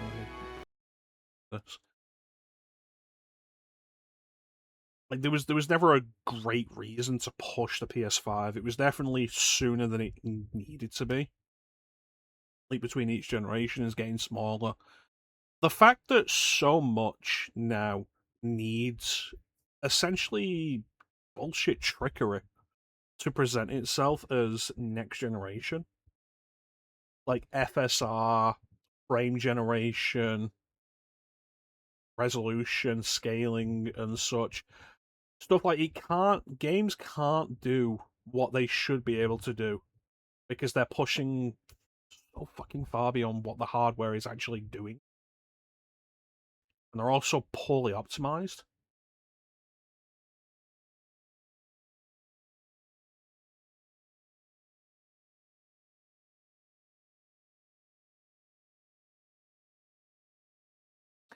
In comparison to the previous generation of PlayStation, does the PS5 have a standout library of games? It does not. The PS5, I would argue, has less standout games than the Vita did.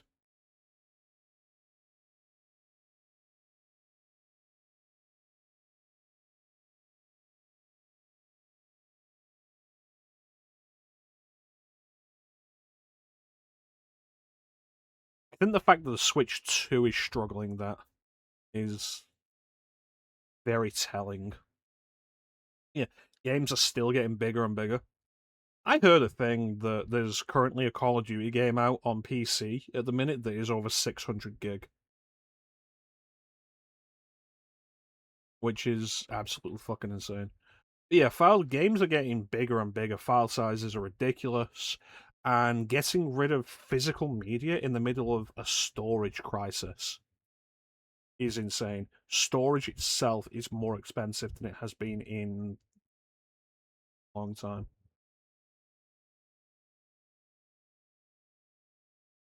Like, I have a 2 terabyte micro SD card in one of my emulation handhelds.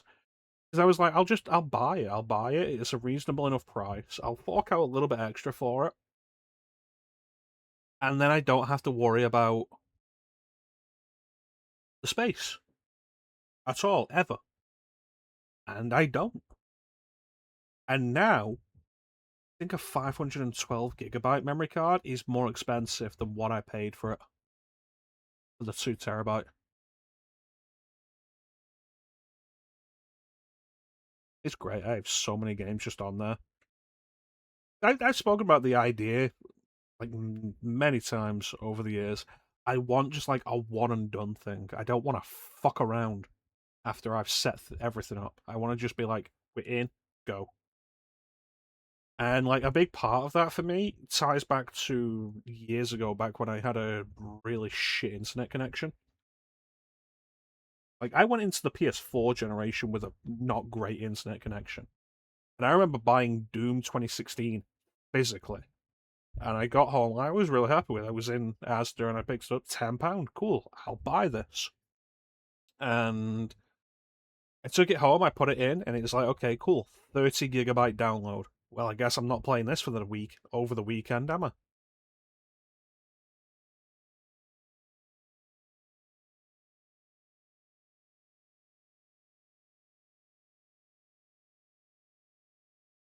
So like that whole thing with how slow everything was to download for me and how big game sizes were, it's why I have external hard drives for my consoles, so I can download them and then not have to download them again.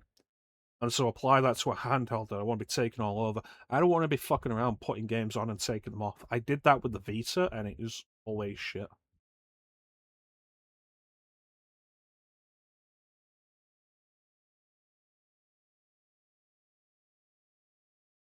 So 2 TB card, forked out for it. There it is. And now I'm pretty sure 512 cards are more expensive. Yeah, you can't play PS5 games from the external drive. It has to be from the SSD. The even more fun thing, apparently, I've not turned my PlayStation on since I beat Dark Souls 3. But apparently,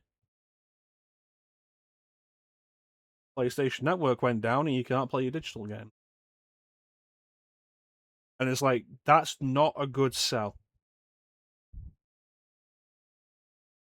Yeah, you can play PS4 games from the external, you can't do PS5 games. Yeah. Bear in mind that the PS5 doesn't even advertise itself as a terabyte of storage. It's 825 GB, which it's not really because a bunch of that is the operating system, so it's less than that. And it's like, I was thinking, like, you know what? I wouldn't mind jumping back into Jedi Survivor and just playing it for a while. You know, like maybe doing a bunch of side stuff and roaming around. And it's like, okay, let me see about re-downloading it. 150 gig plus. And I don't have enough space on my system. Well, I'm not gonna fucking do it. Games don't need to be stupidly large. They don't need to be that big. They don't need to be that detailed. And I think people who demand that they are stupid. I think they need to learn to deal with less. They're the same kind of people who would turn around and tell you, like, oh, I'm not going to watch something, I'm not going to watch, like, Alien, because it's slow and it's boring, and it's like, you have no sense of building, of, like, understanding where we came from. No. Here we are in this DS game.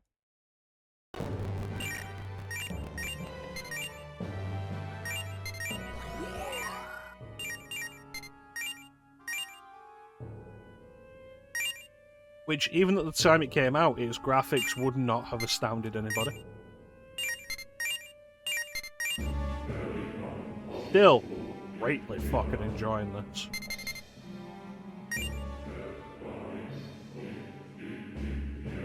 I don't like anything that demon has.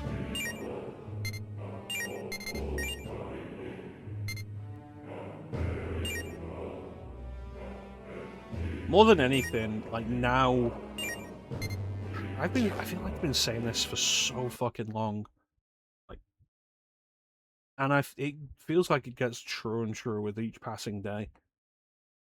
Now is the time to consolidate your old stuff, whatever way possible. Physical collection, ROM libraries, like whatever you have. Consolidate it, get it together, get it playable in an extended fashion. Like, if you want to play off original hardware, get yourself a way of doing it without like buying new stuff for it. Like Super Nintendo, like, get yourself a flash card, a flash cart. PS1, look into optical disc emulation. PS2, Dreamcast, look into optical disc emulation if you're intent on playing on original hardware. If you're not, and you're willing to do a bit of emulation, there are other solutions there, but consolidate, because there's so much there that is of such real value that people are letting slip by, and you can just stick with that and let the tide pass you by. And when this whole thing eventually does collapse, because it has to collapse, it keeps getting bigger and bigger and bigger and bigger and bigger, and it cannot sustain itself. This whole stage of capitalism cannot sustain itself. And a lot of things will collapse. And you won't have to be there.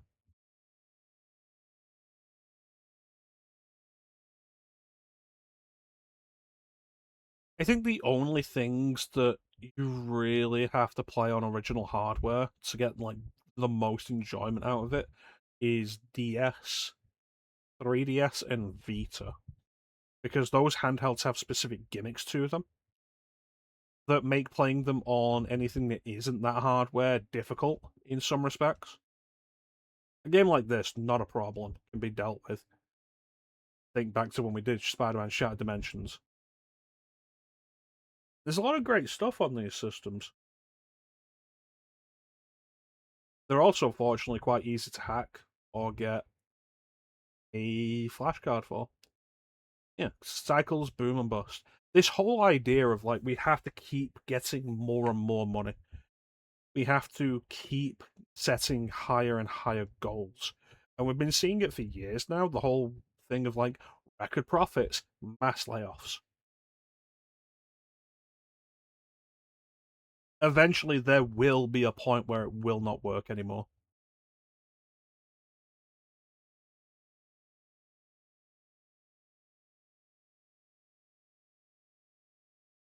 And just in the gaming space, have something that you can rely on. Let's say the PS5 PlayStation Network went down, and you can't play your digital games in that regard. That's immediately a problem, and it's not a problem they're going to fix. The entire idea, we see this with the ever increasing prevalence of subscription bases. Like, they don't want you to own your shit. They want it to be entirely tied to them. They want to be able to say, no, you can't play this anymore.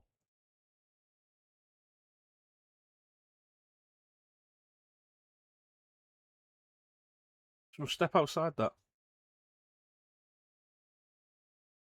Now is still the best time to try and pick up PS3 and Xbox 360 games. Because those consoles don't require it. The Xbox One, like, it was a fucking issue a few months ago. I was intending to stream something, and I can't remember what it was. And I was required to do an update, and I was like, okay, we'll skip this for the moment, and I'll just play the game. Then we'll update afterwards, because the updates on Xbox are shit. And I put the disc in, because it's a game I have the disc for, and it was like, okay, no, you can't play this without being connected to the internet. So I had to update.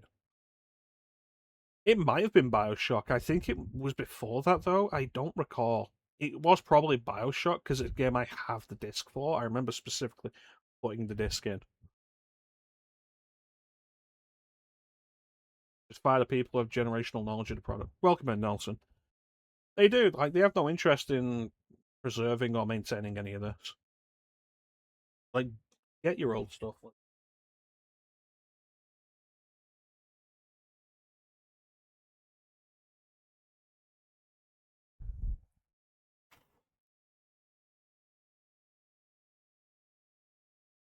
Shown this a couple of times, not a huge amount. I picked this up um, earlier this year. It's a DSi XL. Because I wanted one with a bigger screen, and the resolution on this is better for DS games than the 3DS is.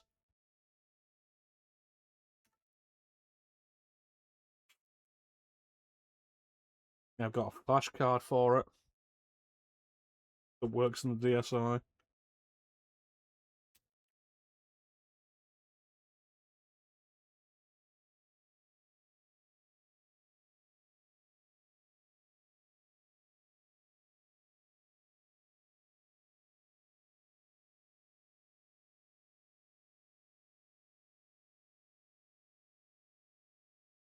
And now, just like that, here we are.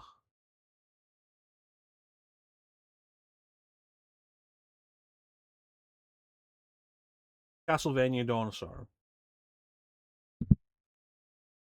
They can't take this away from you.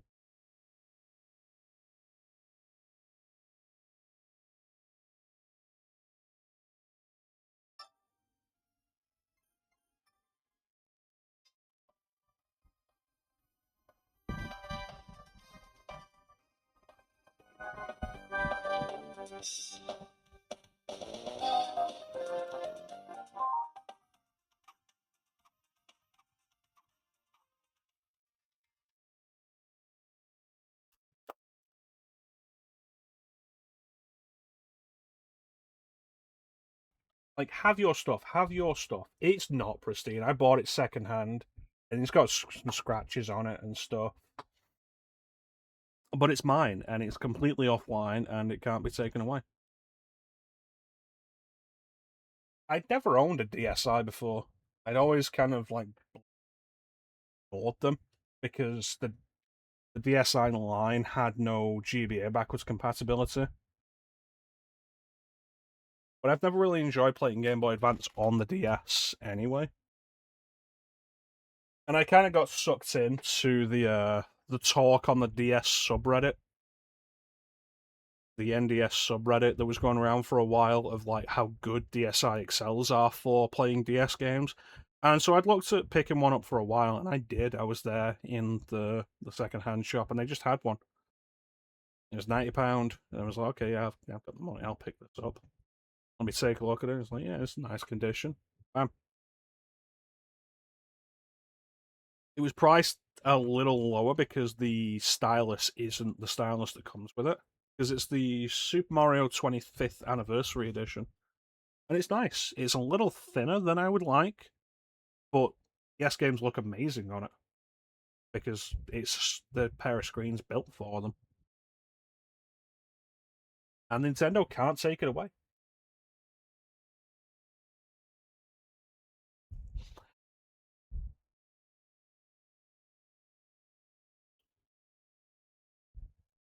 PS3, they can't take away your physical discs. Xbox 360, you can't take away your physical discs. PS2, the problem with PS2 is the price of games, which is why I say, like, if you can emulate, if you can't, there is a solution through actual hardware, which I was using back before I got the PC. Like, a lot of the PS2 games I streamed from actual hardware through hard drive I had plugged into it. You'd never know. Never know looking at it.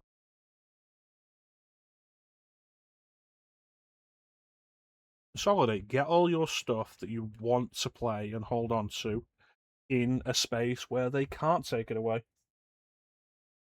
And the truly sad thing with physical is it's going to die. None of it's permanent. Back it up. Back it all up.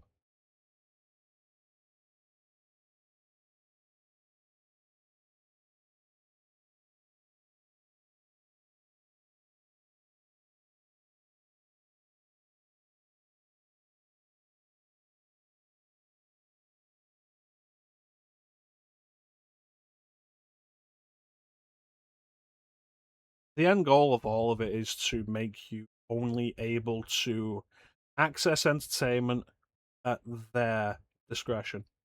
You pay for the privilege of being able to be entertained. And they've been pushing so much media through that for so long now. Subscription fees. Like Kindle Unlimited, fucking bucks. tied to subscriptions in that regard.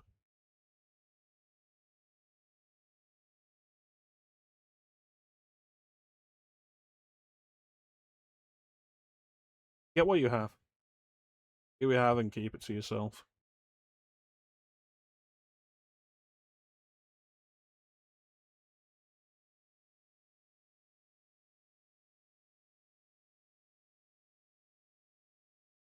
Well, that's the thing, and it's been the thing that they've been building to for so long now, is like, why pay once when you can pay again?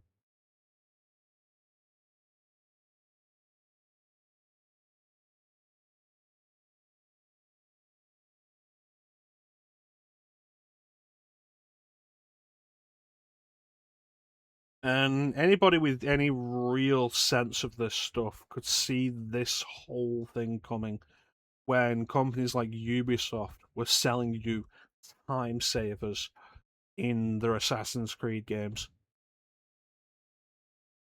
The idea was always to get more money out of you, always to get you to pay more than once.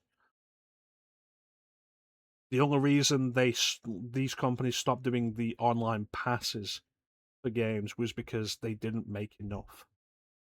Didn't make enough money.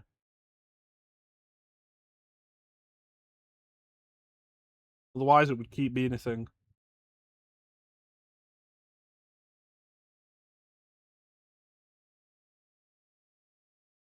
That was 15 years ago.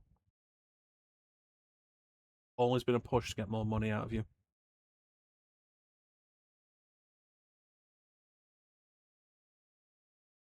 We'll do one more ad break and then we'll see what we can do in Sector Carina.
on my back.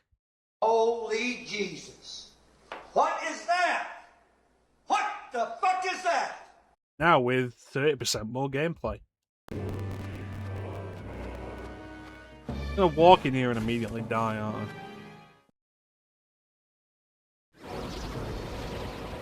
Curse my pride not allowing me to save state.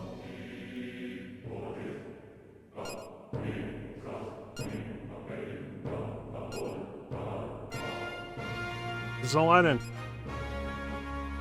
Do you?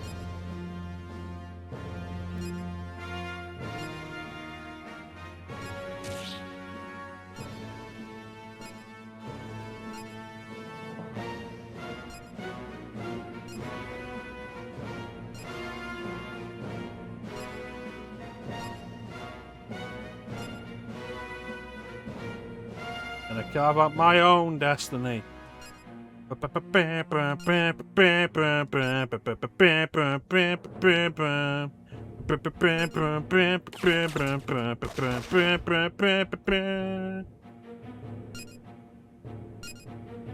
Fire the Holocaust Buster.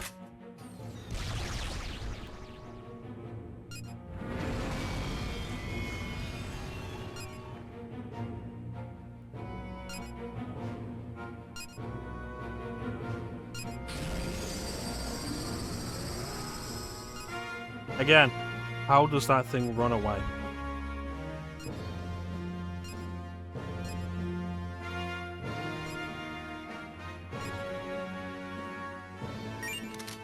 Chakra Sacrifice. Bindite.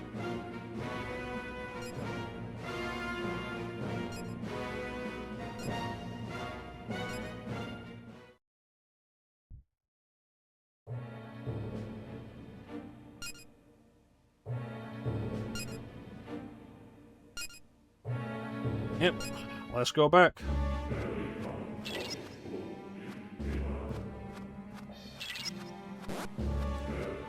I really enjoyed this game. And look at the graphics on it. Beautiful. You could do more with so much less. This is where vibes were made. I still don't know what these fuckers are weak to.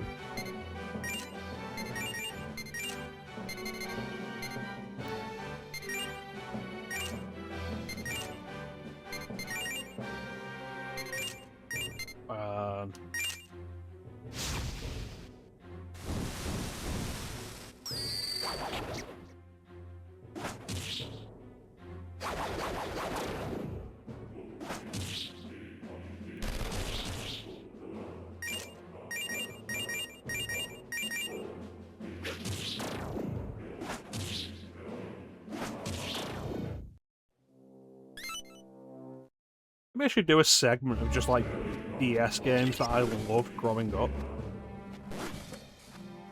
Because the DS, I feel like the DS is underappreciated generally as a console that was super influential to my gaming tastes. The big issue with it more than anything is like reliably emulating DS with touchscreen features. Like actually using touchscreen features in a reliable fashion.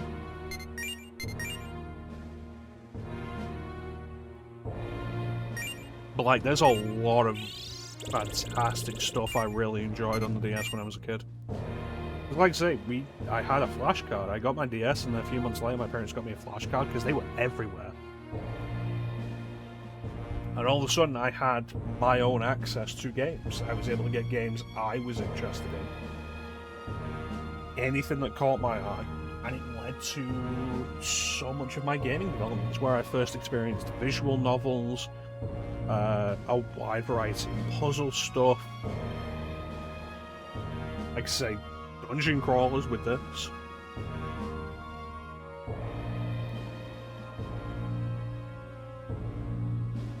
Some fantastic platformers. Super Mario 64 DS, people give it shit. But like, 2004. Like, think about that. 2004, less than 10 years after Super Mario 64 came out, you could play that game on the go. And it had 3 extra characters. This is fucking wonderful. Love the DS.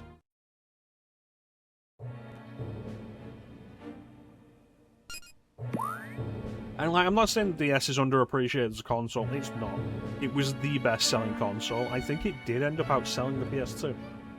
Like, I'm not saying it's underappreciated, I'm saying I don't appreciate it enough on this stream as something that was instrumental to my development as a gamer.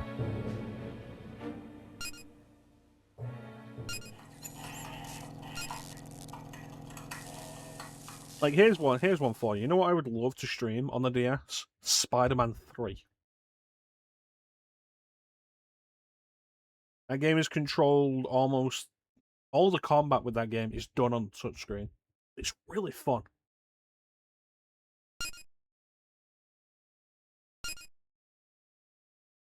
World Ends With You. Would love to play that on the DS on stream.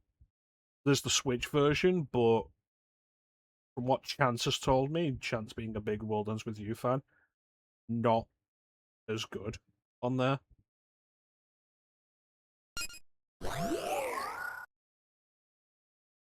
I can unlock new doors.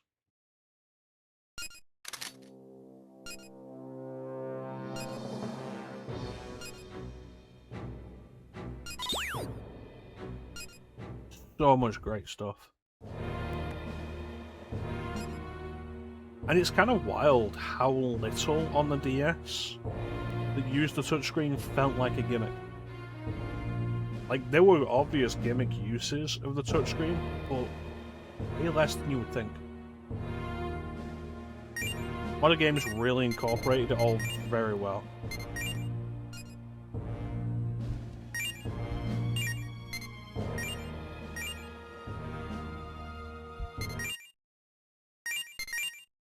I love the DS.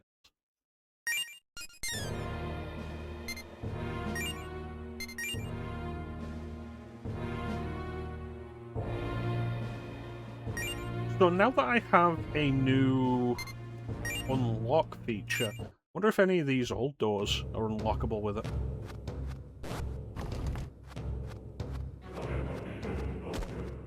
Was it just the one door in this area? There was nothing on the next floor?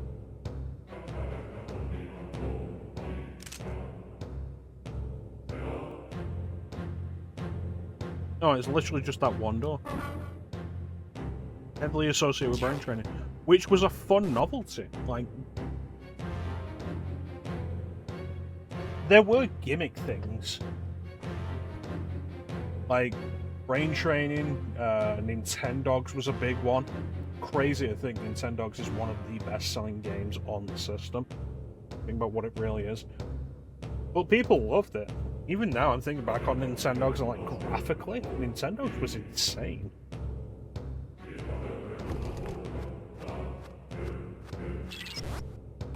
You can do it.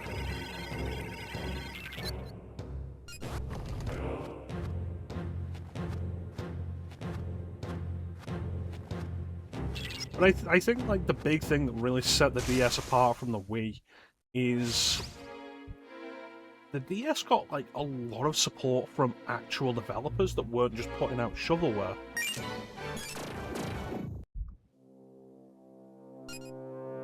Excellent.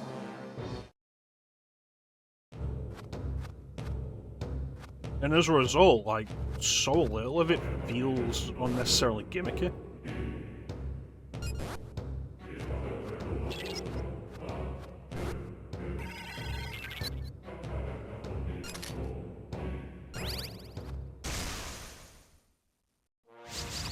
Like, there are bits, like, I'm not gonna say there aren't. Like, Castlevania Dawn of Sorrow. The seals. GTA Chinatown Wars is a game where a lot of it is kind of gimmicky. Stuff like, you see it from the very first moment of gameplay where you have to tap the glass to break out of it.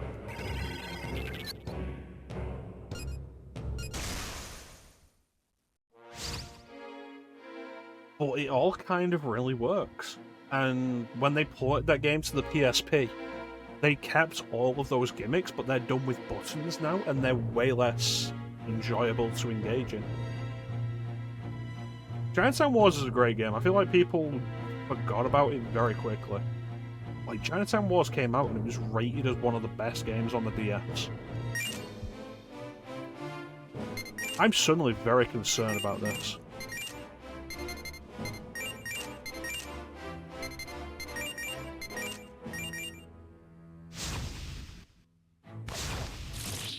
Oh good, that worked.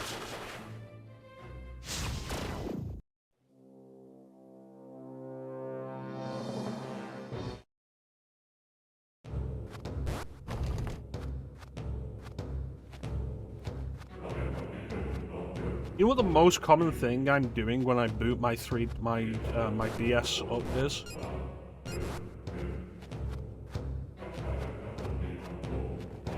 There's a game called 42 All-Time Classics, and in one region it's called Clubhouse Games. I forget whether that's Europe or the US that they called it that. And it was a little game my dad put me on to back with the DS, because everybody in the family had a DS at that point. It was like the only time I'd see my mother get into playing video games after the Super Nintendo.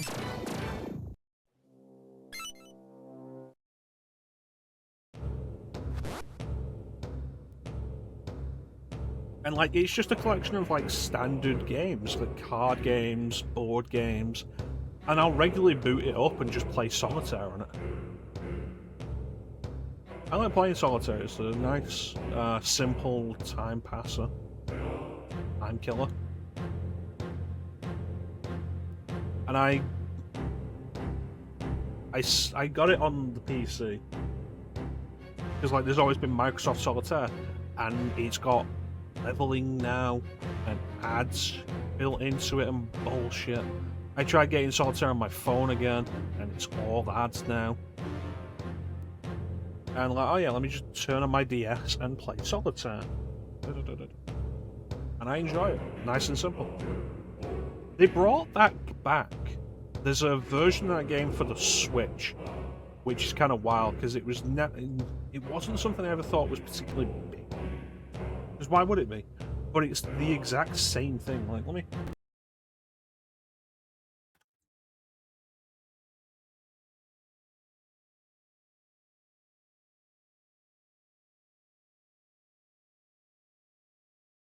Clubhouse games on the DS.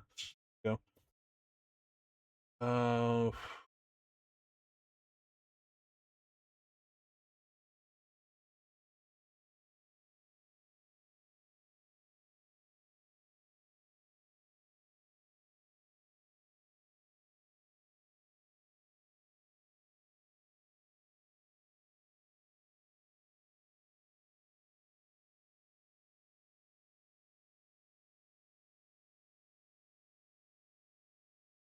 Known in some European countries as 42 all-time classics, called Clubhouse Games in the US.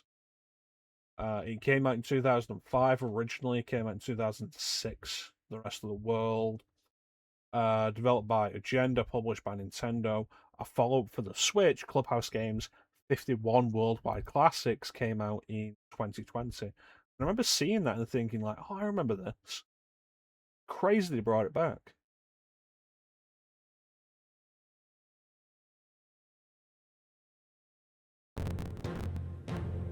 It probably isn't as enjoyable to deal with on Switch, because the DS was just great for that kind of thing.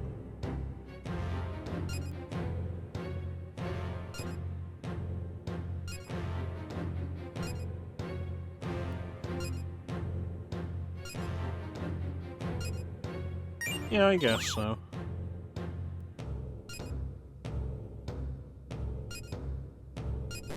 Yeah, I remember this fairy. She was, here.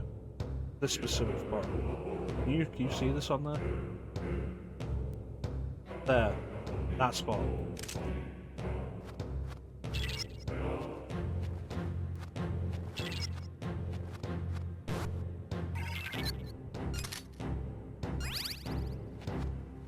Yeah, the DS, absolutely fantastic system. And there's not a whole lot of... There's not a whole lot you can really do on the DS elsewhere.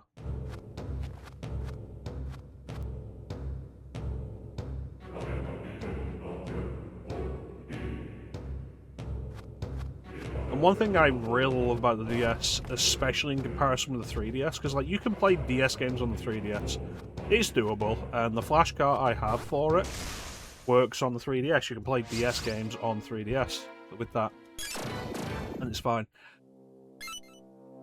The 3DS having a bunch of firmware to it rather than just being a dedicated system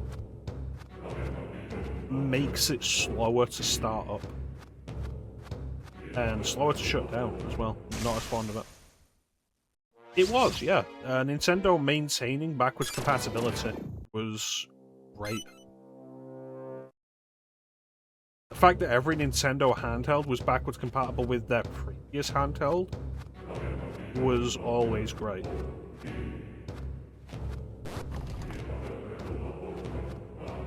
It's like, with the exception of like the Game Boy, because the Game Boy was not backwards compatible with Game & Watch, because of course it wasn't. Game & Watch weren't cartridge systems.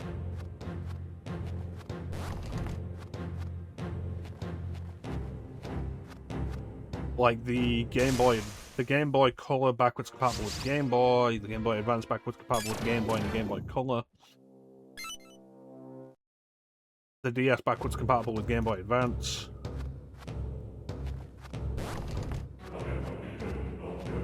3DS backwards compatible with... Yes. Plus then the Virtual Console started getting rolled out on the DS. And it wasn't perfect. Like, there were definitely issues with the Virtual Console on the 3DS. But it was still a good thing.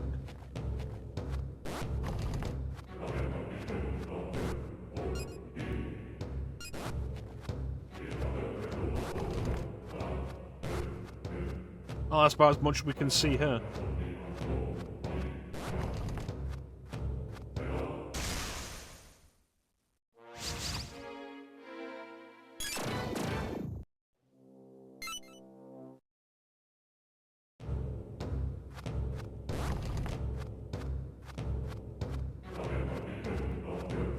I really do miss dedicated handhelds.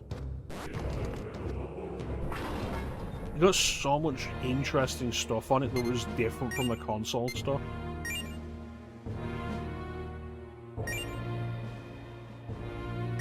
And I think, like, even as they became more technologically advanced and we end up with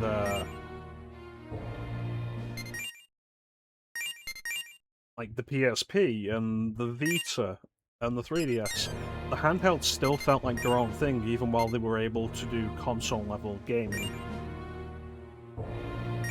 And now what you get on the Switch is just what you get on everything else, and it's not as interesting.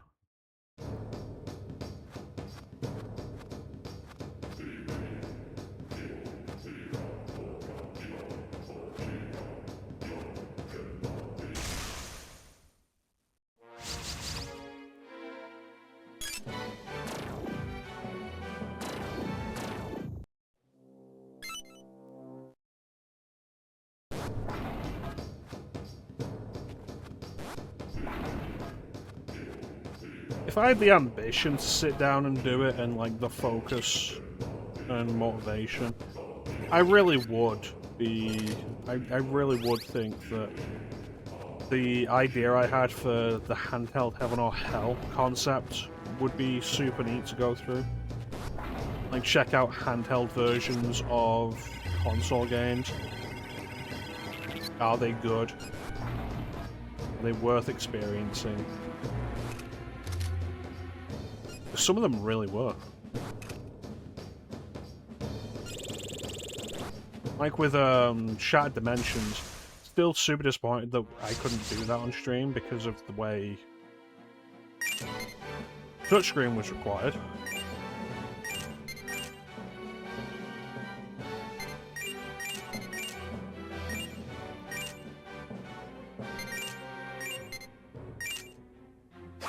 But, like, everybody knows the console versions, and a lot of people love the console version. But the DS version was a really good Metroidvania.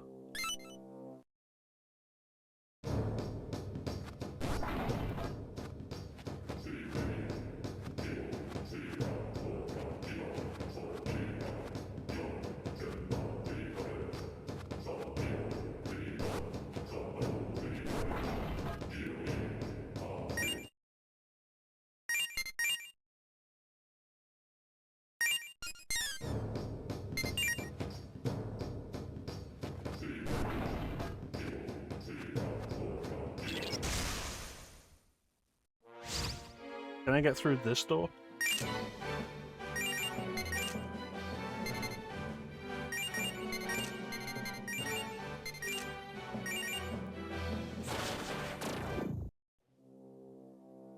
Excellent. Yes.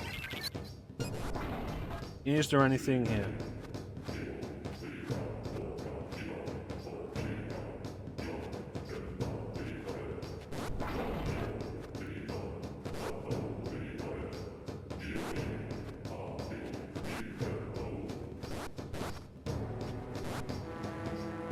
Very nice, yes. Very nice, yes. Got a wine, right?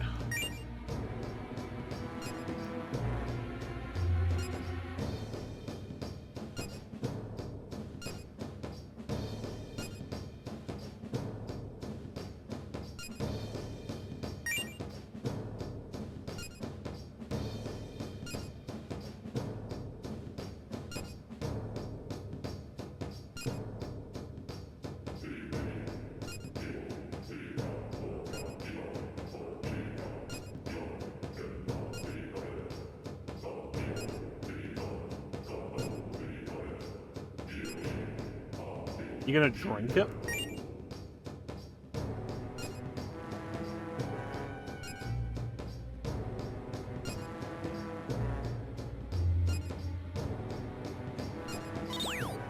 Alright. Well, if we see a Zen, we'll have to negotiate with it.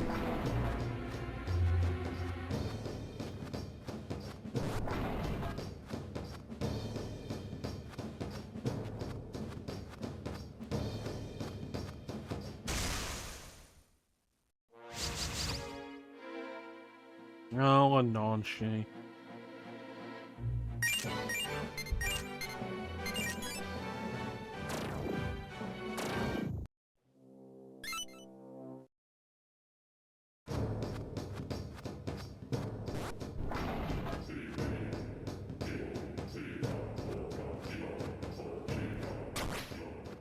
Like, we spend so much time just, like, generally being down on the state of modern industry.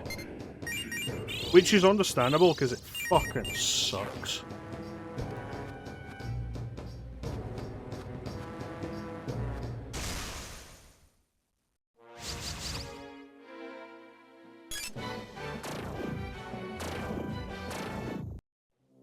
We can't forget, like,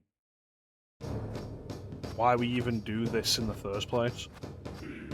Because some of this is genuinely fantastic stuff. Why do we love video games?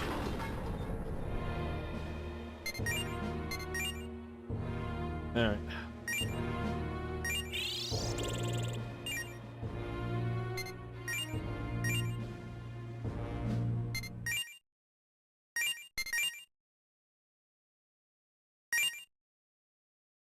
Yeah, there's always stuff to play and discover.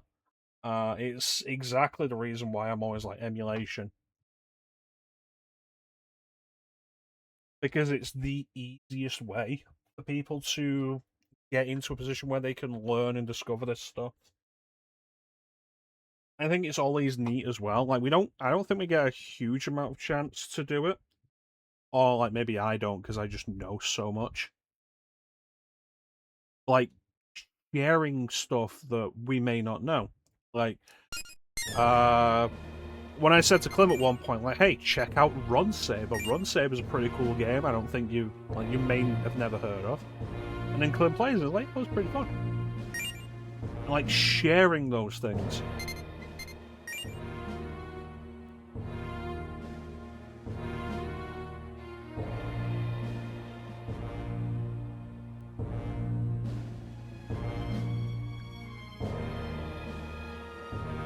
And, like, discussing games that, you know, others may not know.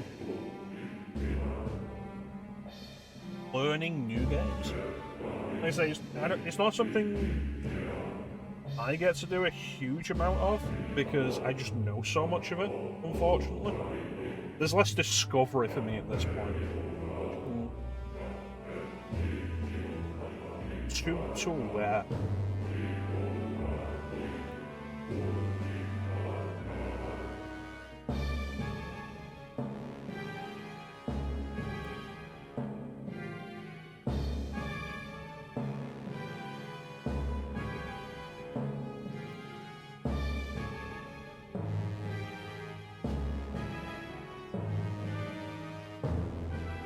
The heat's affected my skin badly again. Even as it's gotten cooler, the skin on my hands is not great. Probably because of how much I wash my hands. An uncomfortable obsession with hygiene.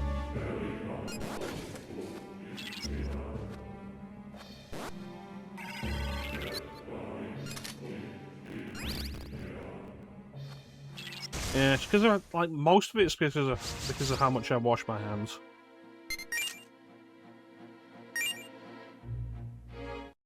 Wash my hands a lot.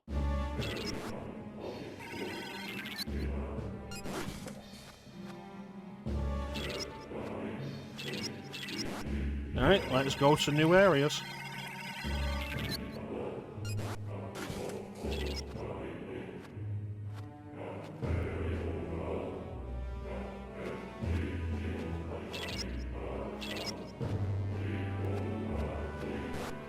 Yeah, like, there's so much. It's a big part of the reason why I obtained, like, the entire run of Super Player magazine. Because my intention was, like, I'm gonna go through this magazine. Because the magazine grew, and it was Super Play, and then it was N64 magazine, and then it was NGC. And NGC was a magazine I loved reading as a kid. For the GameCube stuff. So I got, like, the entire run of it when it was on Super Nintendo. I got the entire run of it on GameCube. I've not managed to get the entire run of it on N64, unfortunately. Like, my intention was, like, I'm gonna go through these and, like, read them, and maybe find something that I wasn't aware of, and something I will really enjoy. And I just haven't.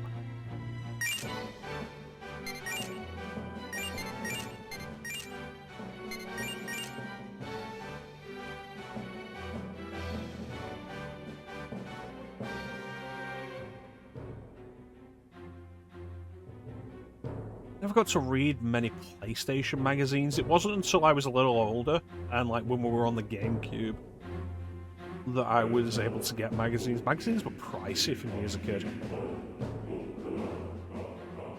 It's like, we got a few issues of official Nintendo magazine. I'm sure there was another GameCube magazine. NGC is the one I remember. A big part of the trouble with doing it, more than anything else, is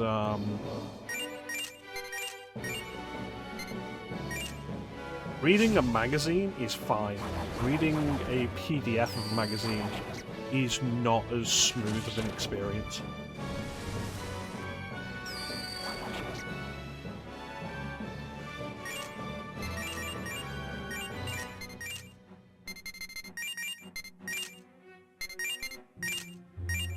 I just had it on paper.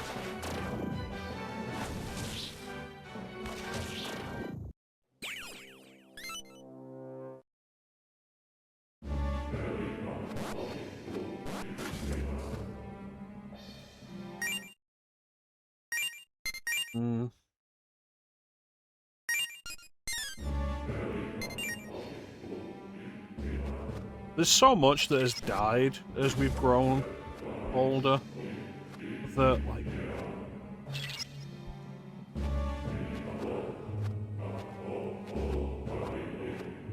I really wish it hadn't.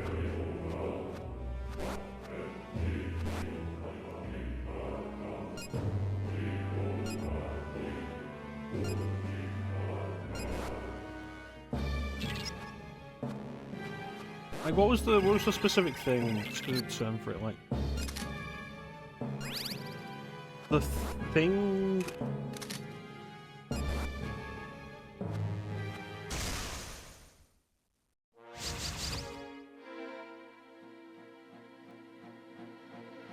You long for a time that no longer exists, or something like that. Games Master. I never read any of those. Never Games Master, never CVG. The only PlayStation magazines I remember us having a few of would have been Power Station, which I didn't read. I just played the demos.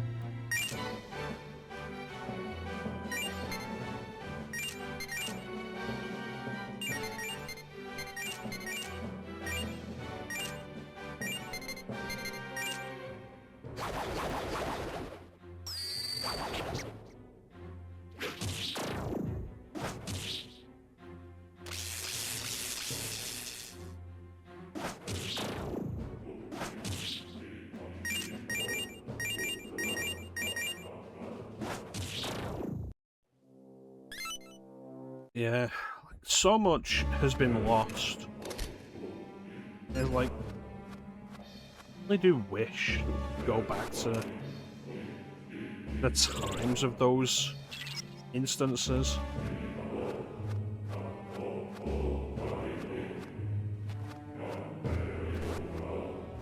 Desperate longing for an existence that is no longer available.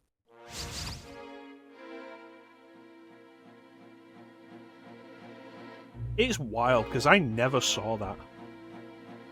Like, I could not tell you what time that would have aired at. I never saw it. The first time I remember seeing games on TV like that would have been during a brief period in my youth when we had Sky. We had satellite TV, for those of you who aren't in the UK. And there was a game channel on that. And like, to give you an idea of how late into my life it was. See, 6 PM, I would have been watching The Simpsons. I know exactly what I would have been doing. 6 PM weekdays, The Simpsons on BBC Two. Like, to give you an idea of how late into my life it was, I remember there was a channel that showed gaming stuff on satellite TV, and I remember sitting down and watching Halo 3 gameplay on it when I first found it.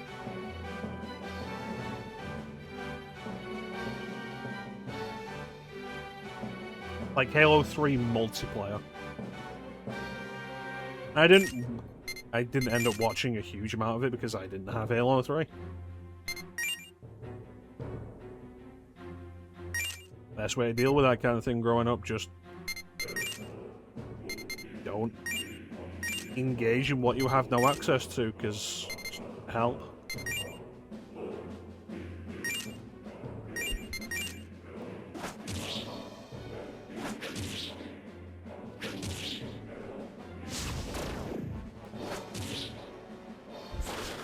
By 97, I'm being cancelled.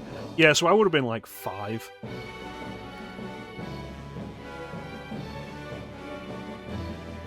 So look, at that point, it was probably like, okay, once CITV is over, bedtime.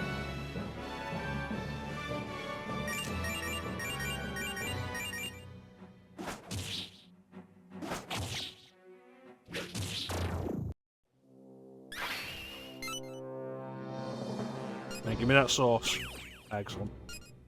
Let's get someone new.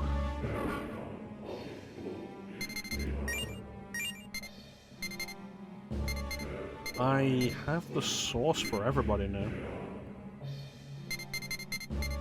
Clem, no. We're not going to be going much longer anyway. So you won't miss much. Thanks for joining us, Clem.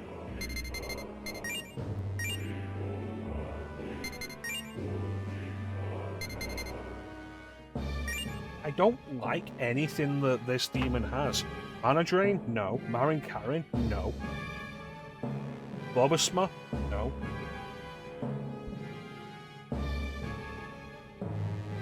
Diorama's about the only thing of value to me here.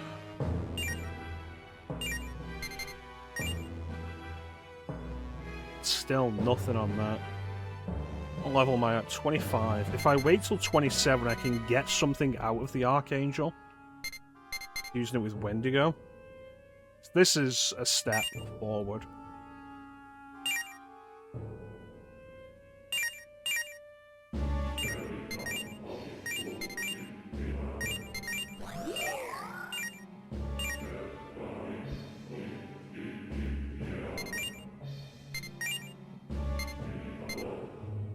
$25 now though, so I could fuse Mitra. Bifrons, Fomorian, and Epon de Tara.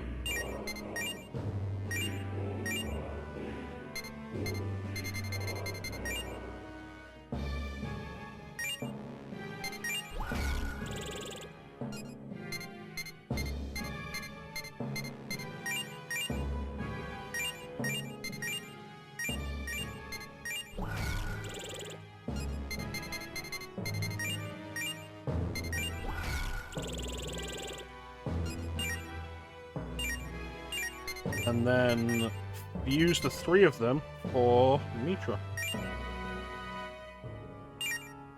And you have Mudo and Hammer. Ugh. Guarantee you can't get rid of those.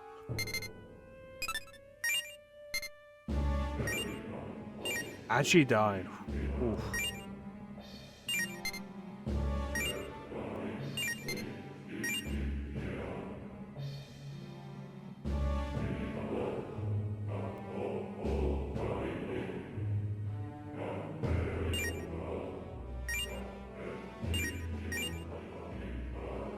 If I keep doing this, this changes what I get out of it. And I thought this game wasn't doing that. God damn it.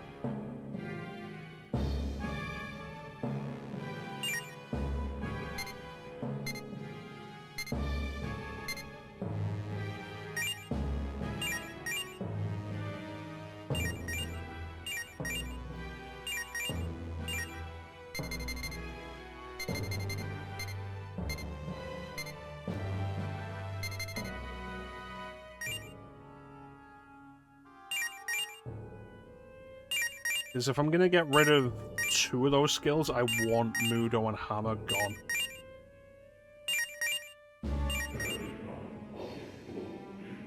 Yeah, that'll do.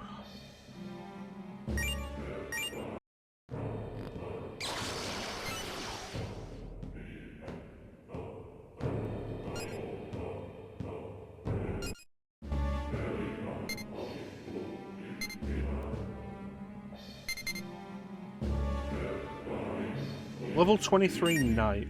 So level 23 suggests that whatever it is, it'll be in this area around this sector. Have you seen anything that's Knight?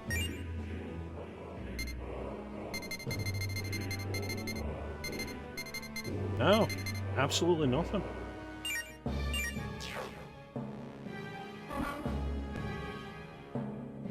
Wendigo's in the party at the minute, might as well remove for Mitra.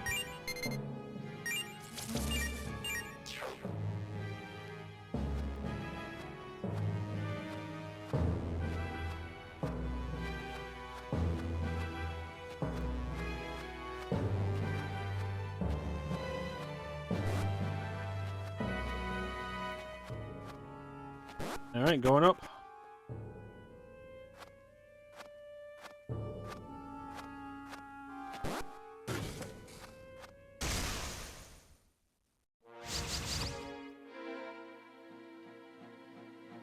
now Mudo could be useful. Even then, it's one of those skills of like, maybe it'll hit, maybe it won't. And being weak to something being weak to it does not guarantee anything.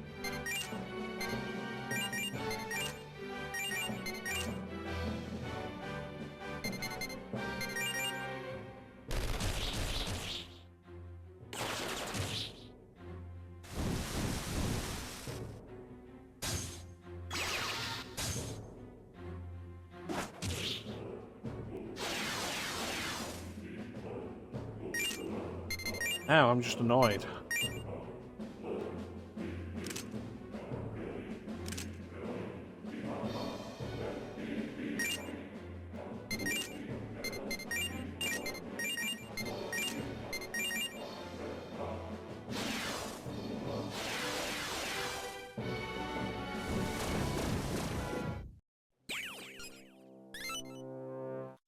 Really don't want to have to spend a revival bead. How many revival beads do I have?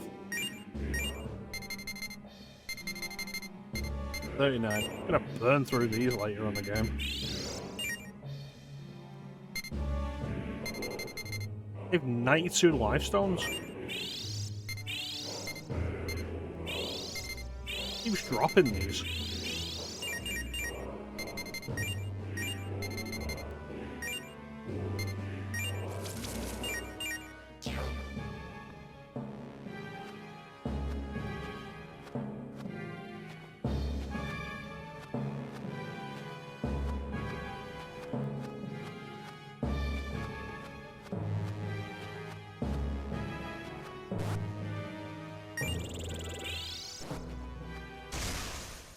So I think I've done a pretty good job this year of showing off various different kinds of RPG.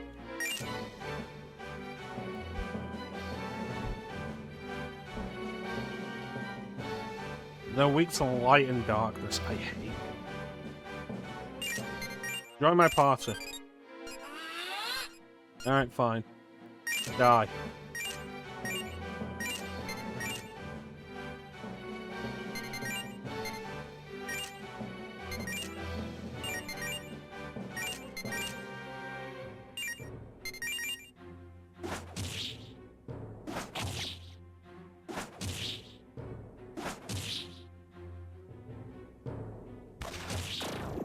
There's a few things this year that I've done that I'd like to go back to in some respects. Like, finally doing Geese 1 and 2 on stream was great. And like, at some point I would love to go on to do Ys, the Oath in Felghana.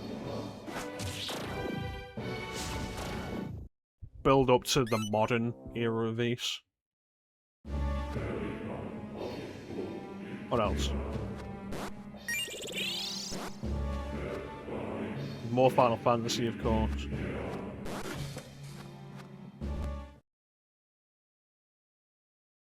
Not here.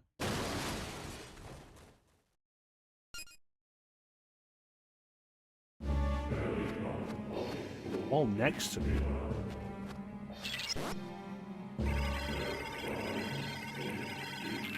There we go, sneaky bastards.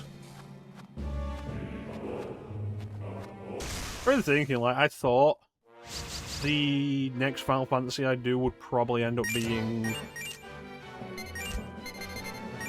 Final Fantasy 1, which I would probably do the PSP version of.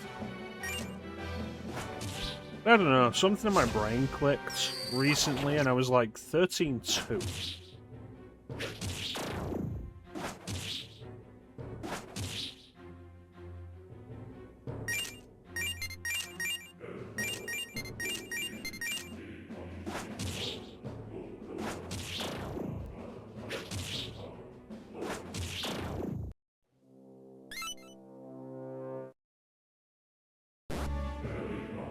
There we go. There he is.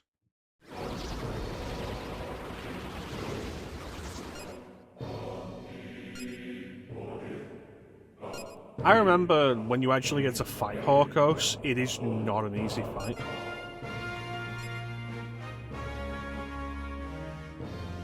And, like, given how I've kind of breezed through, like, the previous 2 sector bosses, like,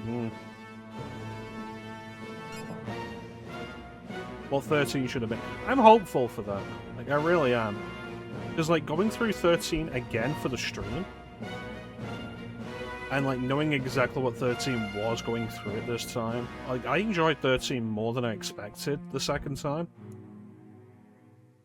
I enjoyed 13 more than I enjoyed Tales of Vesperia.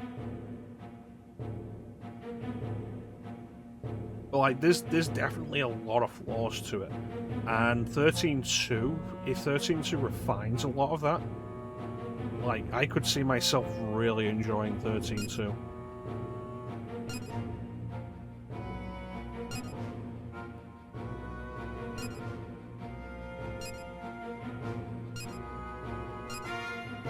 I'm gonna shoot the Hawko Buster.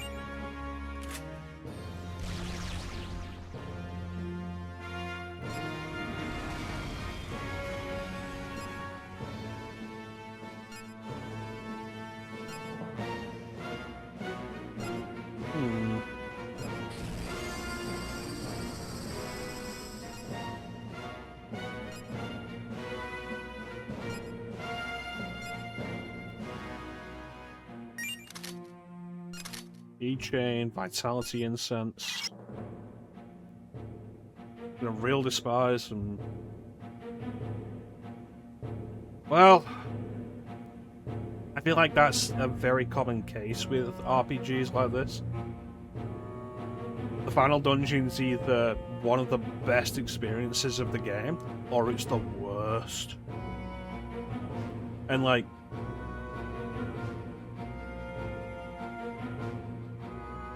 Wait until we get to the end game of this. Wait until we get to Sector Delphinus, the next sector, and then when you think that's bad, wait until we get to Sector Eriandus, the sector after that. Good God. I've also heard, I've not finished Shin Megami Tensei 4 Apocalypse, but I've heard the final dungeon in that is one of the worst of the series for a teleport pace.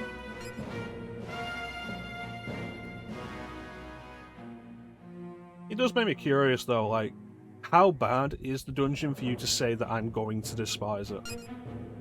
Like, that's definitely a curiosity.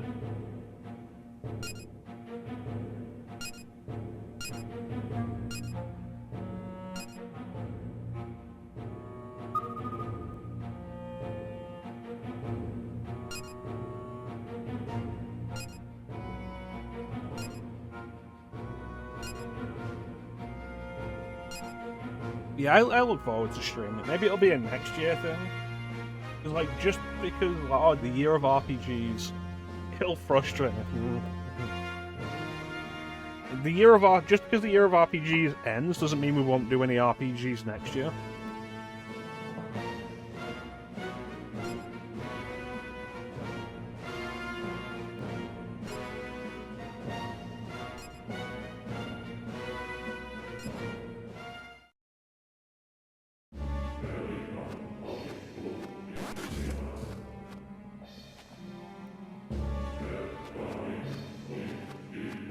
Head back to a save point before anything else.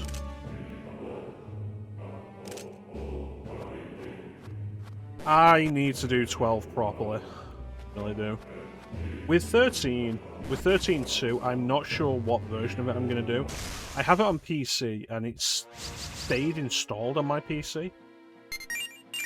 Because I set up a bunch of mods for it to make it work better on PC. And, like, restore the content that was removed. Because it turns out the PC version has all of the DLC content. It's just not accessible.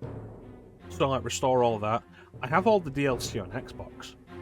Like, I have the 13 trilogy on Xbox with all the DLC for it. Is that true? Probably not. I don't think I have the costume DLC for Lightning Returns. But I have all the DLC for 13.2. And, like, I need to sit down and spend a little time checking how 13.2 works on the PC.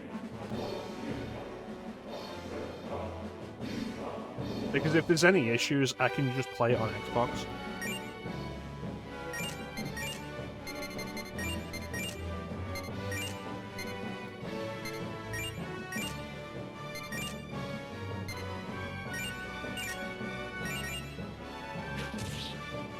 But yeah, 12 I want to go through.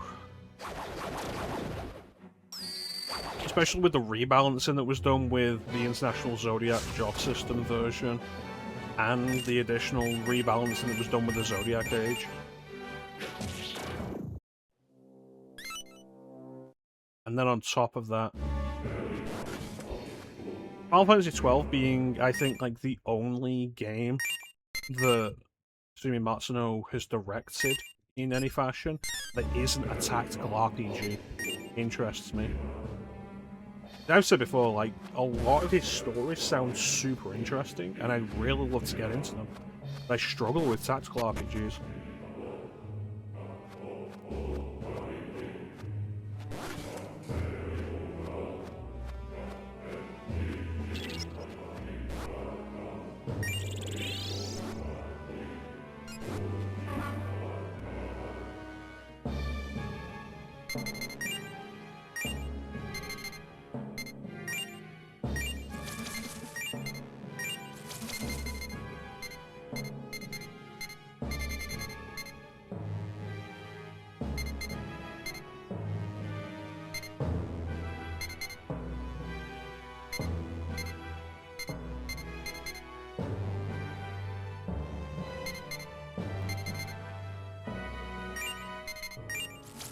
Let's see how this goes.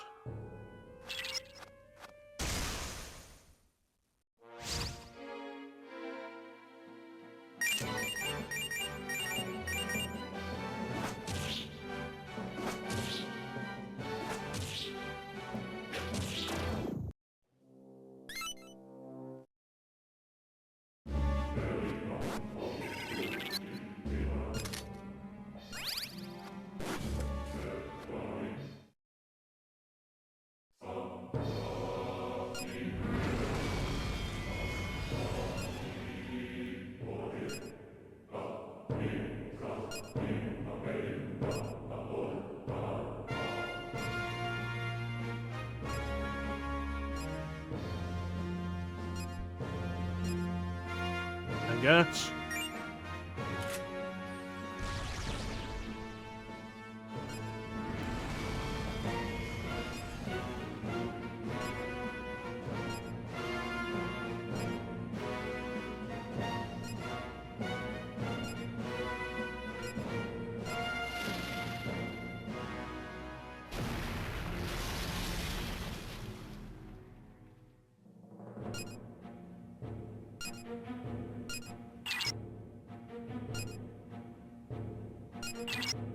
Nope. Didn't kill him.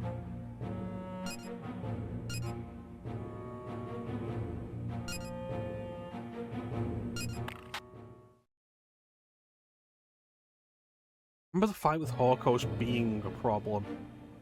Was it a gimmick fight?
Okay.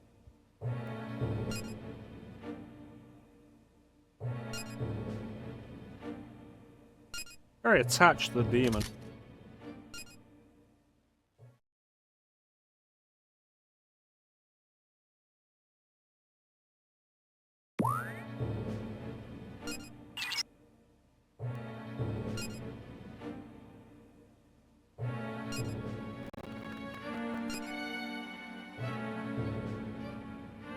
Alright, so that mission was a success.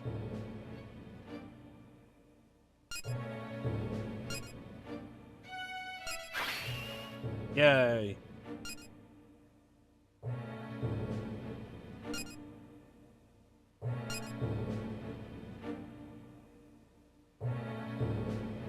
Okay, so it's active for 10 minutes, then it takes several days to recharge.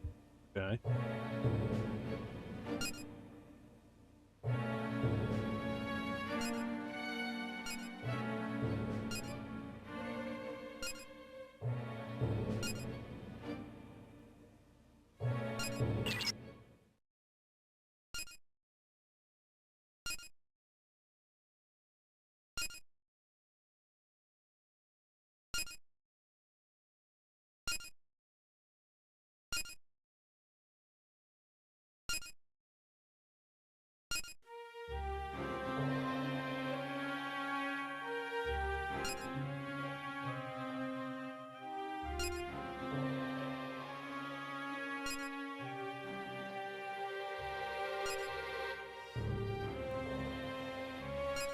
Yeah, pretty much a miracle.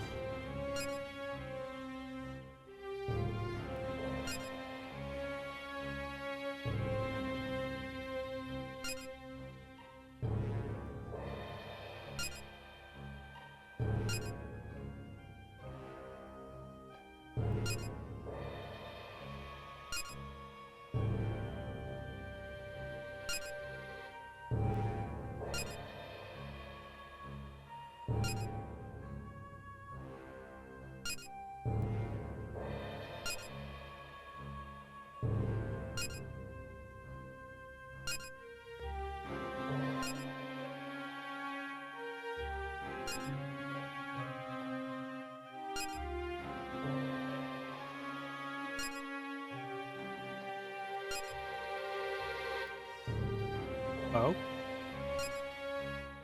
Demons have been emerging from the Schwartzwelt and invading nearby continents. Huh.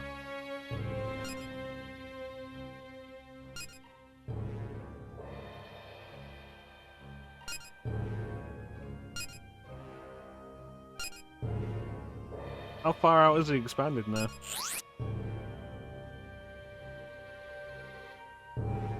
Completely covered Antarctica.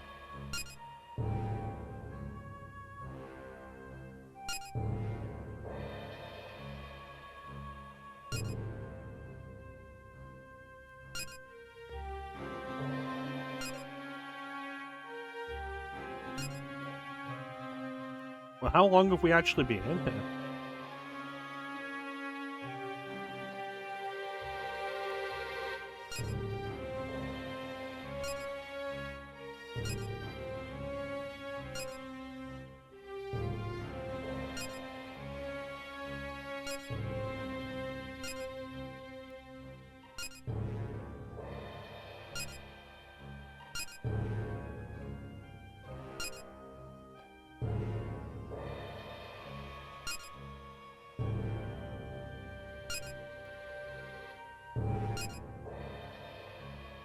Huh.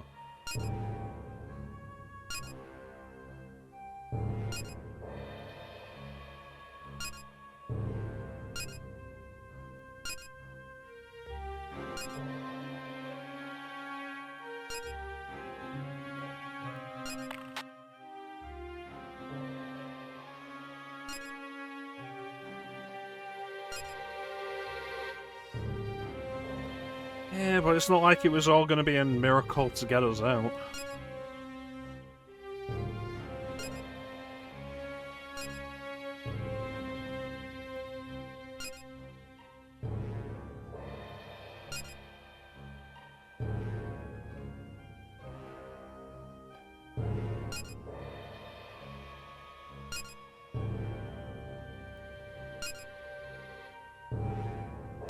Alright. We don't know where we're escaping from. We don't know whether we're travelling further in or further out.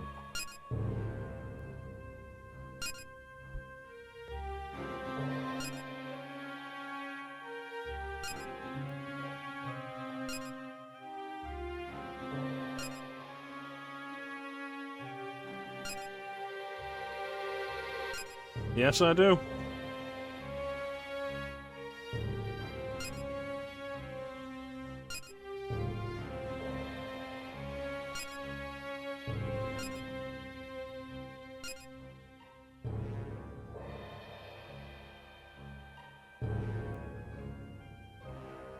As the Schwartzwelt's continue to expand, and demons have started pouring out of it, what's the value in leaving?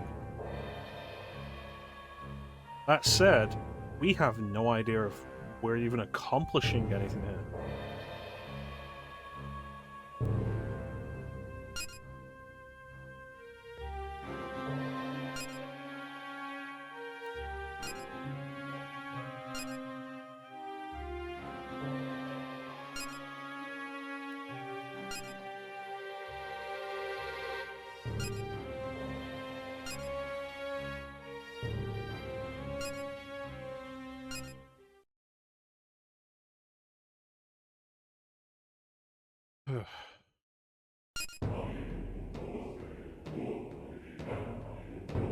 What the fuck?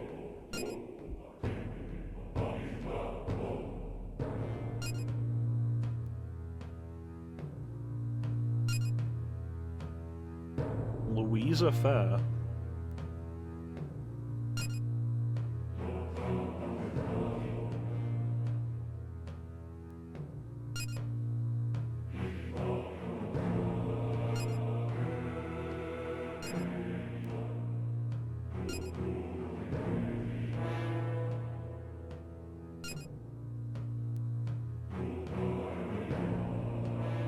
Steadfast soldier of the law and agent chaos.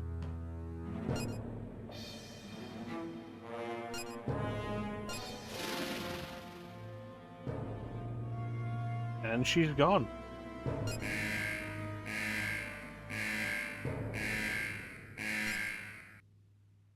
Concerning. Strange girl, not part of the crew, appearing and disappearing at her own convenience. And the fact that she's wearing a dress and barefoot suggests that she has no concern for the environment around her, suggesting additional power on top of just teleportation.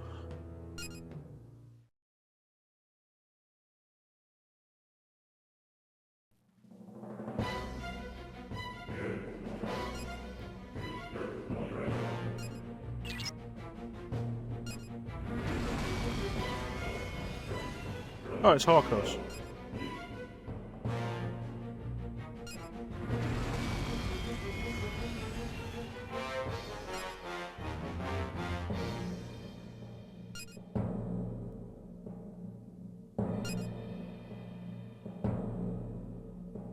You know, probably should have predicted this. It's, oh, he was eating the elf. And we separated him from that. And he ran away, and he was very clearly not happy about it. We should have probably predicted that he would try to come for this ship once he'd recovered his strength.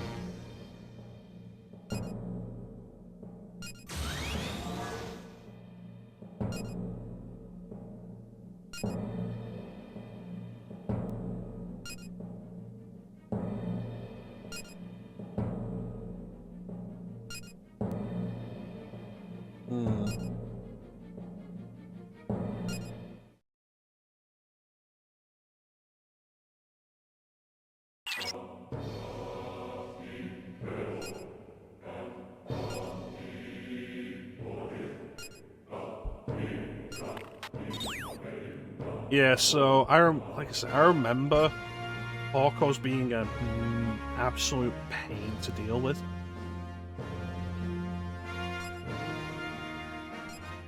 And I can't remember specifically why, and I'm thinking maybe it's a gimmick fight.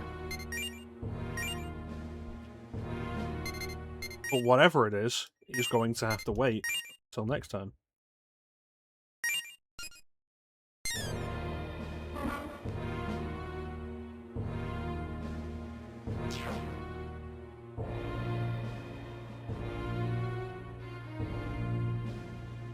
I believe it is the last thing we'll need to do in Sector Carina before we can go to the dreaded Sector Delphinus.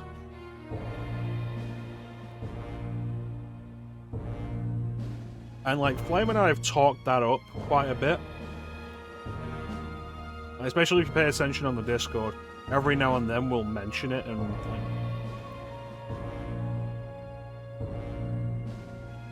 talk about how it's just not fun. But like, you're not ready. You're not ready for Sector Delphinus when it hits you.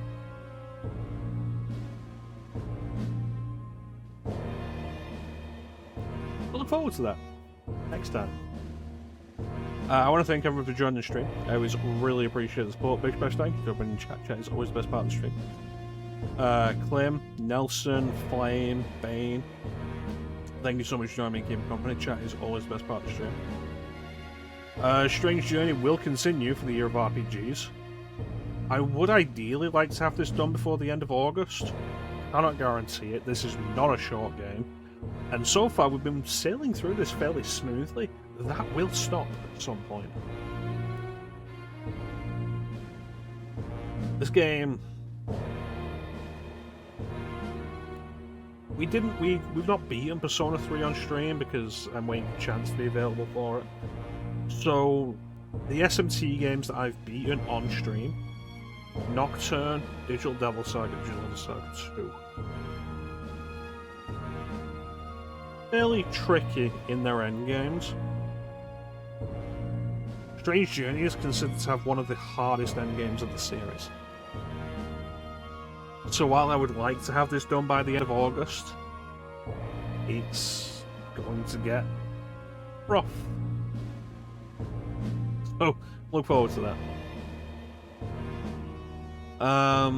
What do we got? Minish Cap will continue for the Legend of Sundays, and Banjo-Kazooie will return when I do another daytime stream. And like I say, once I've done that, I'll probably see about going back to Vice City to try and do some more of that.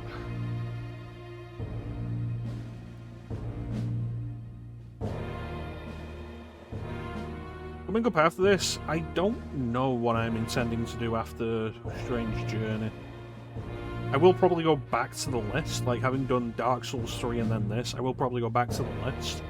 I'm thinking maybe Pandora's Tower, which is a game I've always been interested in. And there's not been a whole lot of Wii representation on the stream ever. And what did I do? I beat Metroid Prime on the Prime Trilogy Collection on stream. And I did up to the end of the Code Veronica section of Darkside Chronicles, and I think that's all I've done of the Wii. Some more Wii representation with games that actually support controllers.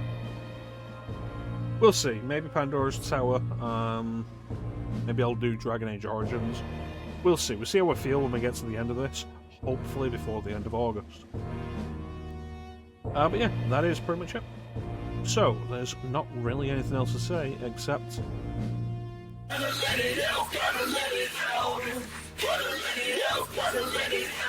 Thank you all for watching. Have yourselves a fantastic time of day.